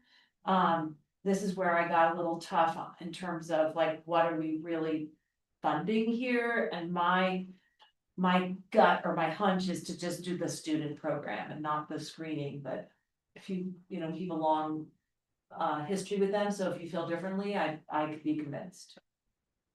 I'll go with you, Ann. Galena, how do you feel about that? That's your district. Yeah, I mean, I appreciate that their outreach, their ask here is benefiting the Norwood community that doesn't have such access to these kind of cultural opportunities. And I see that really benefiting the community when those opportunities come, but it does, without getting too scrutinous about what things cost, I seems like a pretty expensive for bringing free film to the library, and I don't know, I questioned that the dollar amount asked Yeah. here a little bit as to what they're actually providing. Right. Um, I was thinking of it as anything we can do to bridge the east-west divide is Yeah. helpful, and that's kind of why I went to the 1,500 level, but I Right. can appreciate everything said. I think that providing the scholarship opportunity for a student to attend the festival is a great thing. I really support that. So I mean, I think $1,000 seems, Do you want to do 1,000 and earmark it for students? Yeah, I like that. Let's do that. that would be a good way to go about that. Have we hit the ceiling yet, Jared? We did? How I'm about- taking notes, Carmen's taking notes, and Jared's taking notes, and I know, we're gonna all. But I can't see that tally because Yeah. it's very small and very far away. Bigger? Thank you. Okay. The next item up was Music on the Mesa. Same request as last year. I know that it's been successful, but again, I question, is this in our core mission? I suggested that we keep them at the same level, but I can appreciate if we had to cut, I would see that could be something that could be cut. I just know that they're operating on a relatively small budget, and I wouldn't want to see that go away because I think that is helping to build community in Norwood area. Yeah, I've attended both years and it is a remarkable event that goes on and does give opportunity for culture and music and bring the community together, supporting local businesses as well. There's a lot of vendors there, all local businesses, as well as nonprofits that have booths that are just sharing information. I would like to support this at whatever level we feel is appropriate. Would you be willing to support it at the recommended level of $1,000? Yeah, I think that that's reasonable considering her budget constraints right now and. Great, I think we got it. Okay, very good. Skipping on down then to the PSA project. And this is around youth education in the backcountry. It's something I remember we had a lengthy discussion on last year because I had really questioned the need for it last year and I was convinced, so I kept it at the same funding level. But I'll clarify, Open. Mike. I think that it's not entirely backcountry education for youth, but also water. ski safety on the hill, and that the ski club has used these films, these shorts, to great effect in trying to help participants both in the program and also in the ski PE program to try to eliminate or reduce the number of accidents on the hill by using humor and animation and real life examples to get kids to ski thoughtfully and following the 10 principles of SMART. To me, it fell more under the health safety, so. Mhm. But what do you think? reduce. Remember the conversation from last year too, and last year I had a whole different feeling about our finances. Yeah. And seeing them come back with a higher request, I mean, this is not something I think the county can sustain. I didn't mind, you know, kind of giving them a lift last year, but this is, in my mind, really far outside our guardrails, and I would say no to this. But Okay. there are three of us, so how do the rest of you feel? Let's go Galena next if we Yeah. could, just making sure we keep alternating between the board. Yeah, absolutely. What's your number, Galena? I feel like this is outside of those parameters that we set Yeah. and. I mean, my children have benefited from this, all children have, but I think there's other means to potentially fund this kind of a program. So yeah, I echo what Ann says, that we decide not to fund this particular program. Okay. Lance? There's your two. But you could persuade us. Yeah, but. Really? I was gonna offer a $1,500 compromise, but I'm willing to follow your two thoughts. I also know that we're trying to achieve a ceiling that I suggested and that we've all only raised the numbers so far, so we need to be cognizant of that. Let's pencil that in as 0 and circle back if we can. Okay. Reserve bucket account, we've changed to 20.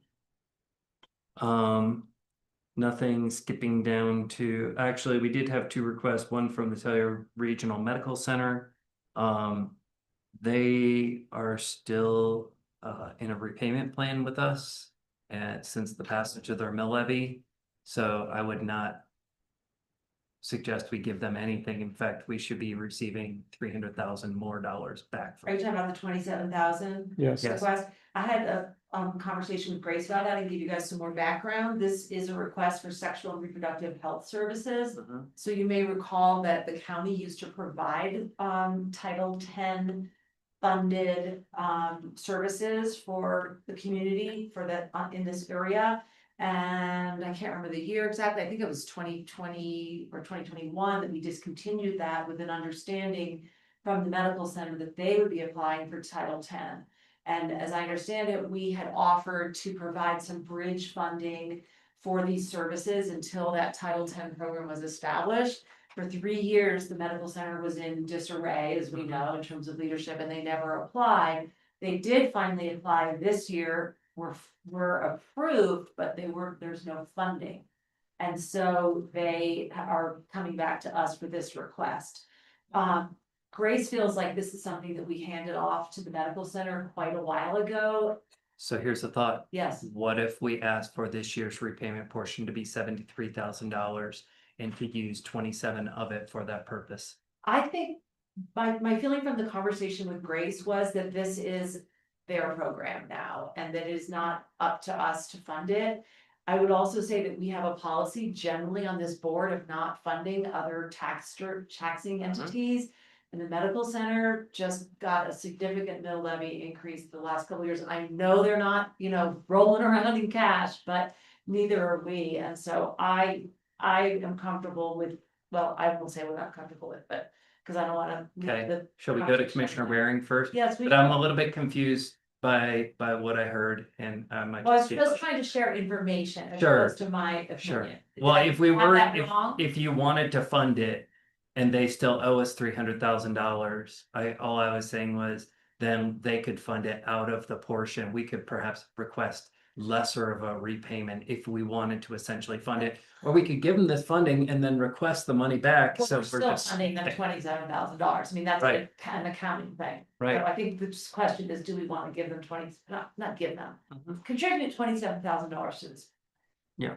Or no? Why don't we hold on that decision until the very end and we'll have a more clear feeling for where we sit. Okay. And we can have 2 that we're going to circle back to. Are you comfortable with coming back to it, commissioners, other commissioners? I'd like to say no right now, but if the others want to come back.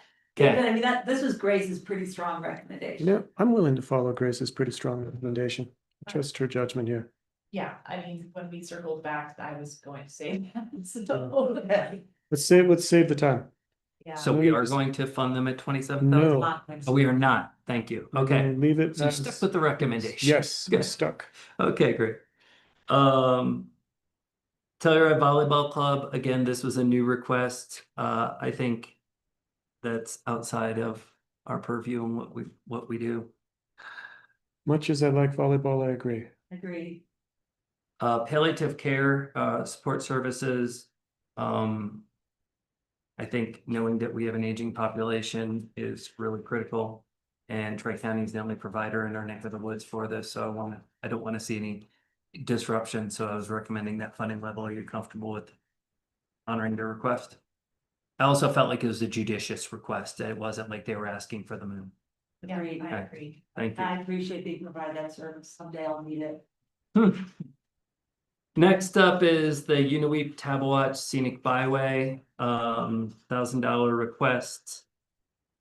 We had funded this with our lodging tax funds that were received in District 3 previously.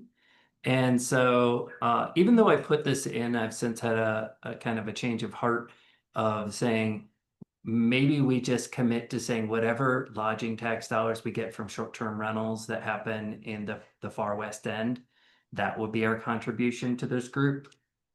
So what define far west end? It's anything in the Dolores R2 school district. And your rationale there is, This is promoting tourism in the that west corner. end. The only part of byway. the byway that passes through our county is in that portion, far west. Correct. I would. Gosh, that. Someone told me it started at the intersection of 62 and 145. 145. And it As west runs from there. all the way north to Gateway and Correct. around, and I think so that, has a length that. Jared, you wouldn't couch that, you would correct that. Thank you for clarifying. that start, yeah, so that starts in Sunglasses on. Placerville. Peeking around the corner. She's been attending the board. Yeah, I am, and that is correct. So that's a pretty much larger portion of the county than we're talking about, yeah, including through. Right, Mesa.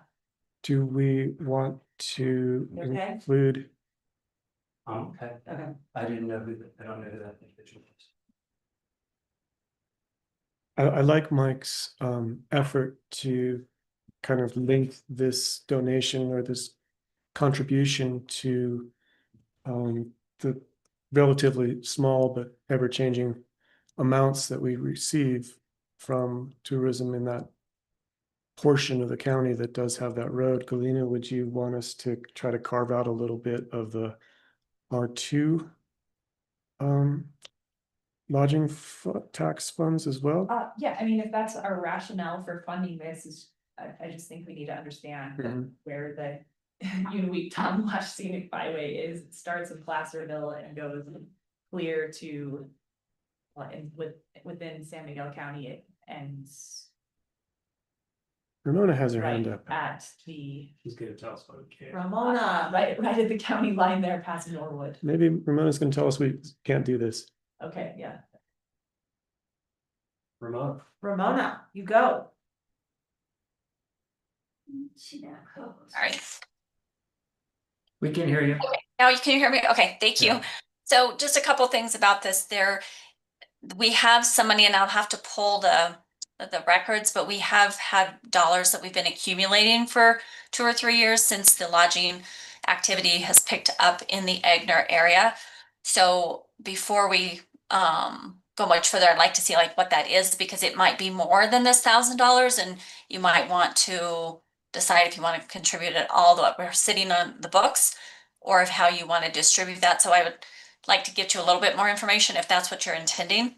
And then also when you look at the jurisdictional codes and the boundaries of where this money is being generated, it is in the Egner area. So even though the bypass area goes clear down to Gateway, these dollars are being generated in the Egner area. So I don't know if that makes any difference in your decisions, but I just wanted to interject a little bit more of that information. Does the byway go through Egner? No. No, it doesn't. It Oh. continues on. Towards Gateway. Okay, so what's the rationale then for using Egner funds? There aren't any. I was confused. I was thinking of the other scenic byway that goes to Egner. Okay. Yeah, it starts in Placerville and Mhm. then goes through the canyon, cross Wrights Mesa, through Natarita and then to Gateway, then ultimately to Whitewater. It's actually the second most visited scenic byway in the state, Wow. or most traveled. Hmm. Yeah. But if we're looking at generated short-term rental tax dollars, we should probably be looking at like the Wrights Mesa area because of that. That's R2. And that So it goes can't right go- to the it can't be- chamber, right? yes, Yeah. correct. Right, so The that's. statute says it has, Yeah. the funds have to be used in the area where it's generated. I see.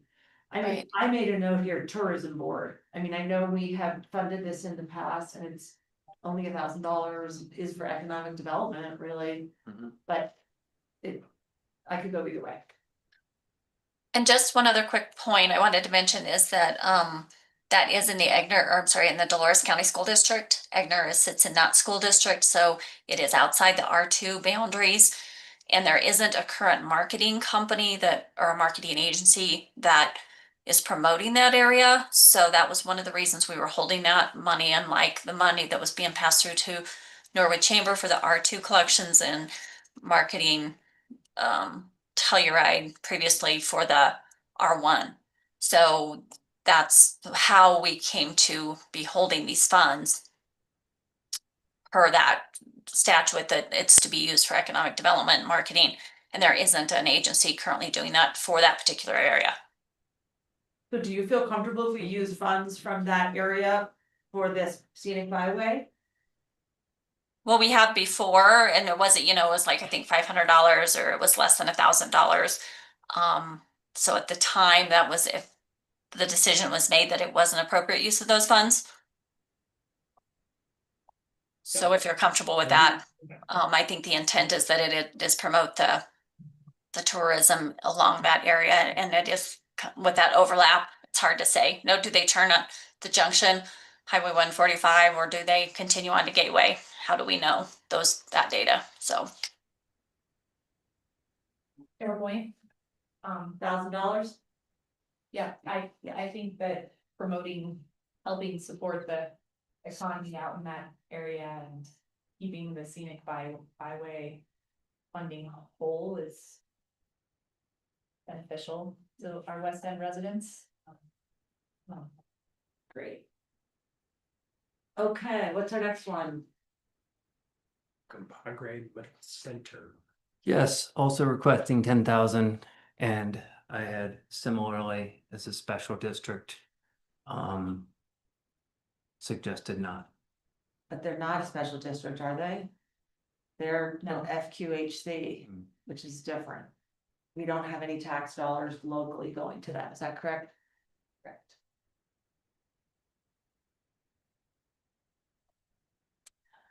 I think the need has been spelled out pretty clearly in recent meetings and interactions.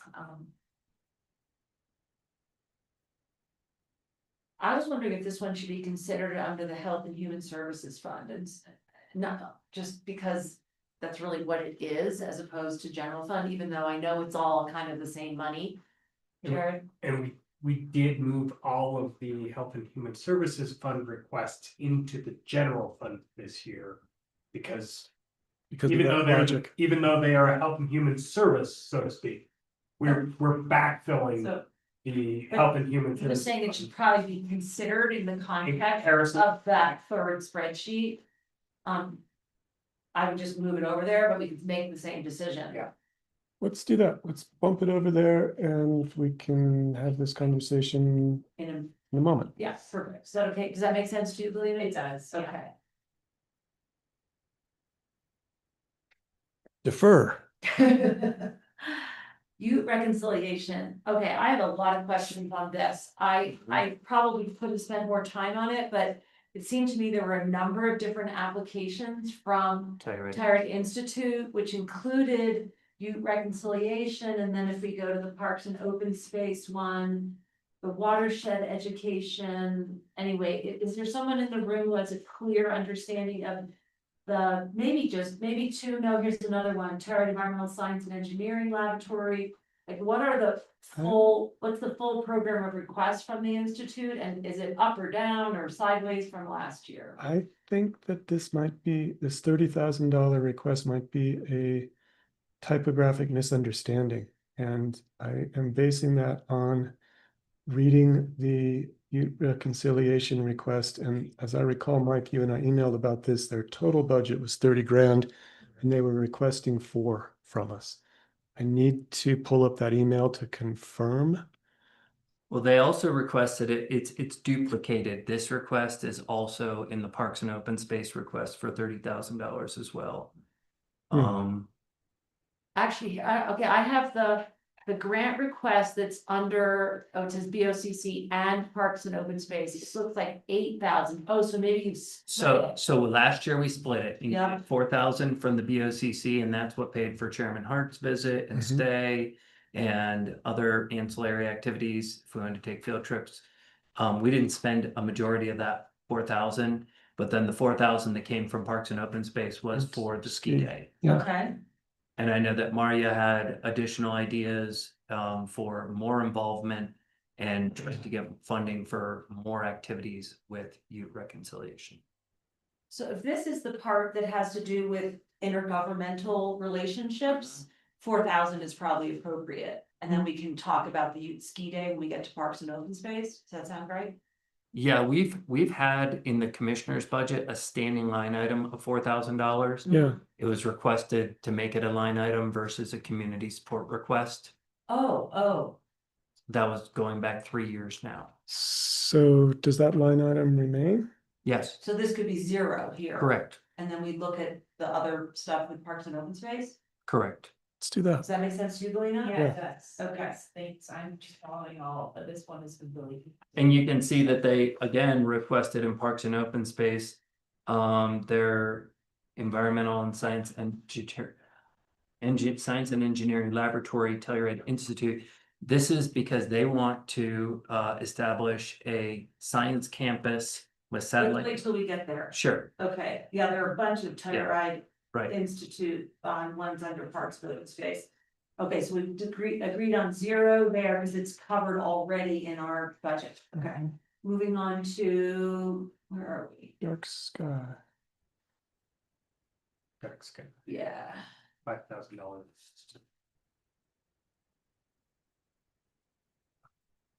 Yep, and I just recommended that we reduce that a little bit. You know that it's an important effort. Yeah, sorry. No, but I think when people get into the habit of us funding them at a certain level, it's just then they continue at that same level. And I question the true need for it. Yeah.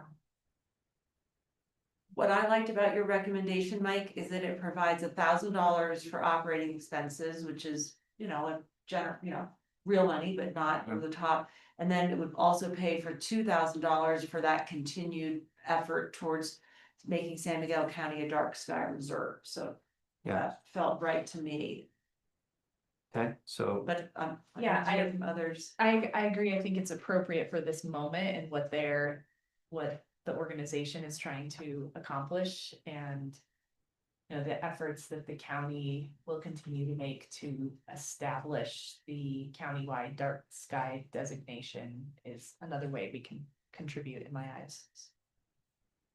Like work that we can do. very good.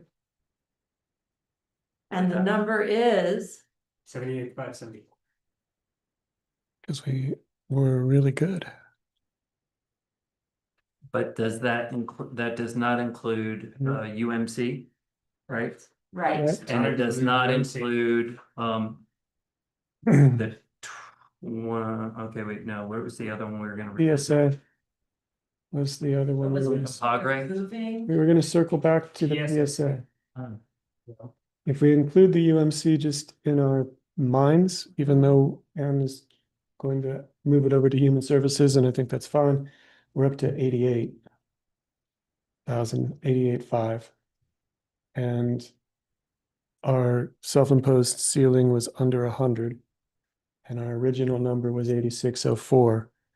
I propose that we fund the PSA program to the amount of $1,000, which would take us right up to 86, which is where we started. I like it. You okay? I support that and giving some funding to that program will at least allow them to. Please keep showing reruns. Exactly.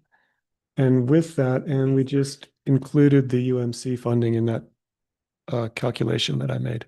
Yeah, that's fine, we can, but we haven't even discussed if we want to make that contribution, but are we saying we do? I do. I'm saying we can because we just hit our cap and we I don't. have one yes, Two. three yes, very good. Three. But And we're on the spreadsheet, can we move it to Health and Human Services?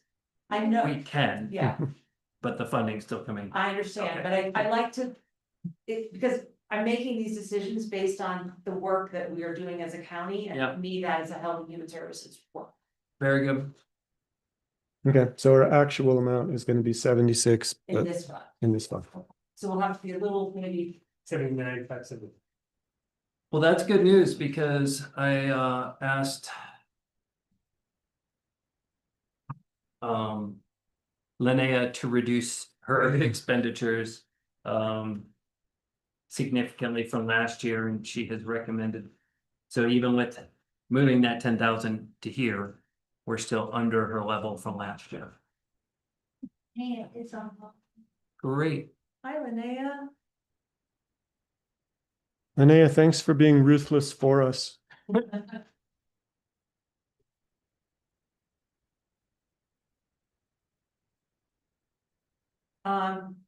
Okay, we're getting over there.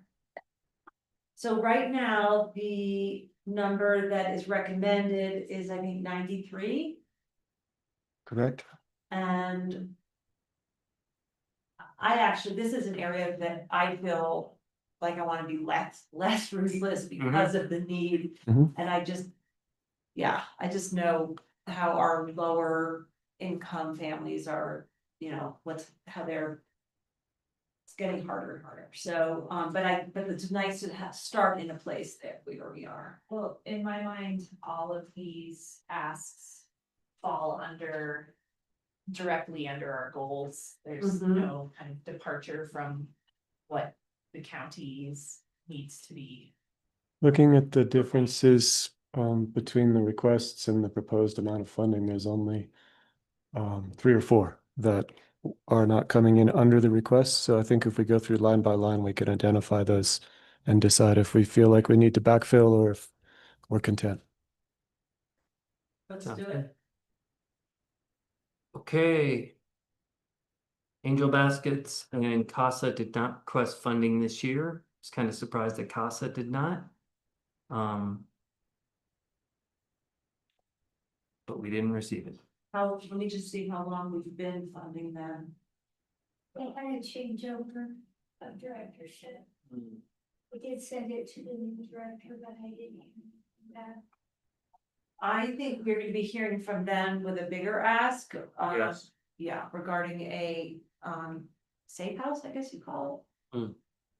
I've been chatting about that with Lisa Supri at San Miguel Resource Center. But not through CASA. Like, do I have it wrong? Yeah, CASA are the advocates Yeah. that worked with. For some reason, I think it is. It is with us, yeah. Yeah, they have I had that initial confusion as well, but anyway, that's a side note. That may be why they aren't coming with. the ask. Until we hear that ask, I don't need to think about it. Exactly. Okay. Kathy had requested 10,000 and have recommended full funding. Thank you. I Can you- support that, Very good. especially in this moment. And I tell you what, unless I hear a waffling, once I hear from 2, we're gonna put the check mark. Community options, continuing to request 4,000. Yes. Recommended that full funding as well. Same with Dolores Senior Lunches, Yes, full yes. funding. The Fresh Foundation Food Bank, I only recommended this reduced funding because of our $16,000 of emergency funding. Yeah, so this request, oh, Galena, this is you, you go. I just looked Yeah. into the details of it, but you go ahead. No, go Ann. Well, they requested 4,000 for perception food, is 6,000 for facilities, that's where they got the 10. Mm. So I pulled out the facilities because we're handling that separately. And I see they requested 4, but because we know about their increased need due to SNAP and everything, if we wanted to go with 6, I'd be fine with that. Okay. Yeah, I support that, knowing the increase in need, and they've just based on my last board meeting with Fresh Foundation this week, there is some, personnel issues they're having to navigate as far as managing the pantry. And so that's gonna cost the organization a little bit more money than anticipated probably, so I think that extra $2,000 will be utilized, yeah, easily. So, Okay. uh, So leave it at 6. Very good. Thank you. Next up was Norwood Senior Lunches, continuing at 10,000 as we have in the past. Yes. Very good. Yes. One-to-one mentoring, had increased their request significantly from last year. We have been at that $13,000 level. I recommended them at 10. Been in 13, what are they doing? I can't remember. All kinds of good things. I might recommend that we bump that up to what we awarded last year, 13. 13. I have one vote for 13. Do you have any others that would like to support it at 13? I'm sorry, Jared? He's playing auction. 13. I got 13 now. No, 13, not 13. I'll join you, Galena. Okay, I've been involved in that program over the years and it makes a difference.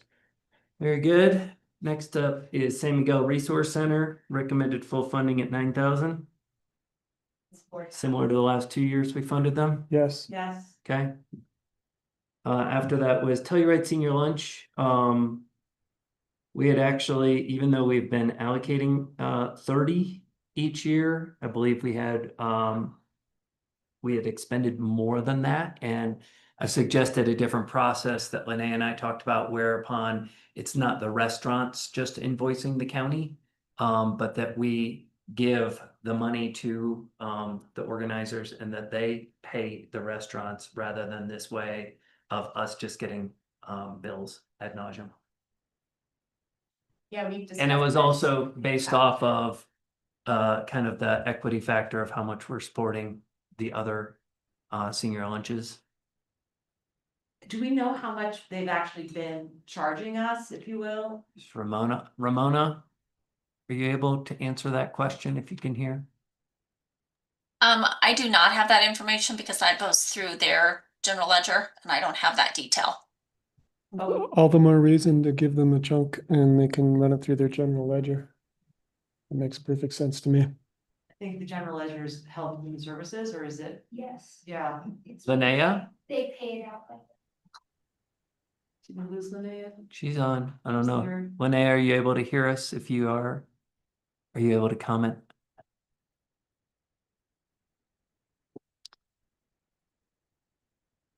Wish I had more information on this one. I do feel like, I think we talked recently about how we're just getting charged full boat from the restaurants, or our Right. perception is, right? Yes. And it's, yeah, 30,000 is a lot more than we're paying for Norwood, but I also. We'd don't- also, Linnea and I had discussed having a donation if you could donate to offset the cost of somebody's lunch.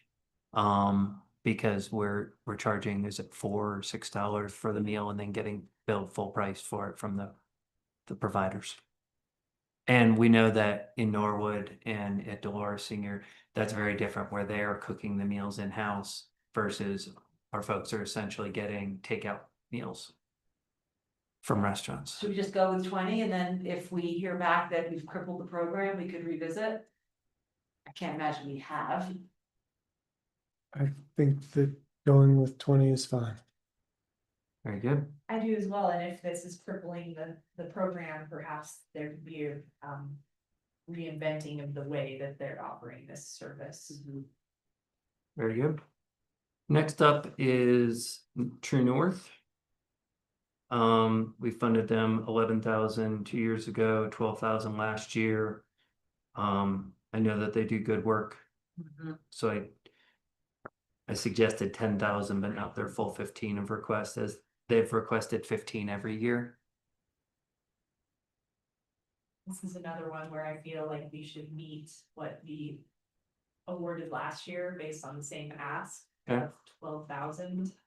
So I don't really see a reason to decrease that funding other than we're in tighter budget situation, but the services they're offering just continue to grow through the county, and beyond. Okay, I agree, 12. 12,000. Commissioner Waring, are you okay with that? Got your two, brother. Very good. Okay, we'll go to you. We'll go to you first next. Punt. Well, no, he understands when he's outvoted. Veteran.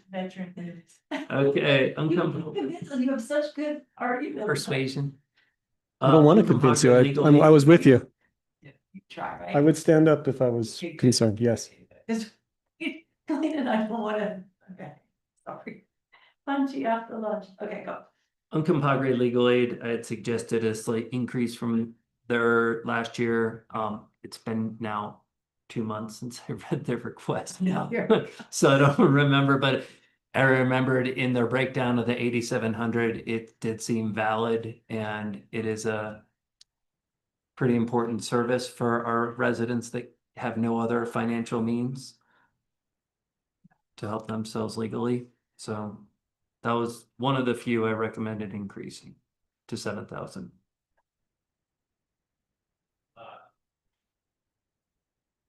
I can say, Oh, I don't let's know go if to it's- Commissioner Waring first. Jared, where does that put us in our total? Have you got that running total at the bottom? Yeah. Yeah, if you do 7. So far, you've only increased 3. Okay. Mhm. And so we were at 90. 93, We're up by now we're at 5. 95, or 98. Let's go with 7. Okay. I like it. And then Right Stuff Foundation did not, they had requested 10,000. I had suggested nothing, given that after they had sent in this request, the county voted to give them the 21,666. Oh, yeah. And I put in emergency funding, so I felt that that was sufficient. Question, is this a typo that the 2025 request was $100,000? I believe so. Okay. Yeah, I believe it was at 10. It's kind of a big step up. Yeah. Um, So what do you think? Let's go to Commissioner Brown first this time, and then Commissioner Waring. you know what, I know less about this, I was gonna defer to Colleen, or ask to hear from Okay. Colina, because Okay. that's her district. Commissioner Gleason? I mean, this is for operating funds. So I don't know if they, I wanted to dive in here a little more as to what this ask was funding. Cause Right Stuff does other programming outside Bryan time, and so I was curious if this was more for that kind of programming, but when I'm looking at their application, there's just a lot of financial information, given that to me looks like it's really directly funding prime time. and we have ECAP for this, right? Yes. Yeah, they have, yeah. Okay. I think I have that- 2 votes at no. Yeah, I think Okay. that withholding this, at this point, and that they have a directive with some support to get a handle on the finances, and managing. Yeah, and we have an ongoing dialogue with them. Do we want to put contingency in this fund? I know it's the same fund, but again, the bucket of human services. I would rather not have slush buckets in All- each area. I'd rather have just one that's under the commissioners. In general, yeah. That's good. Where we get end up, Jared? 98,000. 108,000.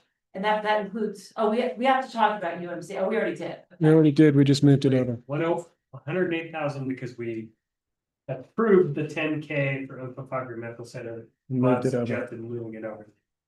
Oh, yes. This is going stunningly well. You guys are really good at this. Okay, Janet, come on up. Next on is Parks and Open Space. And I had originally asked Janet to stay at the same level as last year. You can see where some things have switched around. So it's a little harder to compare the 25 to 26. As far as requests and actual, we had the Alpine Ranger program that rolled over from 2024. That is not continuing. The Rec Ranger program, we ended up not having last year, but I forget what that. Let's just go through line by line. Let's do it. Let's do it, but if Okay. we wanna have a target team, like. Last year, we spent 66,300 in this arena. And I had asked Janet to prepare, just as she spoke about earlier with the change in her department. We're gonna evaluate it mid-year. If it is deemed that she needs another assistant type of position, I'm gonna be coming to the board to ask for that. So in that thought, just to keep that door open, I asked Janet to reduce what these overall funding recommendation levels were, so that we wouldn't be asking us to go into a deeper hole. Okay. So And that- from this spreadsheet, you see Janet has a secondary one that we're gonna be annotating as we go along. Um.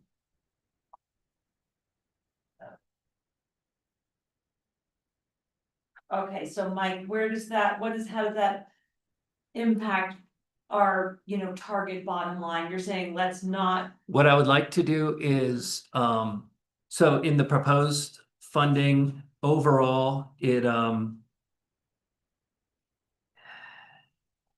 don't think this spreadsheet's showing correctly. I'd like to just go line by line okay, and see where we end up if we could. you're right back, Lance. Yes, please. Okay. The first, go ahead. Yes. Okay. Good afternoon, commissioners. The Parks and Open Space Department received 22 community support funding requests this year. The services that are provided range from recreation to education to environmental studies. And individual financial requests range from $1,000 to $30,000. So we typically have two groups broken up, or the way it breaks out is contracts for services, which those are the groups which have been deemed historically to supplement and augment Parks and Open Space essential services and county services. And then the remaining groups are considered discretionary funding. So as far as contracts for services, these are the groups, and everybody has pretty much been kept at the same level except for one group that reduced themselves. So we have the Colorado Avalanche Information Center at $5,000. That would be the same as last year. We have Forest Health. Well, and Oh, so sorry. the way we've been going about this Oh. is we're getting a confirmation from the board Sure. on each line item. Are you comfortable with staying at that same funding level? Yes. Thank you. Okay, next up, go for it. Sure. Then we have Forest Health with the San Miguel Watershed Coalition. This is Dr. Jason Seibold at $9,500. That would be the same as last year. Yes. Okay. Commissioner Lacy? Yes, yep. Okay. Commissioner Brown, did you have a question? I just, no. Okay. I don't know much about the program, but it seems like obviously Janet supports it, so. It's been a long established program.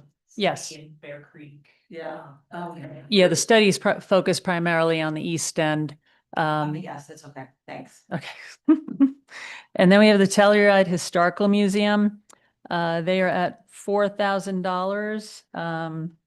That is a slight increase because they're looking to expand some of their programming. Last year, they were actually, well, the previous year, last year they didn't submit a request. But prior to that, they were at 2, but they had actually requested $4,750. So we were going to bump them up $2,000 to help with their programming. And also just so the county commissioners understand, their staff assists the county historical commission. Kiernan Lannon, their executive director, serves on the county historical commission. But Molly Daniels, who is on their staff, and a few other people actually assist us with verbiage when we prepare our historic interpretive signage And they are a wealth of knowledge, expertise, and ready to volunteer their time and services when we request it. I noticed that the specific ask is for an exhibit that will be part of Colorado's Yes. America 250, Colorado 150. So my thinking was, yes, bump it up, but I don't think that that should be suggested that it's a forever 4,000. Well, it's just for the year, and Kieran Lannon too, he is the regional representative for the 250, 150 committee. Hence the request coming through the museum. Yeah. Okay. It's kind of a one-time thing in my mind. yes. But we would probably go back. Yeah. We'll have some Absolutely. funding amount in the future. So we have a yes on that. Telluride And what Nordic. about the other, you guys, I Yes, guess I- everybody yes. knows. I saw Okay. thumbs, sorry. Yep. Went on thumbs. And then the Telluride Nordic Association, we all are familiar with the services they provide. 12.5 is what I was looking to recommend, and that would be the same as last year. They did recommend more this year. They actually recommended 13, and I know you probably are thinking, well, why not just give an extra $500? To me, it's more about the principle of that request, because we also provide them with 2 days of grooming from 2 county staff members within the Parks and Open Space Department for 6 months, and that is upwards of $30,000 in labor. So technically, we're providing the 12.5 plus an additional 30 in support. And They can use 12.5 where I'm looking right now. Grooming at Priest and Trout. yeah, our staff grooms for them at, But the request is not for grooming, is it? it's the overall program. Yeah. I mean, they're, from offering up, Mhm. So the funding ask is just for supporting their overall operations. Mhm. They also groom our M59 River Trail. Basically, we're providing recommendations for the community. Ah, And I know they also, I don't know if they highlight this fact, but they also provide discounts and sometimes free loaning of equipment to those groups who can't afford to rent equipment at their headquarters in Town Park. So I know they're amenable to assisting those groups. I think 12.5 is fine, Janet. Thank you for keeping that in the line item part of the budget. Sure. agreed. And then next we have the U.S. Forest Service Rec Ranger Program. Typically, we've given them, we've awarded them $30,000 in the past, which is what they have requested. And typically, the 2 towns have also been supportive. As Mike mentioned, their program didn't exist last year, and we're not so sure it's going to exist next year. And even so, though, $30,000 is a lot in requesting funding. So I had reduced them to $20,000, but again, I have program TBD because we're not even sure. We don't have confirmation it's actually going to happen. Just because of Government cuts. government, yeah. But also last year, they were prohibited with the hiring freeze. So other communities that I hear from counties are actually funding more of these programs because of the federal cuts. So The problem was we had all the funding in place to hire it. The They weren't Forest allowed. Service would not let us give them the money to hire. it. Right. They're prevented from accepting it. So I've been trying to touch base with Megan, to just confirm or deny what the plans are, but there's so much up in the air right now and in question that she doesn't really have details. Should we budget 15, just so that we have the money set aside? Should the program bounce back, or do you want to just leave it at 0? No, I have it at Recommending 20. Putting in 20. I have it at 20. And then if it's unspent, Yeah. it will remain in her fund balance. Right. How does everyone feel about that? Yeah, I support that, and hopefully they're able to navigate this. Yeah. Hire somebody. Mhm. Last one's Wrights Mesa Historical Society for this. Exactly. Yeah, the Wrights Mesa Historical Society, typically we've awarded them 1,500 in the past. And typically that's just supporting their program and actually their utility bill and their rent and to other menial charges. They've reduced themselves to $1,350. So I was going to award them $1,350. I think that's a good idea. Maybe they'll find another brontosaurus bone in the. Yeah. Hill excavation Hmm. there. No, knock on wood. We'll add a room. That would kill that project for a long time. All right. Yeah. Don't want that. We don't want that. Okay. So the next grouping of requests, this is what we deem discretionary funding. So the first group, and this is a new group this year, first time they've requested funding, is the Lone Cone Dressage Club. And this is a group, Galena, you're probably familiar with them. They're operate out of the Norwood area, and they are looking to just expand their program with the youth within the community. And they also want to continue to offer equestrian classes at no cost to the youth membership. So they're looking, and they've taken it a few steps further just in how it addresses stress within youth lives and just behavioral overall mental health. And it's a great program. It's a worthwhile program. They utilize the fairgrounds. And they work in the outdoor arena in the summer and the event center in the winter. So they're trying to keep it going year round, and they're just trying to get going with a fundraising effort to keep this woman, Deb Hindi, on staff, who is their hired person who comes in to train the local youth. So we just said no to the volleyball club.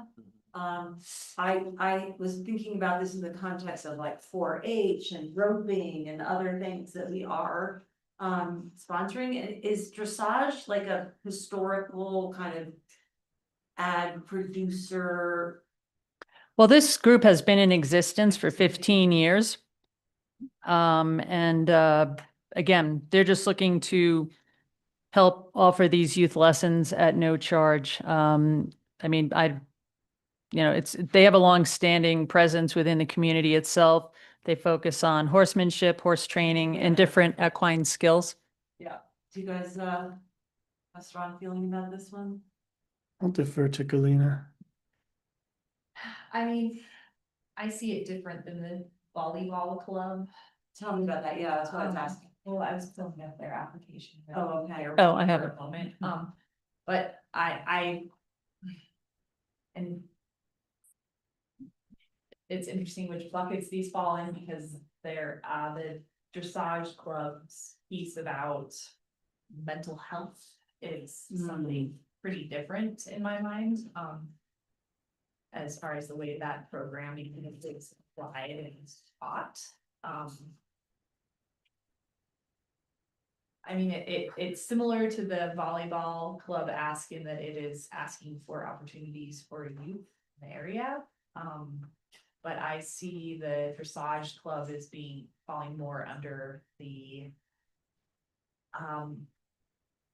agricultural kind of like skill set, and it's certainly within the realm of fair.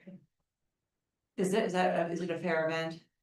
Yeah, I mean, Well, they have the horse show. It contributes to, Okay. yeah, the This is more historical, or, within the community. No, Galena, I completely agree with you. As a volleyball player, I don't see this within the realm of volleyball at all. Just wanted to have that conversation. Yeah, it's definitely a different application and use of the app, and what they're asking here, I think it's more kind of like community centered than the volleyball club. Cultural. Yeah. Well, it's trying to get more folks into a heritage activity of that area. Right. Sounds like a yes. Yeah, and Galena. A yes for me, but I'm curious how Commissioner Waring? you feel about it. Well, Galena, just to your point about behavioral, what the comments I made, they mentioned that the youth participants learn to manage their anxiety in stressful situations and the responsibility for caring for themselves, their horses, and their fellow peers, promoting confidence, troubleshooting skills, and camaraderie that supports their overall mental well-being. So I think it's more about the relationship with the horse and the discipline that comes with horsemanship. I mean, that's my take. Yeah. I don't have, beyond the application, I don't know what their program really looks like, right? But Right on, Josephine. Giddy up. Giddy up. Okay, the next item is the Norwood Nordic Association. Yep. They, Okay. excellent. And next we have, from the Mountain Club, the Peter Inglis Avalanche Education Fund. Nice Norwood Rodeo Committee. I Oh, think the hang on. recommendation was not too fun. Recommendation was 0, request was 15. And what? Oh, no. Okay, so yeah, no, so I made a note in my initial memo that there was a duplicate because we also have the San Miguel Basin Rodeo Oh, request for the county to serve as a sponsor once again. Each request is for $1,500. It's the same group. So Okay, so that's- they are two separate requests. We've got them covered and we can scratch Norwood. Road. There are two separate requests. I was only going to honor one of them. good call. High fund. So yes, we have the Peter Inglis Avalanche Education Fund. This is being managed through the Telluride Mountain Club. And this is something, this is a program they started a few years ago and they actually they requested funding 2 years ago. They didn't request anything last year, but this is more about education, as it's exactly called, Avalanche Education Fund, as far as youth and adults and just on mountain training and just being aware of, on snow activities.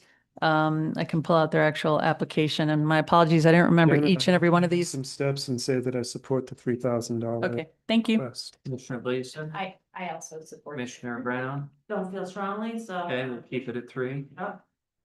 So the next one is the buckle sponsorship. We've Yes. already covered that and That's we it, agreed. 1,500, yes? Yes. Oh, Yeah. Commissioner Gleason, you okay with that? I am. Very good. Next up was San Miguel Watershed Coalition, recommending funding them at the same level as we have for the past 3 years. Sure, Yes. yes. Okay,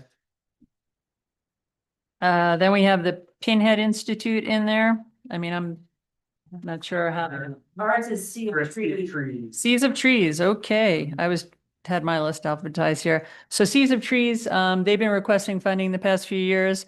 And actually, they do great work. They do a lot of plantings all around the world. We like to try to just stay focused on what they do locally. And there has been at least 1 year, maybe 2, where they were awarded funding and never requested it. So they had requested $5,000 this year. We had awarded them in the past 4, and I was just looking to, my recommendation was $3,000. It doesn't mean they don't do great work, but again, just looking at our tight budget and trying to This trim the was line. reduction that I spoke of. This is one of the reductions. Conversation with Janet. So in here is 4. She's recommending 3. I just want to note that they're gonna plant some of these trees on private property. The trees are gonna be planted on private property on Wilson Mesa and on the TSG golf course. I mean, do we care where these trees are planted? Is like, the idea is just trees, right? Well, it's the overall conceptual idea of trees in general, but they do plantings at the parks. They have offered. Pre-K's kid. Yeah, I support that. The reduction in this funding, that was originally suggested. Next up is Sheep Mountain, recommending keeping them at the same level as last year. Yep, 3,300. Yes. Commissioner Brown? Sure. Okay, very good. Commissioner Lacy? I mean, this definitely seems like discretionary to me. I just want to call this out. It is. It is. It's a nonprofit ordinance, and I love Sheep Mountain. I got their sticker right here on the water bottle. But this is actually kind of a political action group. And what they want to fund is conversations about the watershed. I mean, I know we have the reason I'm leaning towards yes is because I love Sheep Mountain, and it feels like your fund is healthy, Janet, and I know we can't like reallocate that money elsewhere, but it's not to me like a poor county. Okay. Right. And so, On the flip side, we do talk a lot about preservation of the environment, and the more people that understand the environment and are thoughtful about their interaction with it, the better chance we have of less plastic in the river and less pollution in general. And let's go, yes. Okay, 33. Okay, awesome. The next group is called Ski for All. This is new. This is the only second new group we received this year. This was an organization founded by a group within the school district to support the Ski PE program at the Telluride schools and ensure that all children at the schools have the opportunity to learn to enjoy skiing and snowboarding. So what they're doing is offering financial assistance to those kids within families of lower income and moderate income, as they deem, just, again, kids who want to participate in Ski PE who otherwise couldn't afford to do so. And they are partnering with the school to administer the program. And they also fundraise from different sources. I know they were requesting funding from the two towns as well. I don't know that they received that, but they have said that the town of Telluride and Mountain Village have been supportive in the past. So they're looking to offer their, well, they have Case has committed $16,000 for scholarships. The Mountain Village has committed 12 and the Telluride Foundation has committed 12. And they are, So that's for this year. yes. This will be their first full winter. I like the concept and I like the idea of trying to make skiing accessible for lower income children. I think that feels really in line with our goals of equity and Yeah. community. I also support it. Is there opportunity for feedback to expand their services? Because as I understand it, there's now a ski program for the Norwood schools and perhaps in future years, they could look into trying to support that endeavor as well. Well, that's part of my own personal criteria is how these programs break out versus services provided on the East End versus the West End. Sure. So they claim to have 75% East End, 25% West End. I think that's based on enrollment in the R1 school district.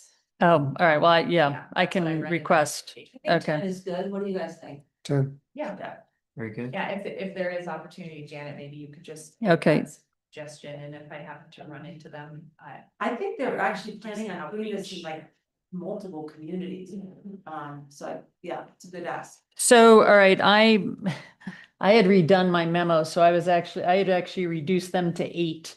So, What did you say the other communities were giving? we have Case at 16, Mountain Village 12, Telluride Foundation 12, and they initially requested 14.4 from the county. Based on the So I initially had them at 10, but then when we were chatting about reducing the numbers, I reduced them to 8. based But- on the other communities amounts donated and the ratios between our relative budgets, I'm comfortable with 8. Sounds good. yeah, I can see that rationale. Okay. Okay, next on the list is the Telluride Academy. And they have requested funding in the past. We've typically had them at $8,000. They requested 10 this year, and I had reduced them to 7. I mean, they offer great programs. So by recommending 7 isn't, a slide on them or their programs. They offer great services, but again, just Reflection of our looking at our budget. Understood. I would stay with 8. I wouldn't want to cut them. I mean, they're Okay. reaching the families that are going to be hardest hit in the coming year. Yep. I mean, I would have even have gone with 10 myself, but others want to stay with 8 because of our budgetary situation. I'm good with that. Yeah, I think 8 has been awarded previously, and it seems like a reasonable amount of money to 8 provide. 8 is great. Okay, great. And then we have the Telluride Adaptive Sports Program at 5. That's what they've typically requested in the past and have been awarded, so it would be the same. Yes, sure. Yes. Okay, and then we have Telluride Institute. This is a question that. I Did you hear? was listening. Okay. Yes. Help us out. Mike and I had the same conversation. So they've got a couple of programs going on here within Parks and Open Space, and they requested a total of $48,000 for all 3 programs. And so the TESOL program, that also focuses on their FENS study. So they had, and this is also their engineering. They requested 10, and I was recommending 6. And I see above, there was a FEN study that that we funded at 6 last Exactly. year. So that is last Exactly. year. So that is one and the same. They're just calling it TESOL now. But TESOL is an expansion of the program itself, but that takes the FEN program into consideration. So it's one and the same. It's not separate. But we gave them 10 and 6 last year, if this is accurate. Oh, I'm looking at the wrong line.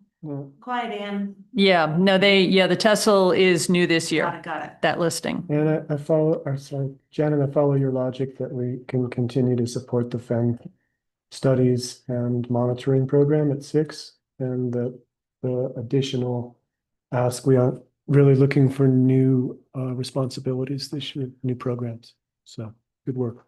Okay, thanks. See if we can get another commissioner to say the same thing now. Ditto. Okay, ditto, thank you. Great. Next group is the Telluride Mountain Club. And we all know they do great work. Give them 10. Okay, I was gonna recommend 8, but again, just due to a tight budget. They just do more and more. I think Janet was trying to find a little savings all the way across the board. Especially since we added the ski for all at 10,000, we were trying to get it back to the lower level. Right. But I have one vote to bring him back up to 10. Let's go Commissioner Waring or Gleason. I'll roll with 10. 10, Commissioner Gleason, Yeah, I okay. 10K, agree. They just are increasing their programming. And it's a Brilliant. direct benefit to the county. Yeah, and they're running NEPAs and doing stuff that otherwise we'd have to be doing. And yeah. Okay, and then, all right, we already, Pinhead Institute. Yeah, so they requested 9, and I was just initially I was keeping them at 9, and then I was just gonna reduce them to 8. Again, just trying to pick up funds where we can, but that's up to the county commissioners. So this ask, I looked at their budget or their, the act, they want 4,000 for the 5th day of the week program, like a school program on Fridays, 3,000 for a summer robotics camp, and 2,000 for speakers. I'm looking at this a little bit like we did Mountain Film, like I would like to support the kids programming. And so that would bring us to 7. But that's where I was. I like that logic, Commissioner. Let's go with 7 Yeah, and the speaker stipulate was that. Out of the mouth. It does for me too. I mean, Yeah, and yeah, we'll it's- stipulate or ask them to earmark those funds for youth programming. Yeah, Yeah. definitely, Janet, earmark for youth. Sure. Thanks. Thanks. And then the next, so youth reconciliation, and I did hear county commissioners discuss this. So Telluride Institute requested $30,000. And as was discussed in your previous conversation, last year Parks and Open Space gave them $4,000 and the county commissioners gave them $4,000. And when you look at the recreational components of what they're looking to offer, I mean, it's beyond, they say they're expanding their recreation, reciprocity, and reparations outdoor education program from weekend to a week-long program. They're looking to grow participation for their ski day and outdoor education programs, and strengthen Indigenous leadership and program coordination. I mean, to me, there's a bigger picture there with, reparations and reciprocity, and it goes beyond recreation. The one thing, that Mike and I had talked about was maybe bumping them up to $6,000, since, the primary focus should be on the recreational components and especially youth ski day. And then the county commissioners are supplementing that with the additional funding that you have budgeted through your community support funding. But out of the 30 grand, there's a huge chunk in there that's attributed to some staffing and other objectives. But when you look at what we're looking for the kids themselves, and I've been, I'm attending now the Ute Tribe meetings with Maria Stark, and just participating in that realm and just trying to get more involved in their programming and actually what they're looking to do. So they have a working group for the Indigenous people for the county, and just looking to be more involved with them. So Where'd you come out on your recommendation? 6. because the county commissioners, I believe you awarded 4. But we did, oh yeah, we Oh. did. It's not in the community grants, it's in our It's in your line. line item. Right, but we felt though, Mike and I felt though, that with the Yeah, total yeah. of 10, that I that was see. fair. So the 10 that's shown here is really the 6 Plus the 4. from the line up above, and then the 4 that's already in your budget. So this 10 is a 0. That's 0. Oh. No, the line 6 above This is the 6 fence, isn't it? That's, yeah, Yeah. that's Ben. So this 10 would be a 6, is what you're saying, Janet, Okay. right? Yeah. Oh, 'Cause we've yeah. got 4 in the So in our regular Pessel's budget. at 6. This Ute reconciliation, we're gonna add 6 under Janet's, and then we have the 4 under the commissioners. right? Yes. Okay, Okay, perfect, thank you. and then. And then, Oh. Are all, oh, very good. Okay, 6, yep. and then the last item is watershed education. Again, this is with Telluride Institute. They had actually, we funded them in the past, typically it's 6. They requested 8. And just again, in looking to trim some of our requests and some of our budget lines, I was going to offer 5 or recommend 5. Understood and agreed. Yeah. Fine. What's the magic number? 132, 650. Close. That's double what we gave last year. no, last year we gave No. one, you had to add up the lines. Yeah. You gotta do. We gave Plus 90. in that 90 plus the total of the 30 that we would have spent on Right. Rec Ranger. Okay, We saved the 30 on Rec Ranger. okay, so we're in the ballpark. We're right in the same ballpark. Mm-hmm. Okay. Thanks, Janet. Yeah, Do you feel good about that, Janet? I do. All right. Thank you for your time. Thanks for all your work on this. Yeah, Oh, yeah. No, thank you. so what's our bottom line, Jared? Just. Can you do that? Agglomerated bottom Yeah. line. We always make him do math under pressure. Mhm. What do we call it? Performance math. Performance math. Formative Okay. math. Performative math. Whew. You guys are still here. Yeah, And you're back. and yeah, So the total. 5 minutes in, max. oh, Unless okay. there's big I, questions. Annika and Darren are from CSU Extension are waiting for me upstairs. I thought we were gonna be done That four. earlier. So if Grace could go next and talk slowly, Slowly. and then I'll be right back to finish. If you need time, take it. We'll do commission Commissioner updates. reports. Thank you. Perfect. Perfect. Okay, is there anything more to discuss with this? No. Should we do that right now? Yeah. 320, 224, $320,224. Sorry, I didn't write it down. Three, 22, 24. I'm sorry, can you say it? 320. 320, Yep. 220. Thanks. Okay, Grace, it sounds like we're gonna take Okay. 5, and then we're gonna come back and talk about credit. Do that. All right. Bye again. Bye. Thanks, Jen. Oh.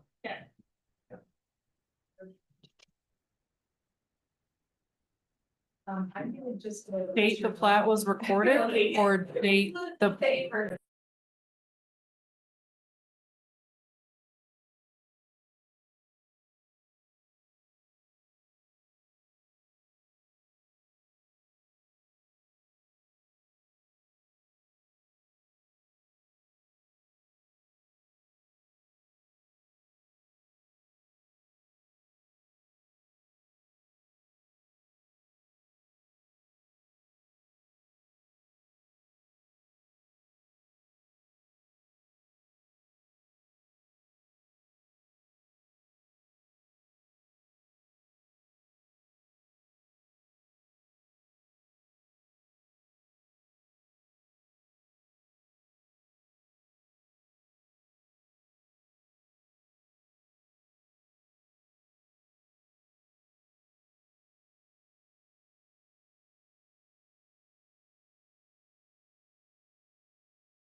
Recording.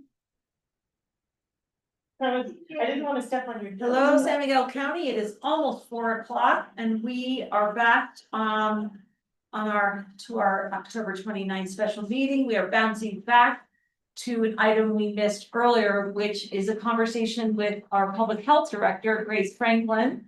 She is going to provide an update on COVID-19 vaccines. This is a continuation of a conversation we had in Agner, right? Correct, So can yeah. you bring everybody back up to speed, please, on that? Mhm. Thanks. Yeah, so in September, the independent review board that approves vaccines across the US, the ACIP, approved COVID vaccines with shared decision making among yourself and a professional medical provider. But the process was out of order of what typically happens. And so some things got funky. But the state health department could not buy vaccines for uninsured individuals until the CDC director signed off on the ACIP recommendation. And so we were moving forward providing COVID vaccines to anyone who's insured, but not uninsured. And so I came to the board because that felt a little backwards on the mission of public health to see if there could be some financial support for that interim period, which we didn't have those uninsured vaccines. And they would not be reimbursable. And so I just said that I would come with numbers and updates as we know more. And at that time, we did not make a decision about funding, as I recall, or did we? You said yes. Okay. Provide vaccines to uninsured people. It is worth it. Okay. Is And my tell us the understanding. number when Yeah. you start getting down. Okay, good. Yes. I'm glad Yeah. we did that. Okay. Woo. I was like, oh, I hope so, because I got numbers for you. Great. But positive news. In October, the CDC director did sign off on the vaccine. So the release of uninsured vaccines are now available. The state health department already sent us VFC vaccines. So that's for anyone uninsured 18 and younger.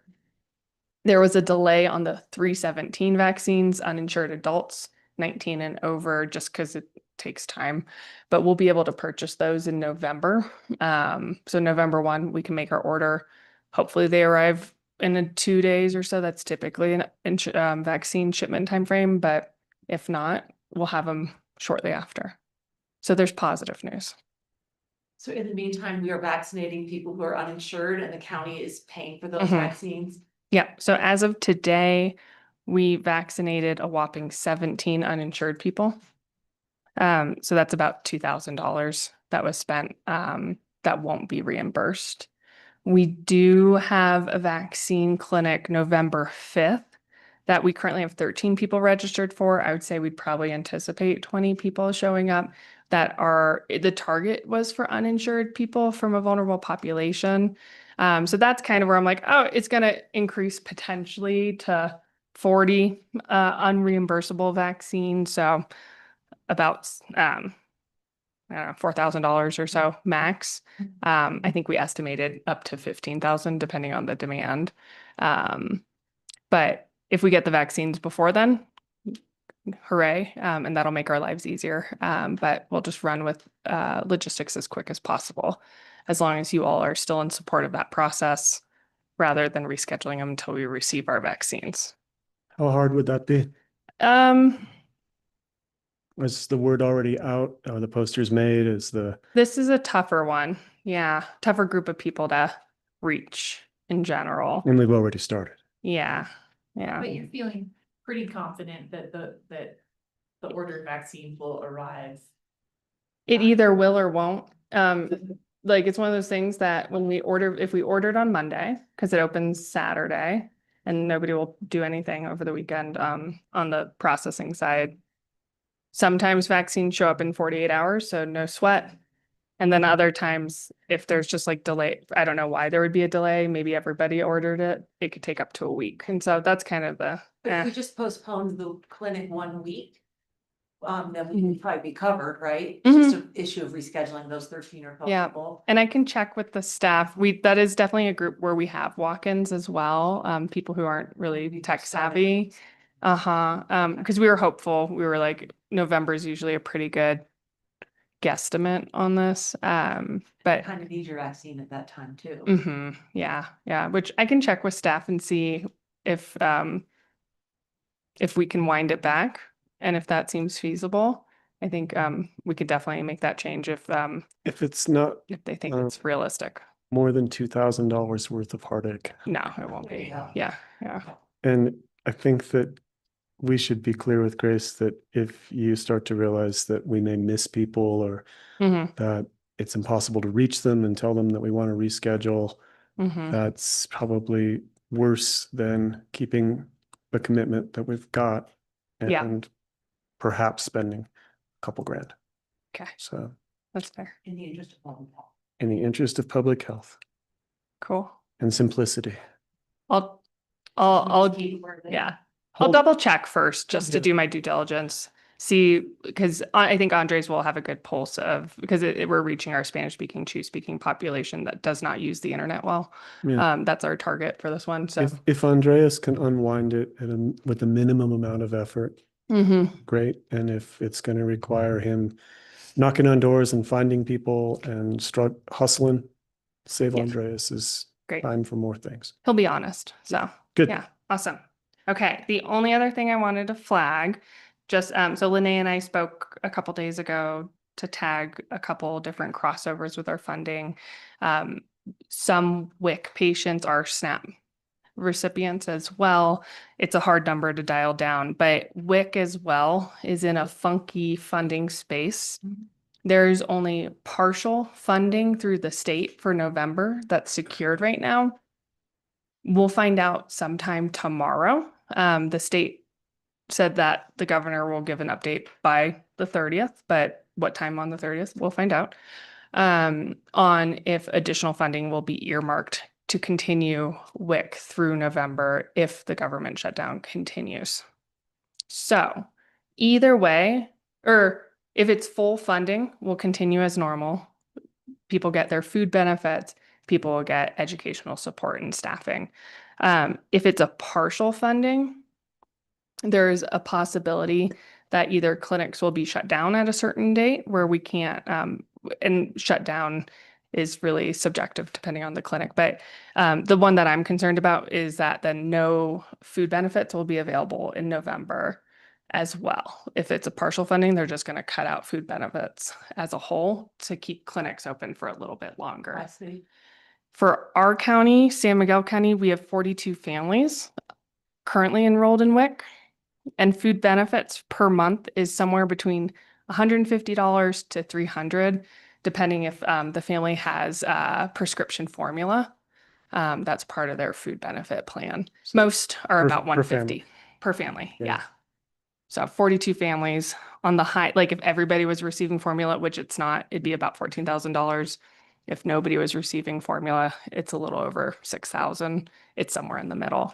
So I just wanted to raise that. Don't really have an action today because I don't really want to put too much thought into it. If we have thoughts in the back end, but I don't want to put too much viewer energy into it if everything goes well tomorrow. Okay. So that's kind of where I'm but I know you're already thinking of the food bank augmentations and all the other pieces. And we'll be working with Linnea on communication and Megan as well. So then all of our WIC families can receive the same resources too. But that's just some more things to consider for the future. That is not fun. Thank you. Yeah, that's all I have, but I'm happy to answer any small questions, big questions. Anybody?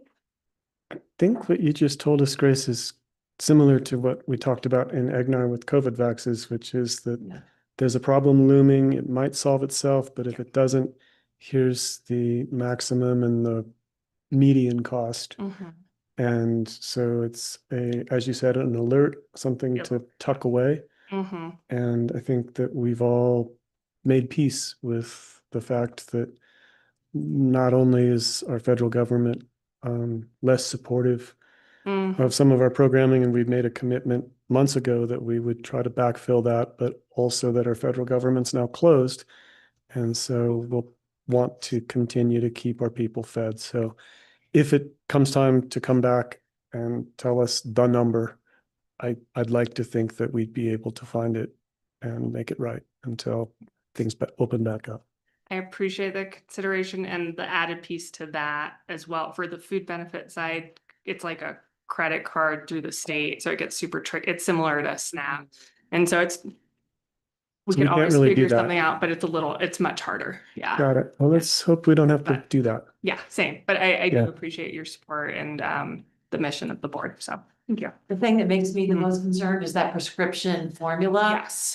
You know, I met with the Terry Food Pantry yesterday, and I know, met with Norwood Food Pantry, and we'll get to that, but, they feel like they're in okay shape, but you can't get prescription formula or maybe. formula at all in a food Yeah. pantry, So. And that's what Amy has her list. It's probably 4 to 6, depending on how expensive of a formula or how hard to get.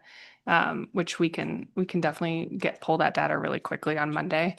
And that's our priority as well. Yeah. Like when we tier the people, that's definitely the top tier. Yeah.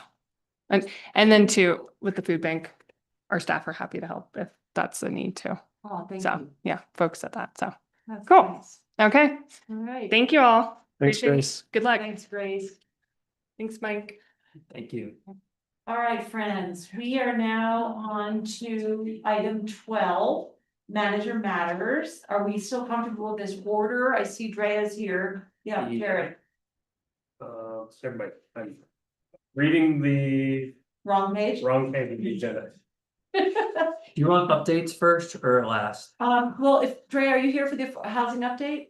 I was available for question and comments. Yeah, why don't we just do that while she's here? Okay, Is so that we'll with do- you, and then we'll. Sounds great. We'll do B first, then A, then C, then I'll give the few extra updates I have. Does that work for everybody? Works great. All right, come on up in case we have questions.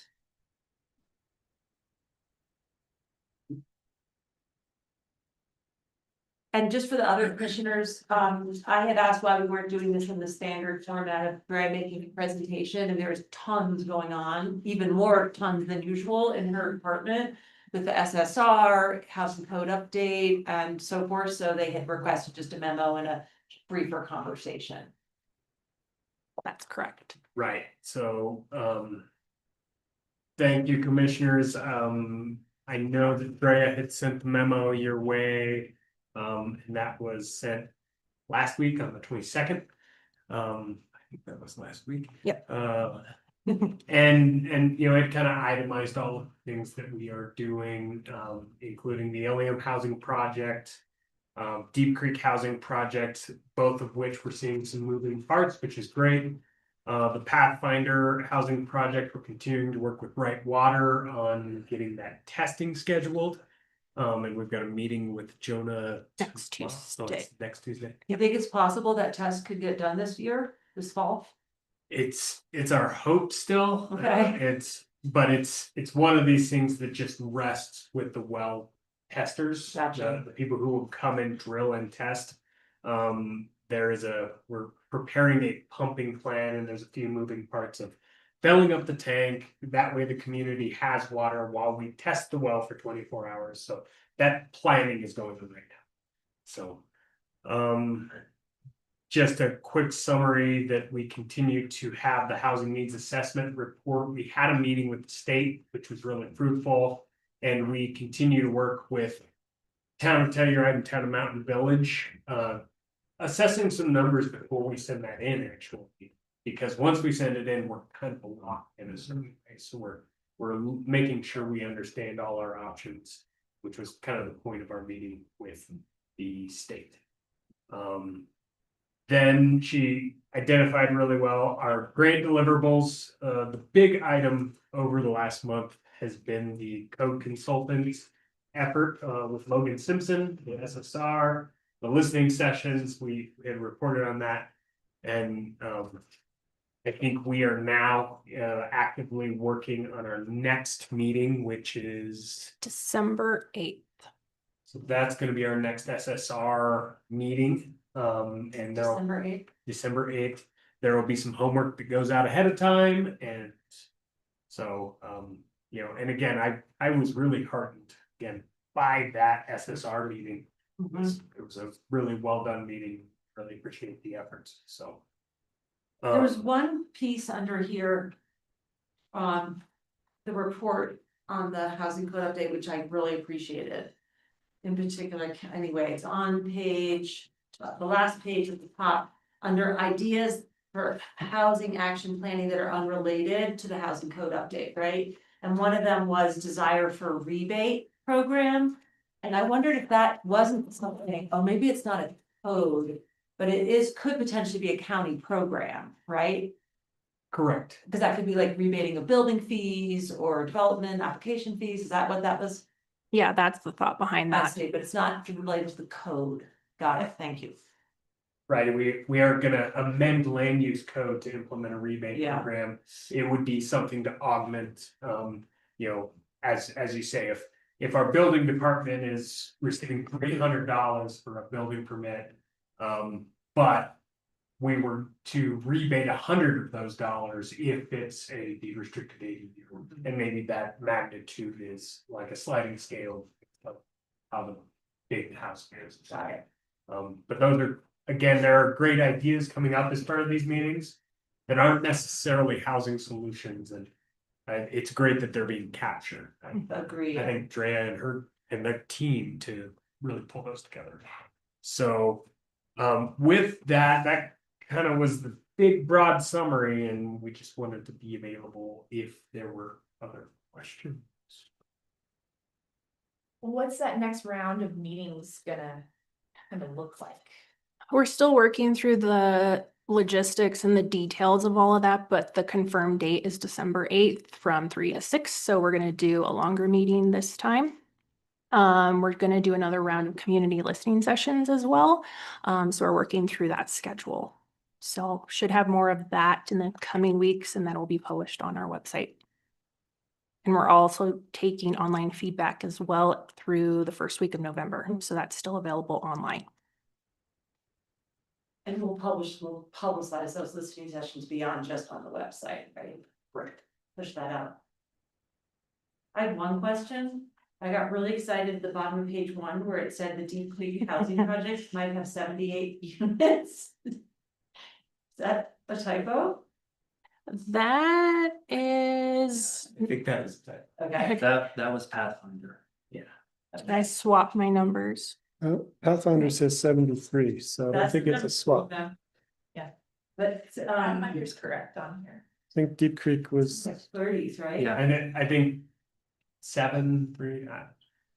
Okay, Thanks for bringing that to my attention. I'll adjust that accordingly. all right. I'll deflate your expectations Hmm. that were raised. No. This is great. All right. I'm great for me. Anybody else? Questions? You know, the memo is great, but thanks for all that info. It's just Yeah, a good way to digest it. you're welcome. And then I'll see you in a couple of weeks for a presentation. Okay. Keep up the good work, Drea. Thank you. It is so warm in here. I hate that. I've only been in here like 3 minutes. and it's just- It's all our brain power. brain. Okay, on to 12A, discussion of employee compensation and health insurance premium cost sharing for 2026. And this one is me, so within your packet, I attached a memo where I run down. I know we've been talking about all these numbers quite a bit, and I wanted to actually put them on paper so we don't. I say one number and we throw it out of context and a few other things, so I wanted to make sure it was clear, but just to set the stage, as you know, we went through our budget process this year with a pretty conservative approach, asking everybody to keep their budgets tight.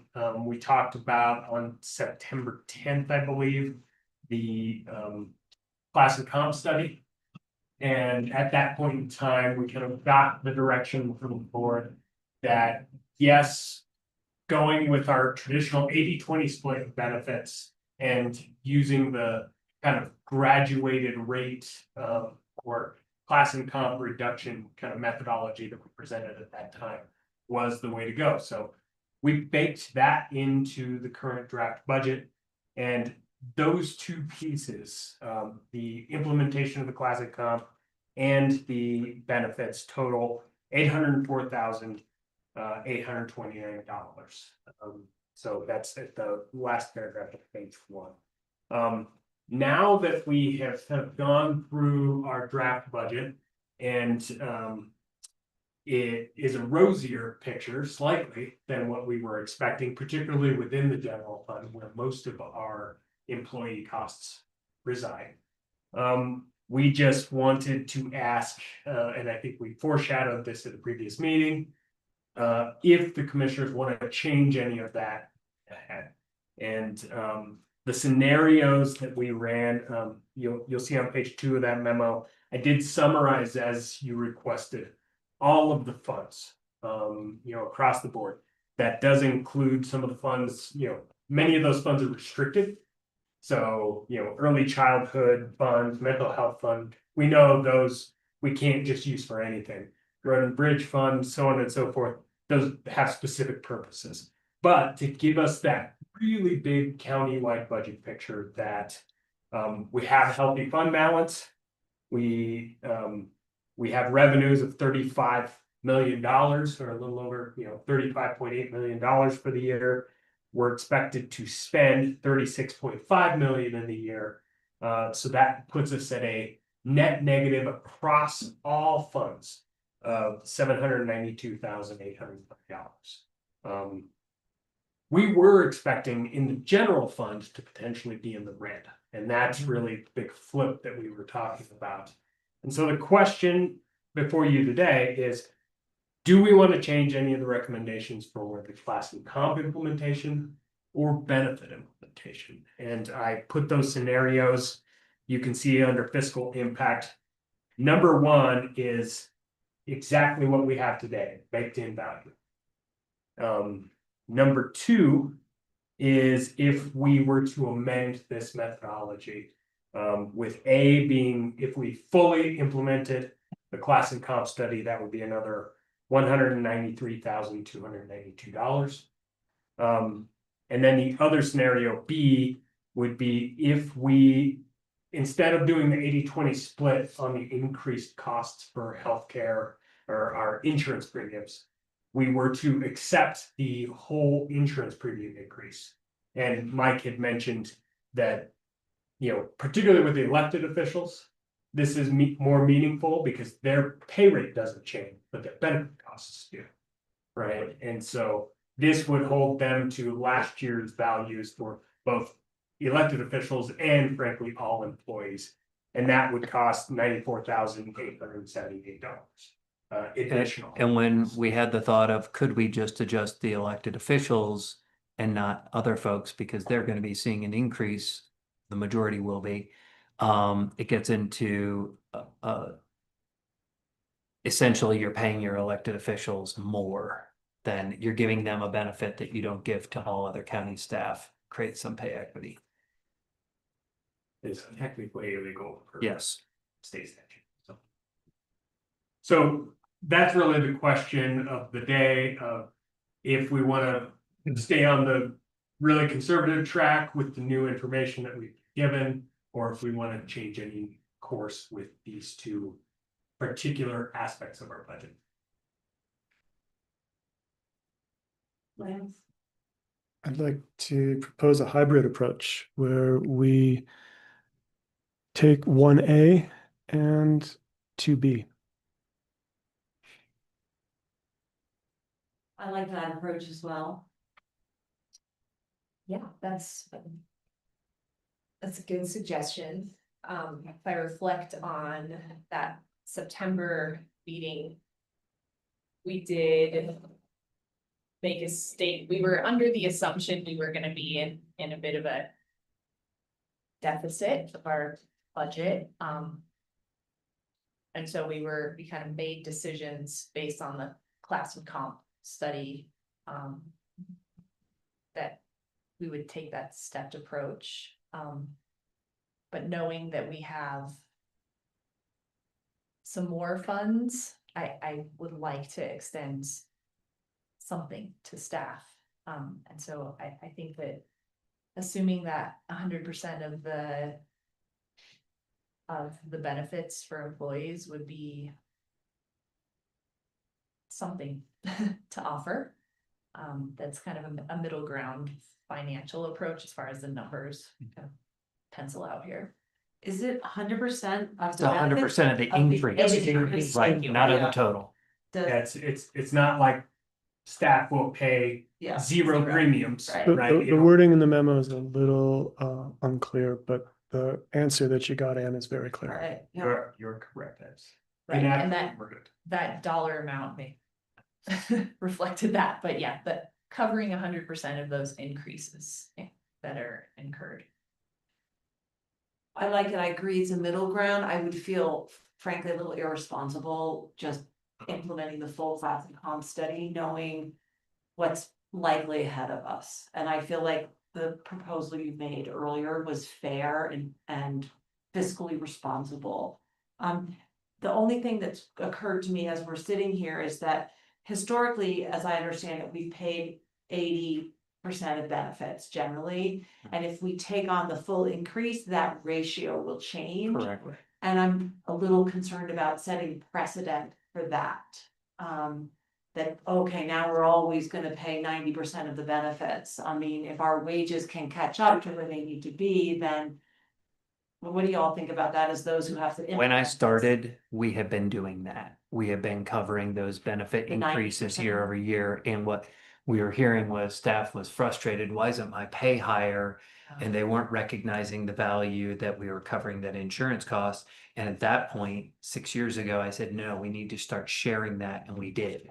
We said, okay, well, here's your raise, but a portion of that, about 1% of your 2.5% step is going to be your increased benefit cost. And so then we've been sticking on this methodology up till now. So, And it did create a lot of consternation with our elected officials at that time when we did that, because essentially they took on less money. getting pay cuts, yeah. I mean, so we're changing our policy here kind of to make it simpler, right? So we don't have to redo the class and, the compensation increase to stick to the 80-20. So you guys are the ones, and Christina, who have to implement this. Are you comfortable with the hybrid approach that we're looking at here? I would say it's completely doable, and to your point, Commissioner Brown, of setting expectations. Yeah. I think as long as we have those conversations with employees, as we will. I mean, I rushed out of the meeting this morning to talk with people on open enrollment meeting, Yeah. right? And I said, we don't have those numbers yet, but we will share them. And I think we can say, this is, every year is different. And we know that our budget efforts are different every year. We're gonna see different numbers. We hope that we stay on a positive track and could do this, but as we have discussed a little bit previously, it's a lot easier to adjust benefit share than it is to adjust compensations. Right. Right, and so I think it allows us more flexibility in this methodology. Again, as we said with community support funding, we wish we had a limitless checkbook and could just give everybody everything, right? But we also know our limits, and we may be conservative to a fault sometimes when we're budgeting, but I think this is that's an approach that is rational and can be implemented without a lot of pain.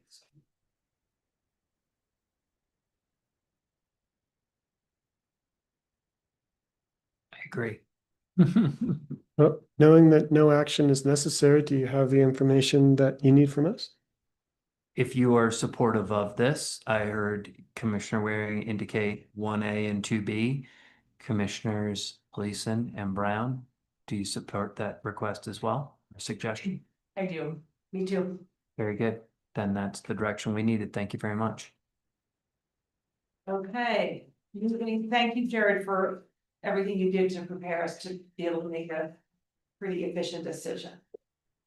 Okay, discussion request for staff direction on memorandum of understanding with the town of Telluride joint administrative facility design for the property at 335 West Colorado Avenue, which is the Fruin Building. Yes, so our previous MOU with the town of Telluride that we entered into it in January 14th of 2025, almost a year ago, was to complete preliminary plans, get a cost estimate, and think of, you know, what the building could look like, whether or not it could accommodate the county and the town's space needs. And that portion of the project has been completed.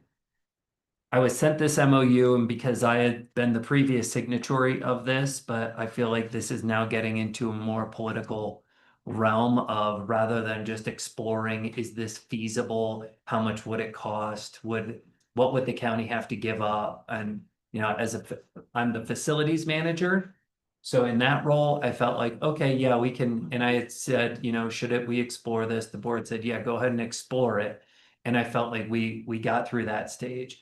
This is the next stage, that will be another MOU. Again, no cost to the county. However, it would be to get the design development drawings, the guaranteed maximum pricing, the financing package, and the last part is major, securing all necessary entitlements.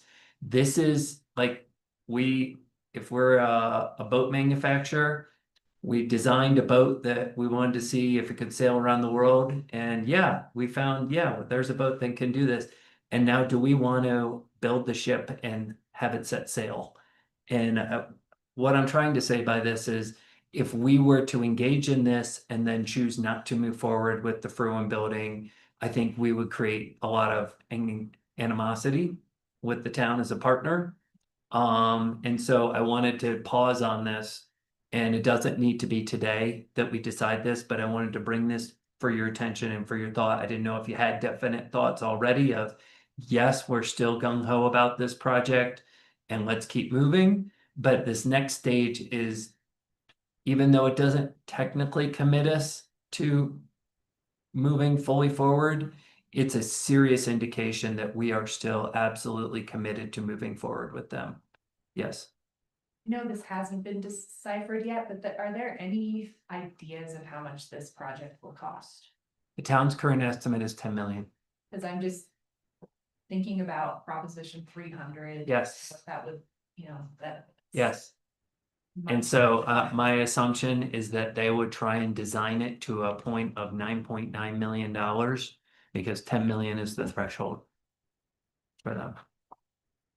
I also because it is getting more political, and I have quite a few questions about the plan and future of this, and I wonder if I know it'd be logistically challenging, but if it could be arranged, and I'm curious what you think about this, to meet with Telluride Town Council to talk about the logistics here. I think we could do that. My understanding is from just the newspaper is that Telluride Town Council is way in. This is kind of central to their facilities plan. Yeah. And so I think that's what we'll hear from them. We've had, I can't remember if it was in a BOCC meeting or just me and Mike in casual conversation, talking about how this is a really big decision for the county, and we've kind of just gone along like thinking, yeah, this, you know, directionally, we'd like to explore it, but now, as Mike said, this is a really important decision point. And we had talked about discussing this in January as part of a kind of long-term, was it a facilities plan or a long-term facilities plan?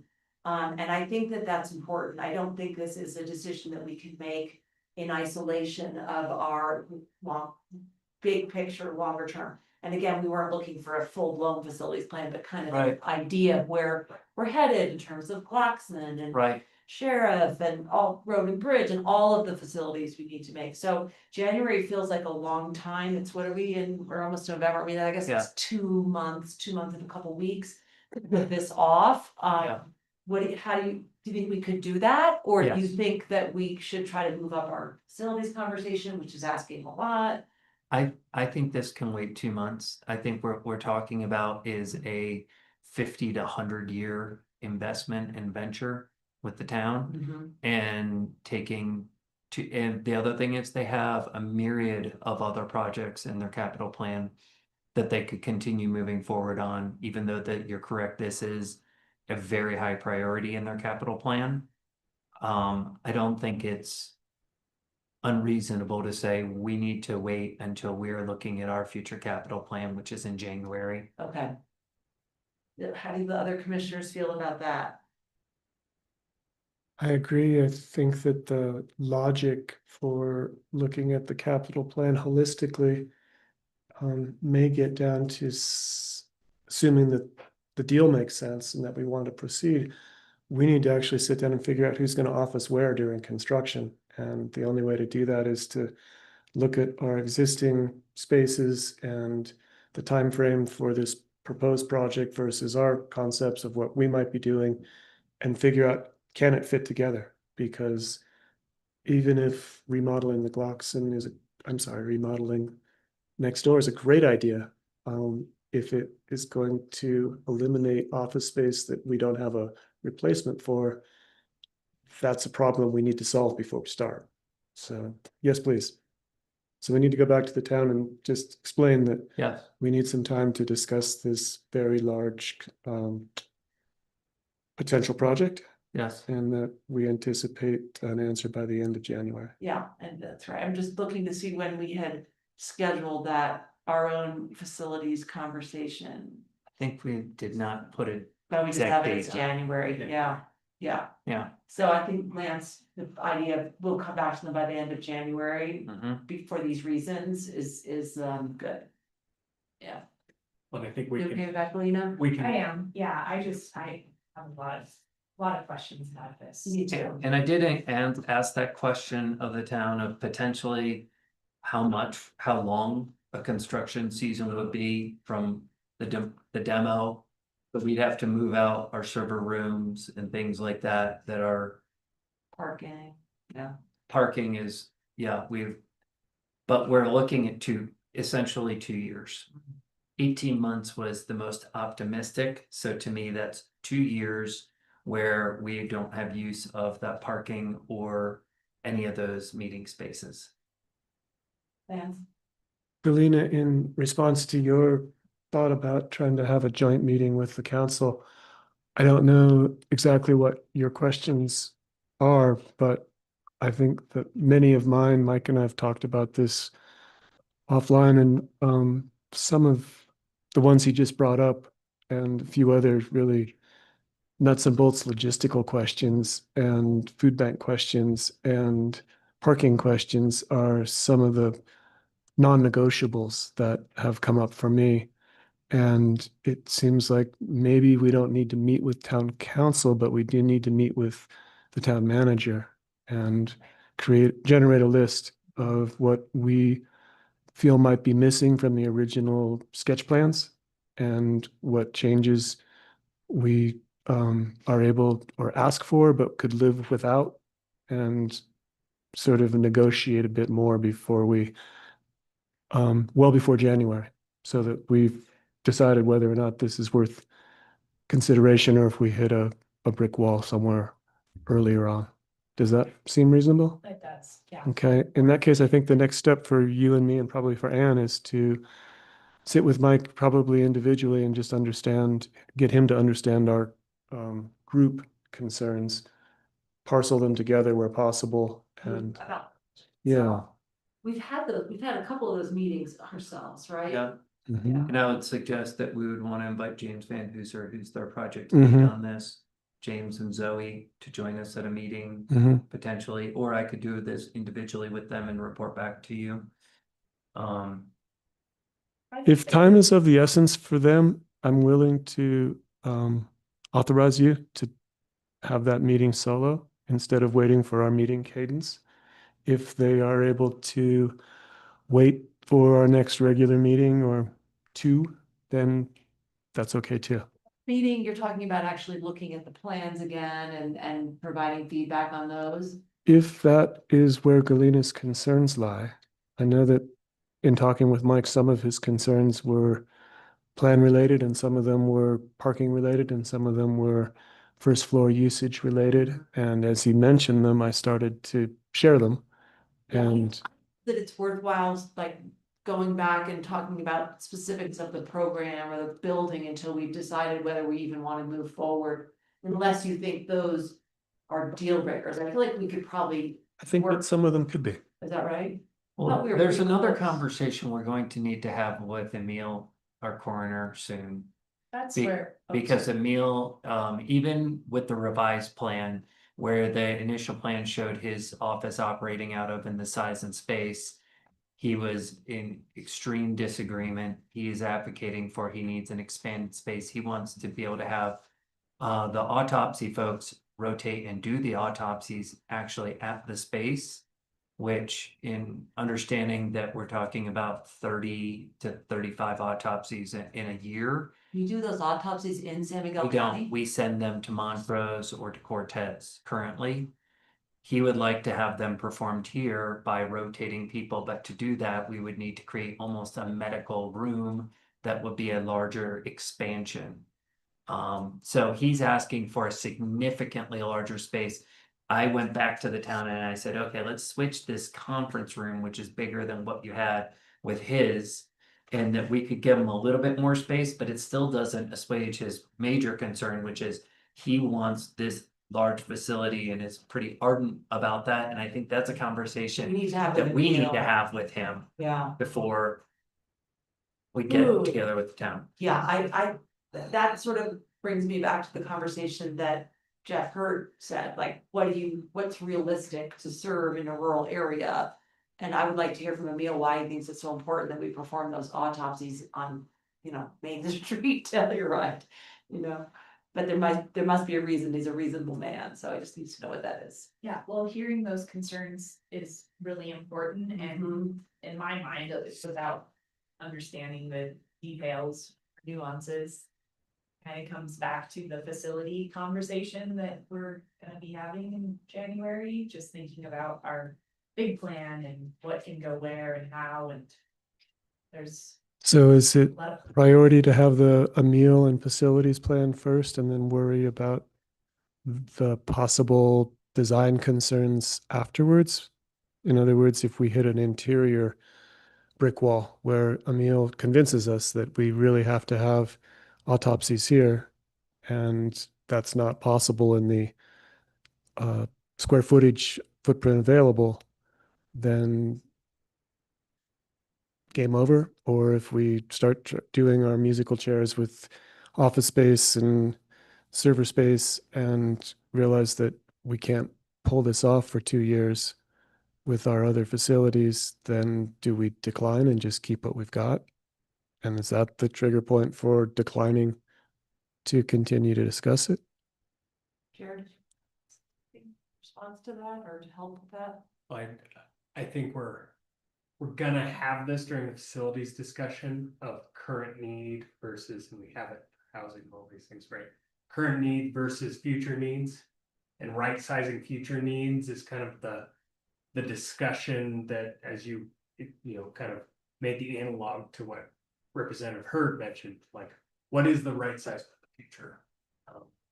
And how much do we try to future proof with something that we're gonna do next year versus something we're gonna do in 5? And that's, I think that is really gonna coalesce during that discussion. And we will understand what our 5-year plan is versus our 15-year plan. And so I would just, I think we can quickly go down these rabbit holes and trying to stay at the larger level. I do envision that this facility is on a 5-year clock, right? If we say yes, it's gonna be on a 5, maybe 7-year clock, maybe even faster. So I think that's the other thing to keep in sight is, are we trying to solve for a 8-year problem or a 10-year problem or a 15-year problem with a 5-year facility? And likewise. So That's how the town's thinking about it, is what their needs are in 10 years. Right. Yeah. Well, I really feel that we need to have this facilities conversation well before. I think there's gonna be more questions that arise or concepts that arise during that in-depth conversation that we have that are not gonna then we go to necessarily town, yeah. come out right now to have a discussion with Zoe Yeah. and James. Right. If that makes sense. I mean, Maybe that a does make different sense. conversation, if that makes sense, just from our individual conversation Right. relayed through you, Mike, Yeah. just in the name of timeliness and Sure. efficiency, but I think a greater conversation makes sense to potentially have after. But so I agree. I need to be clear. So are we all giving Mike feedback on the current concept and he's taking that to the town? I think we should wait until we decide if we're even gonna move forward on that. What I understood was that I was gonna go to them and say, we're in the process of developing our own future needs plan. Yeah. We're not gonna have that until the end of January. Right, okay. We Yeah. don't want to lead you on by Right. signing this now and then coming back to you in February and saying, oh, I'm sorry, our space need isn't going to work or whatever. Right. So we'd like to wait to move forward on this until we've been able to have that conversation. We are likely to invite you to that, but we also have some internal conversations to have with our corner. Yeah, let's not invite them until we have our long-term Right. facilities conversation. Yeah, okay. Okay, great. Yeah. I'm That's what clear. I was. And then after that, we can start getting into the nuts and bolts of the project itself if we decide we're gonna continue, right? Yes. Okay.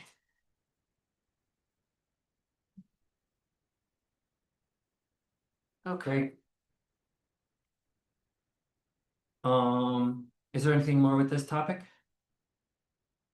No. Okay, great. Not for Can me. I give you a few brief updates? Excellent.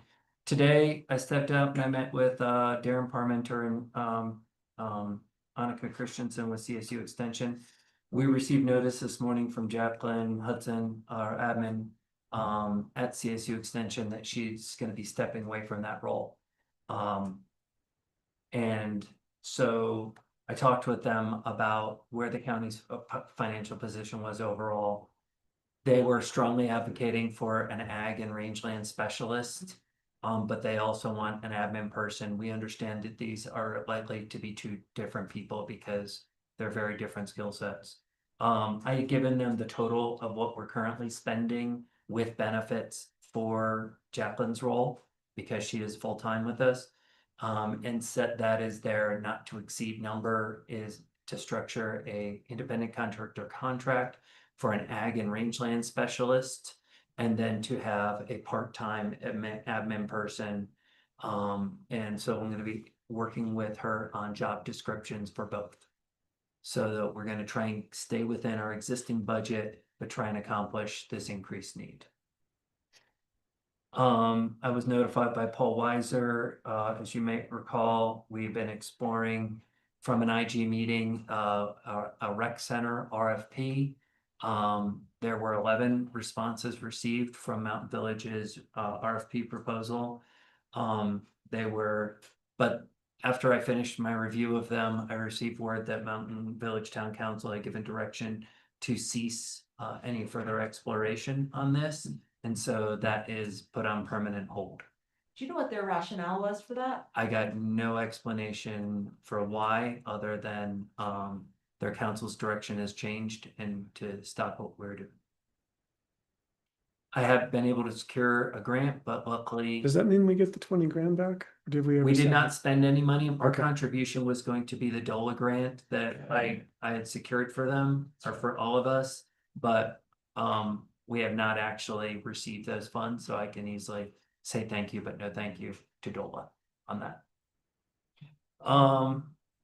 There was a request from a Placerville community member to evaluate the schoolhouse as a daycare center. In looking at the amount of bookings and usage that we have currently for the Placerville Schoolhouse that has continued to increase year over year, I don't think that that is probably the most appropriate place for that. Furthermore, it would need significant renovations to be compliant as a licensed daycare center that don't exist currently. I have asked, that came originally to Parks and Open Space, so I had requested that they connect them with Bright Futures and the ECAP board, understanding that ECAP has funding set aside to create a new daycare center in their fund reserve. That's right where my head went to. Good job. Great. I met with CDOT last Friday, on the. Maybe it was 2 Fridays ago on the Norwood Rockfall. I believe they probably gave you an update on that. Their estimate was approximately 6.5 million for the project. I had originally said the county might be able to contribute if we were also gonna be able to look at Keystone Hill safety improvements. They said that they cannot evaluate Keystone Hill and they are, in this next 2-year cycle. But they are gonna be putting out a bid to do the rockfall mitigation and increased safety netting and debris removal on Norwood Hill starting next year. They told us 2027. Okay, on my meeting. In terms of getting the work done. And correct, it's gonna be a 2-year Okay. project that would start next summer. They're gonna go out to add this winter for a summer construction start. And their funding, it becomes available to them for this on June 1st. So it would commence after June 1st. So it'd be later this summer and fall and then next summer. Supposed to be over two seasons. Correct, Okay. correct. I misunderstood. I thought he said the project would happen in 2027. About the funding. Yes. Shortfall there. Yes. Cause that CDOT didn't really relay that in their presentation last week. They Where- just said where we at? that was their napkin estimate. I said, you know what, the county's in a tight financial position this year. And they said, you know what, we still feel like we can do 90+% of everything we have planned with that 4.2 million. Okay. So I can get more details on what would be foregone by sticking with the amount that they have budgeted through CDOT. And I'll report back on that.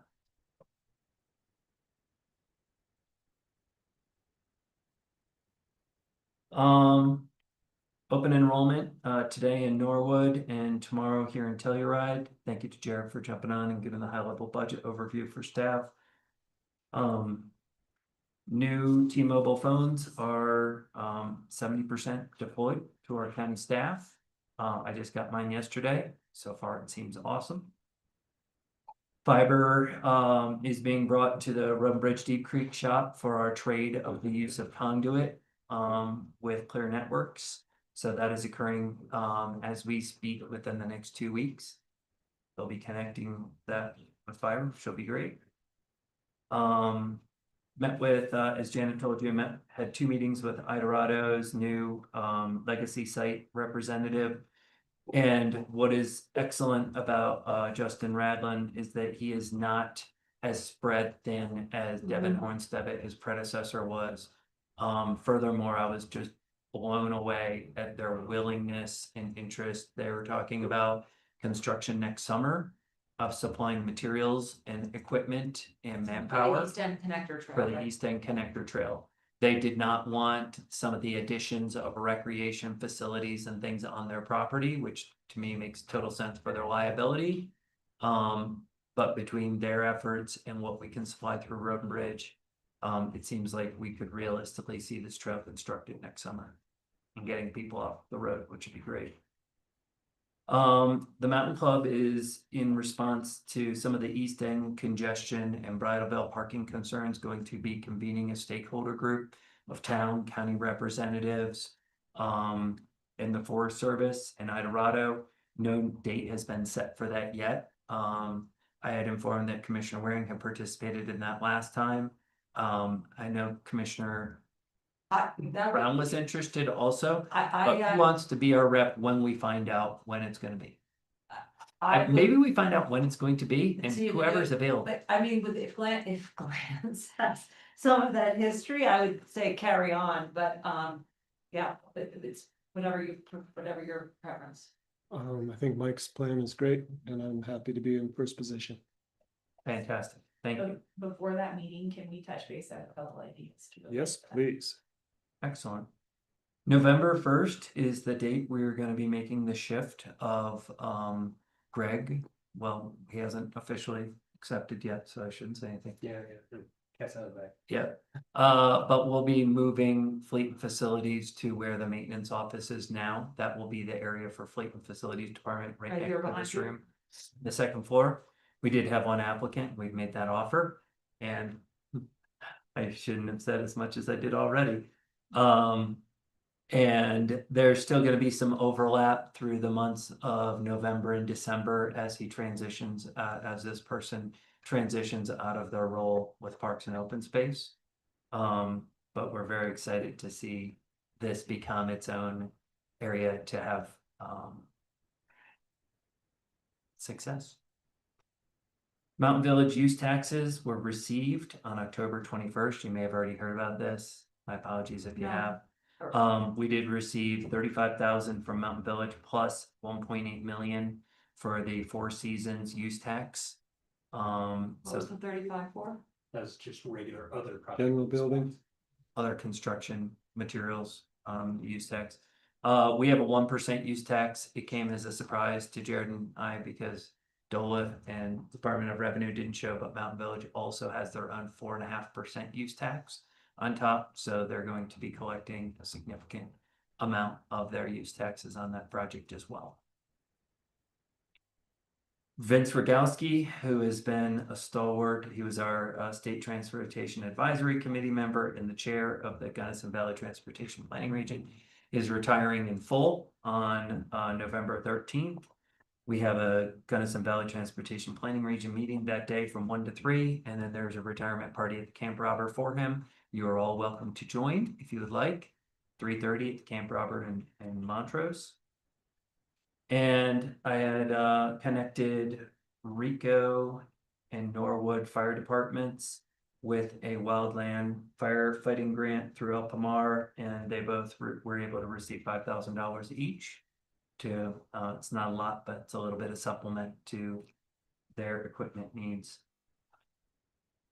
On November 5th, our next regular meeting, obviously we'll be hearing from Anna Cooling, our district attorney, but it will not be a budget request as that has already been set by all the counties. We made an agreement and that amount is included in our budget. It is a 25% increase from what we spent last year with the DA's office. And that does not account for the additional 36,000 that we give the DA's office for the splitting of our assistant district attorney and now a backup assistant district attorney that will be serving us. Next week, we'll also have a settlement agreement on the consent agenda. What is that? That is related to a law enforcement. It's just the payment of It's the payment of our deductible. deductible from a settlement made from former deputies. We'll also be hearing the Human Services budget update. Later that evening, totally separate, but there's going to be a community meeting for the West End in person only from 6 to 7 p.m. at the Natarita Community Center related to the Four Seasons project. And the following day on November 6th will be our all county training at the Telluride Science and Innovation Center, also known as the Old Depot. And that's all I have for now. If you have any questions? Thank you. Thanks for the update on that use tax. My pleasure. I'd like to continue conversations about ideas of What we may wish to do with. may wish to do with that funding. I would suggest that is not in our current budget. Correct, it is not. Yeah, it is not. So it's. We just received it last week. It's a little bit of newfound money in our budget process. Yes. And it's a one-time payment, right? I will not Sure. see further payments. The use tax that the Mountain Village is collecting, the 4.5, which would be 4.5 times 1.8. Correct. Is that news to us? Cause I felt like we had talked previously about what Mountain Village, sort of, would gain from that. And, is that something we'd already known about? I felt like there were two buckets that they were gonna be getting.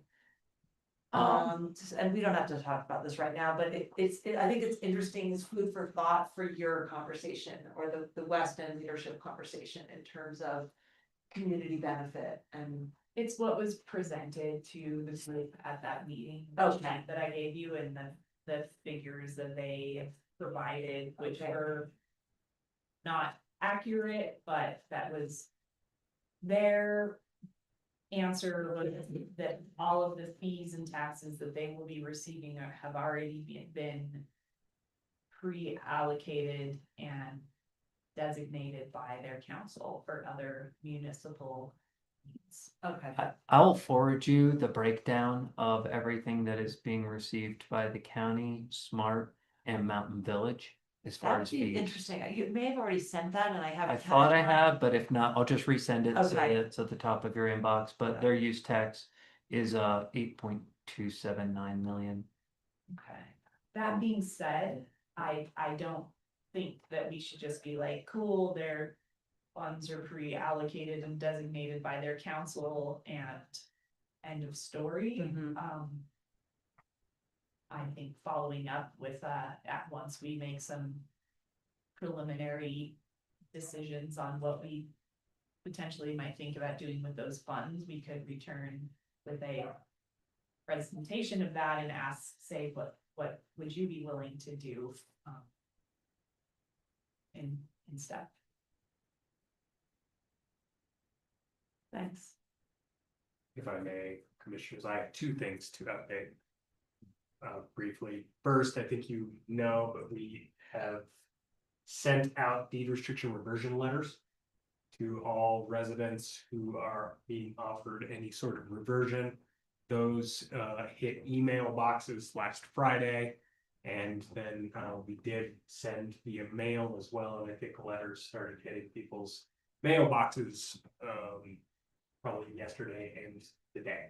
So just want you all to know that and make sure and share with the community. Additionally, we will be having a information session in this room next Monday at 10 a.m. and at 5:00 p.m.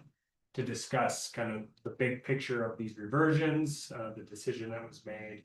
And I would say we've got our team effort on this has been really valuable. We're logging all of the questions we're receiving. We continue to work through some of the more nuanced ones, even during this meeting. Got an interesting one, and we continue to work through those as best we can. And it seems to be going pretty well. We've gotten letters or we've gotten emails saying, what the heck is this? And we've gotten emails that say, I know exactly what I want and here it is. So it's been a pretty good process so far. And we hope that continues. Alina, Lance and I are both planning to attend both of those sessions because we anticipate that we will get questions from folks within our district and our neighborhoods. Carmen has noticed that it as a public meeting, so we're clear there, but we just want to let you know if you don't need to attend those, you can refer questions to us. Just to save yourself some bandwidth unless you're really interested. I'm interested, but I will save the bandwidth. Thank you. I have been getting some inquiries, folks, so that's great to know those meetings are scheduled. Yeah, so in that way.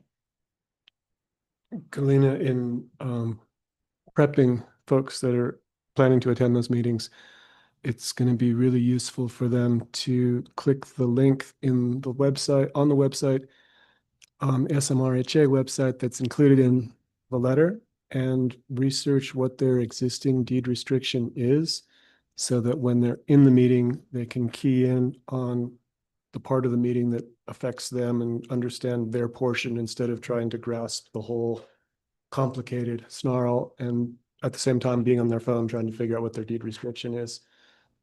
So if you can add that into conversations you have, I've been getting calls from friends and neighbors out in Lawson and have been grateful to Jared for reminding me that, oh yes, we've got this scheduled. And then I put that request in as do your homework before the meeting so that you can actually benefit from it. And afterwards, if you need more conversation or have more questions, happy to help. And we won't be able to answer individual questions at that meeting about their specific situation, but it'll just give them more context. That's what kind of we're doing, I right? think it'll give them context, but as I understand it, Jared and Pam and Maura are planning to walk through as many of the different scenarios as possible And so if you have a sense of whether you're on, say, the land use code or some version of the land use code, you'll be able to key in on that conversation if you are on the covenant. Or if you bought in the last 3 years, for example, you'll know what portion of this meeting is geared towards you. And that'll save you some brain damage and some smoke between your ears.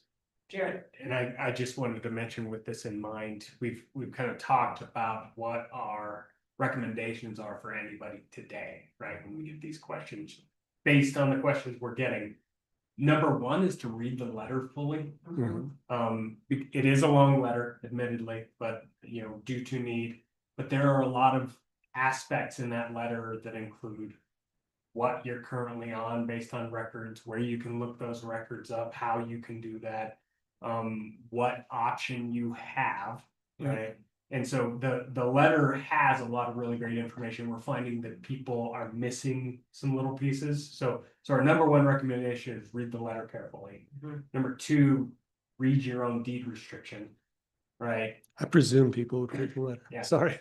And three, and again, it goes without saying, it is a long letter and you glaze over when you read some technical language, right? And so number three is come to the meeting, and then do your research, right? They want to look at their current deed restriction and maybe if there's an option to revert, what that one is too, they should know what that is. And that's all explained in the letter. And there's a link in the letter to the website that has all. Yeah, And we what- spelled it out for the 3-year people, what the prior one was, but Oh. we didn't do that for the outside the 3-year and the the land use code people, that's not relevant. But it is possible to go to the SMRHA website and see prior versions of the covenant by That's date. on our website. Okay. Yep, so we have all of This the is all in the letter. templates on the website and all of the land use code versions from 91 to 2001. And we're now working on another spreadsheet to show the date that each individual lot was first deed restricted based on the plat, because we've gotten questions along those lines. We'll So they probably know get which- more of those, so at least someone can say, okay, my lot is lot 201. This says it was first deed restricted on this day in 1993.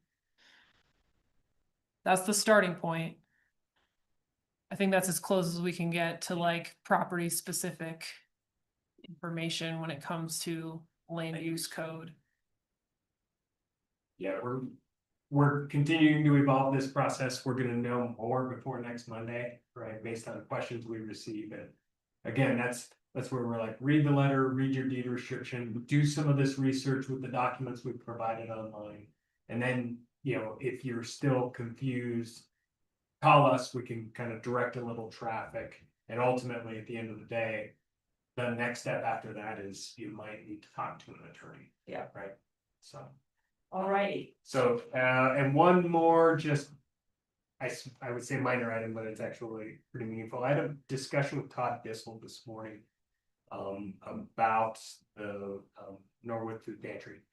And it was a really good conversation. I kind of tried to ask him why exactly they have requested the food pantry to move, just for clarity, because I've heard everything under the sun as reasons. And he mentioned that they are fully staffed as a school for the first time in some significant time, so we needed additional office space. So that's one of the reasons they're requesting that the food pantry vacate. And the other is that he has larger classes moving into the high school potentially next year. And so I asked him pretty plainly, that's next August. Is there any way to buy a little time? And what does your board think of this? And he said, well, we haven't really discussed it at a public meeting so much. I'd be happy to put you on the agenda. So I went ahead and I took the opportunity to go ahead and get on their agenda for November 12th to discuss if, again, as I told Todd, our hope is to at least buy a little time, if nothing else, while we work through other opportunities for. Well, we want to make sure Commissioner Gleason can attend that on the 12th. Do you know what time it is? It's gonna be at 6 o'clock.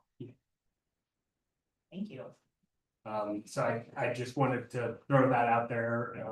Like I said, I had that conversation today and haven't had an occasion to chat with Commissioner Gleason, but I hoped that somebody would be my sidekick. Thank you, that's probably helpful. And that Mike covered everything really well. So. Yeah, you chair. Commissioners, is there anything we need? It's after 5 o'clock and we have staff that needs to go home.